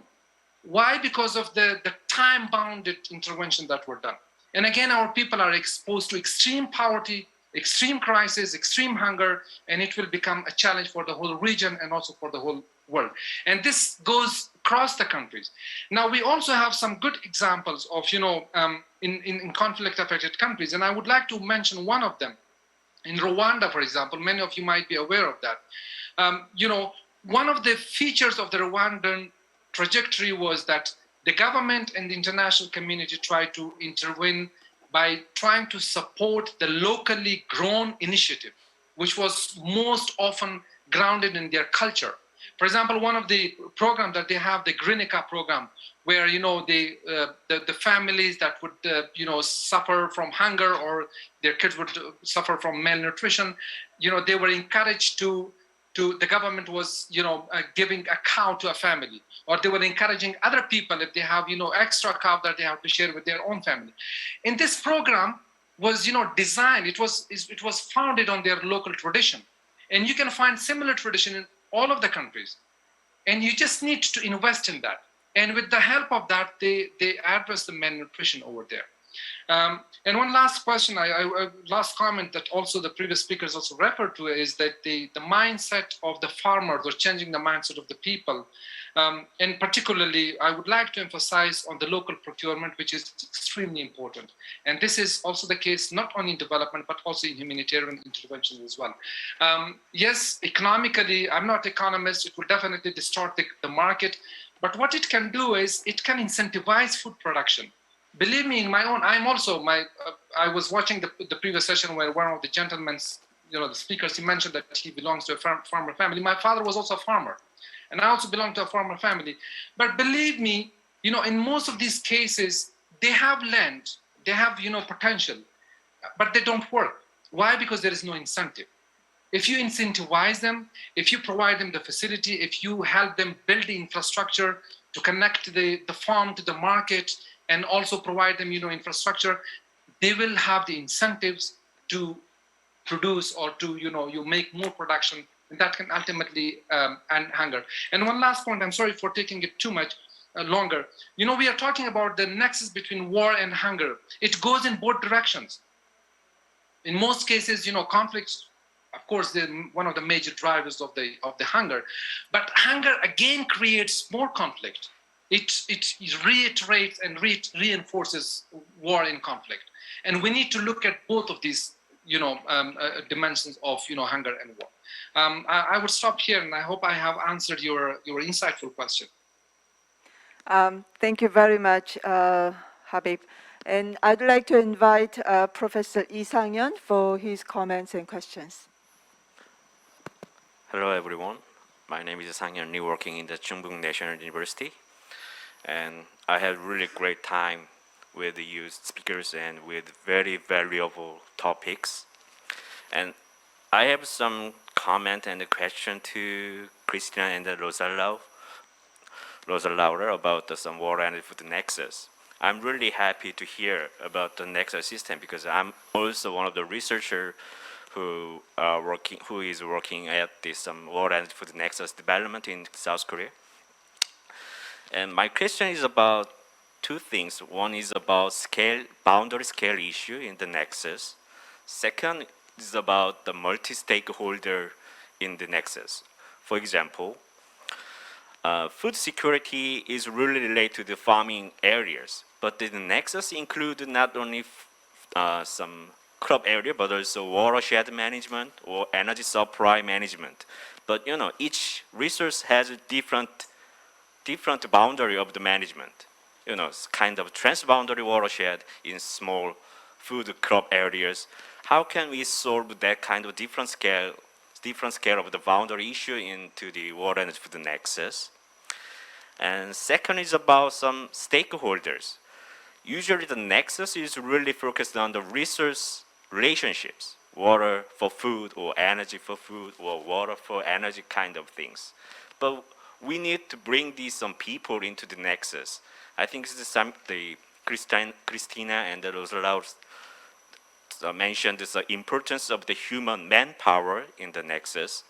So my question is about some social resilience of food system through the water energy food nexus system.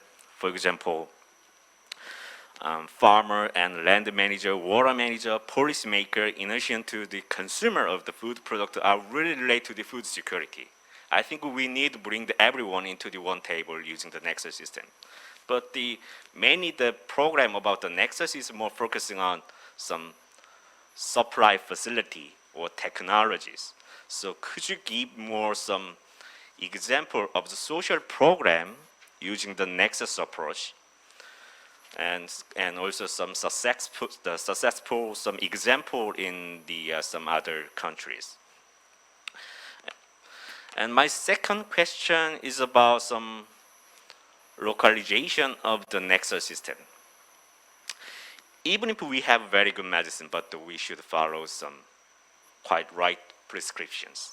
So an efficient but low-cost water supply system, such as we call appropriate technology, could be best solution for the developing countries.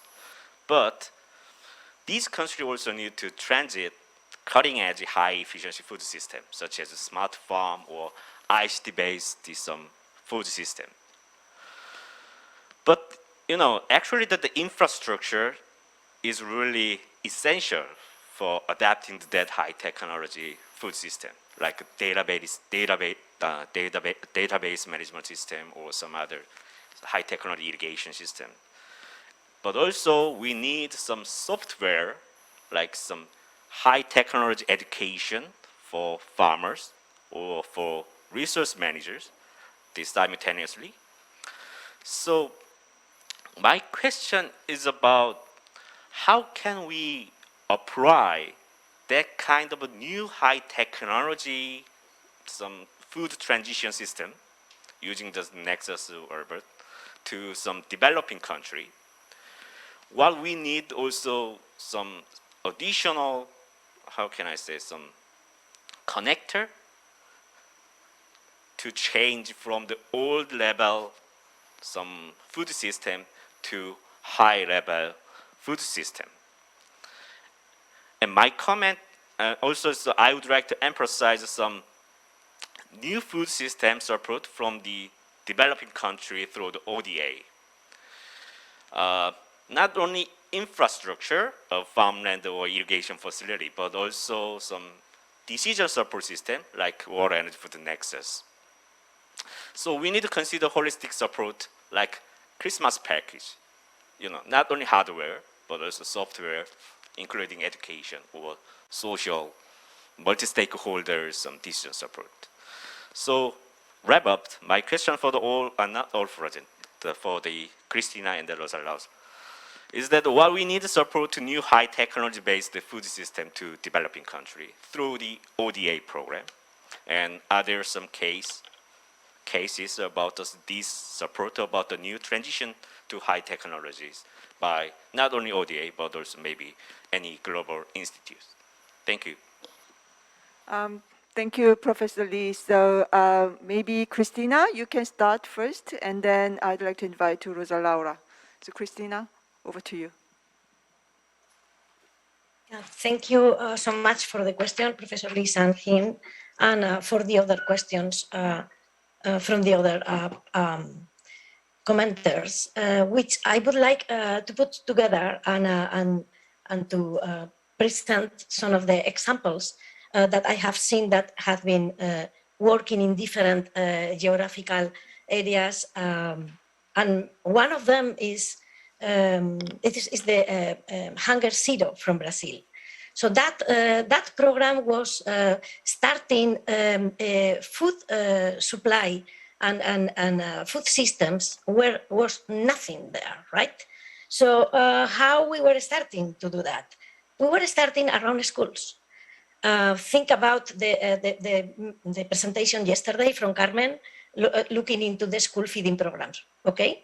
So some of the ways work, Brazil is huge, so the diversity of the different projects was also large. However, they were common components that were helping in having this Fame Zero or Hunger Zero successful, this initiative, is that they were promoting that the food that was distributed into the schools were around from a 50 to a 75%, depending on the district, were coming from local farmers, local suppliers. There has been so much questions about agroecology. Well, all these projects were based on agroecology. It was an amazing experience in which local food procurement that was feeding and working with children. And it's surprising, but in the public schools in Brazil, they always have one nutritionist. I have not seen this in other places, in other countries, but it was impressive the way that they were working, promoting institutional local food supply from agroecological practices. This has been taken and expanded and updated and modified by many other regions, right? For example, another successful stories where they were adopting this kind of practices in Central America, in all the dry corridor, but working with couples. And usually these people that were mothers and grandmothers, they were taken from the guerrillas in El Salvador, It was we were working with 700 families in which all the girls and boys were taken into the guerrilla. So they arrived home, they didn't know even how to cook. The food diversity was 3 items, one of them coffee. And they working with, to me, this is social innovation, working with the couple. They started some initiatives that were supported by cooperation agencies. In this case, it was the Spanish Cooperation Agency, and it was uptaken, and the ownership that the couples and the communities take from this was amazing. We were coming later, and they have expanded totally the programs, working on transformation and in human rights. And it was impressive, the difference of having communities with 50–60% of stunted children in houses where the mothers are overweight or obese, how this was improving in only 4 years. Now, including the technology that you were mentioning, this is something that I have seen very clearly by indigenous populations in Masai land in Kenya. The uptake of, there is nothing. There is no water, there is no, there is not intake, there is no grid. Everything has to be innovative, right? So I have never seen more innovation than working with Maasai communities in which they have been, with their hands, including all the solar power, all the, all of them, they have a telephone, and they know when the rain goes, and they bring the cattle there, and they move around. So, it's more, working with the UNFCCC Center for Technology and Climate Change. Now they are including in these funds apps that are not only bringing our meteorological services as we know them, but also including traditional knowledge in learning how climate has changed, and the indicators for something that was regularly normal before is coming before or after, or is not coming this year. So it's a way of seeing all this putting together, and there are many successful stories. So thank you for the question, and we'll be very happy to keep sharing this with you. Thank you. Thank you. And Rosa Laura? Yes, thank you for these very interesting questions, and indeed quite complex to reply to them. Of course, water is a very transboundary good, in the sense that nature, water, etc., mountains, they don't know borders. So we know that in many mountain ranges or around mountain ranges, countries have joined forces and have created some kind of alliances. For instance, we have one in Asia around the Hindu-Kush Himalaya, that is ICIMOD. ICIMOD brings together all these governments that sometimes has also issues among them, but they are there together and they work together at ICIMOD because they recognize the importance of protecting mountains as water sources, but also to protect the life of many mountain people living there and those that are many more living downstream. But these kind of alliances exist in many other regions. There is one in the Alps, the Alpine Convention, one around the Carpathians, the Carpathian Convention. There is a mountain initiative that we have promoted in the Andes, bringing together 7 Andean countries, recognizing the fact that we cannot deal within our border. We need to look at this in a much more cross-cutting way. In terms of example, I think I can share with you 2 different examples, one from Ecuador and one from Kyrgyzstan. In Ecuador, we manage a small project in the Paramo areas because the Paramo is the upper part of mountains there, and it's a very interesting ecosystem that usually is not farmed. Traditionally, there were never agricultural activities in this special ecosystem called Paramo. They were left there as for facilitating the water recharge. Because of climate change, because of the change in the temperature and vegetation, some farmers start putting cows in these paramos and also producing potatoes there. And this created terrible lack of water downstream because the cultivation of potatoes was compacting the soils, and the cows that are not traditional from Ecuador, from the Andes, because there they use llamas that have a much thinner paw, so they don't compact the soil. So because of these few actors, They were cultivated in the upper part of the Paramo, the Chimborazo, other areas. The cities downstairs were suffering for lack of water. So basically, the project facilitated the reinstate of traditional cultures that were, in fact, much more beneficial for the diet. And that reduced obesity, reduced the encroachment in the Paramo areas, and improve healthy diet. And also, with the creation of cooperatives of producers, and they were mainly women, it was possible for them to improve their livelihood because they were selling their produce in the market in the cities. One big issue that we see in mountains, and is very similar to what Samira was mentioning, is that women have no legal status, and they don't exist in many areas.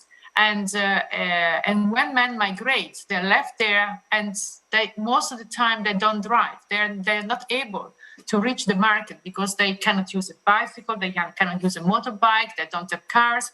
So they are really abandoned in the hands of middlemen. So any products that they may be ready to sell in the market are bought by these middlemen at very low price most of the time. And so they're very hard work, because in mountain areas, now everything is produced with much more work than in the lowland. So these women are producing with a lot of effort, but they get really nothing for the product. Then let's move to Rosa Laura, sorry for interrupting you, but because of time limit, Okay. I think if you can just conclude your intervention. Okay, I just want to share very quickly a story from Kyrgyzstan. We are working there with women producers.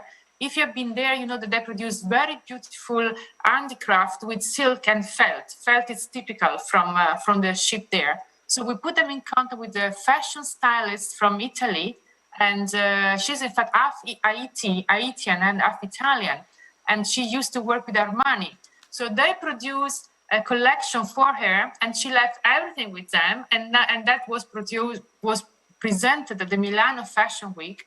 And now in Kyrgyzstan, they are stars. This local tradition is extremely appreciated again. Young people want to learn it, and the local communities are making good money out of this. So innovation, private sector, traditional knowledge, all these elements should be combined with a strong support from the political authorities, from local and central governments. In this way, by joining forces, we can produce some real good development. And I can share many more examples, but I'll stop here. Rosa Laura, I'm really sorry for interrupting you, but anyway, thank you very much for sharing the good stories. So I would like to thank to the presenters and discussants for very insightful discussion today. And we discussed a lot, and we received a lot of insights and good ideas in developing future good programs and projects for developing countries. Once again, thank you for your contribution, and I hope all of you have a good day, good night. Thank you. Thank you very much for the fruitful discussion. And could we possibly take a group photo before we say goodbye? I think we have room for that. Okay, on the count of 3, if everyone could get ready for a group photo. Okay, let's do it on a count of 3. 1, 2, 3. And let's go for one more. Shall we all shout out success? Here we go. On 3. 1, 2, 3. Success! Thank you very much. Thank you.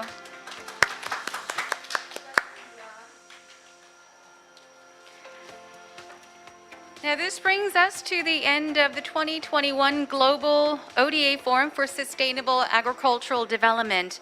Thank you once again to all the speakers, panel discussants, and moderators for your contributions and insights during the past 2 days. Another huge thank you to all our audience at home and abroad for your support.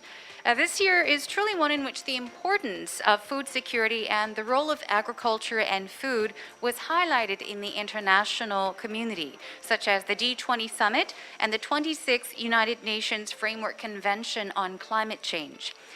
To this end, our forum sought to revisit and discuss concrete options for international cooperation for a just transition in the areas of school meals, food loss, and response to climate change. We hope that this has proven to be a fruitful forum for all in establishing a new direction for Korea's agricultural ODA and discovering useful tasks. We cannot emphasize more the need for global cooperation in achieving a just transition for the global food systems in our quest to achieve the SDGs by 2030.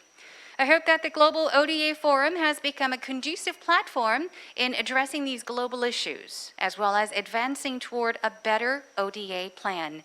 With this, we close the 2021 Global ODA Forum for Sustainable Agricultural Development, and another big thank you to all international organizations and related agencies for your support, as well as our audience who have been by our side for the past 2 days. We hope to see you again next year in 2022, hopefully in person. Thank you very much.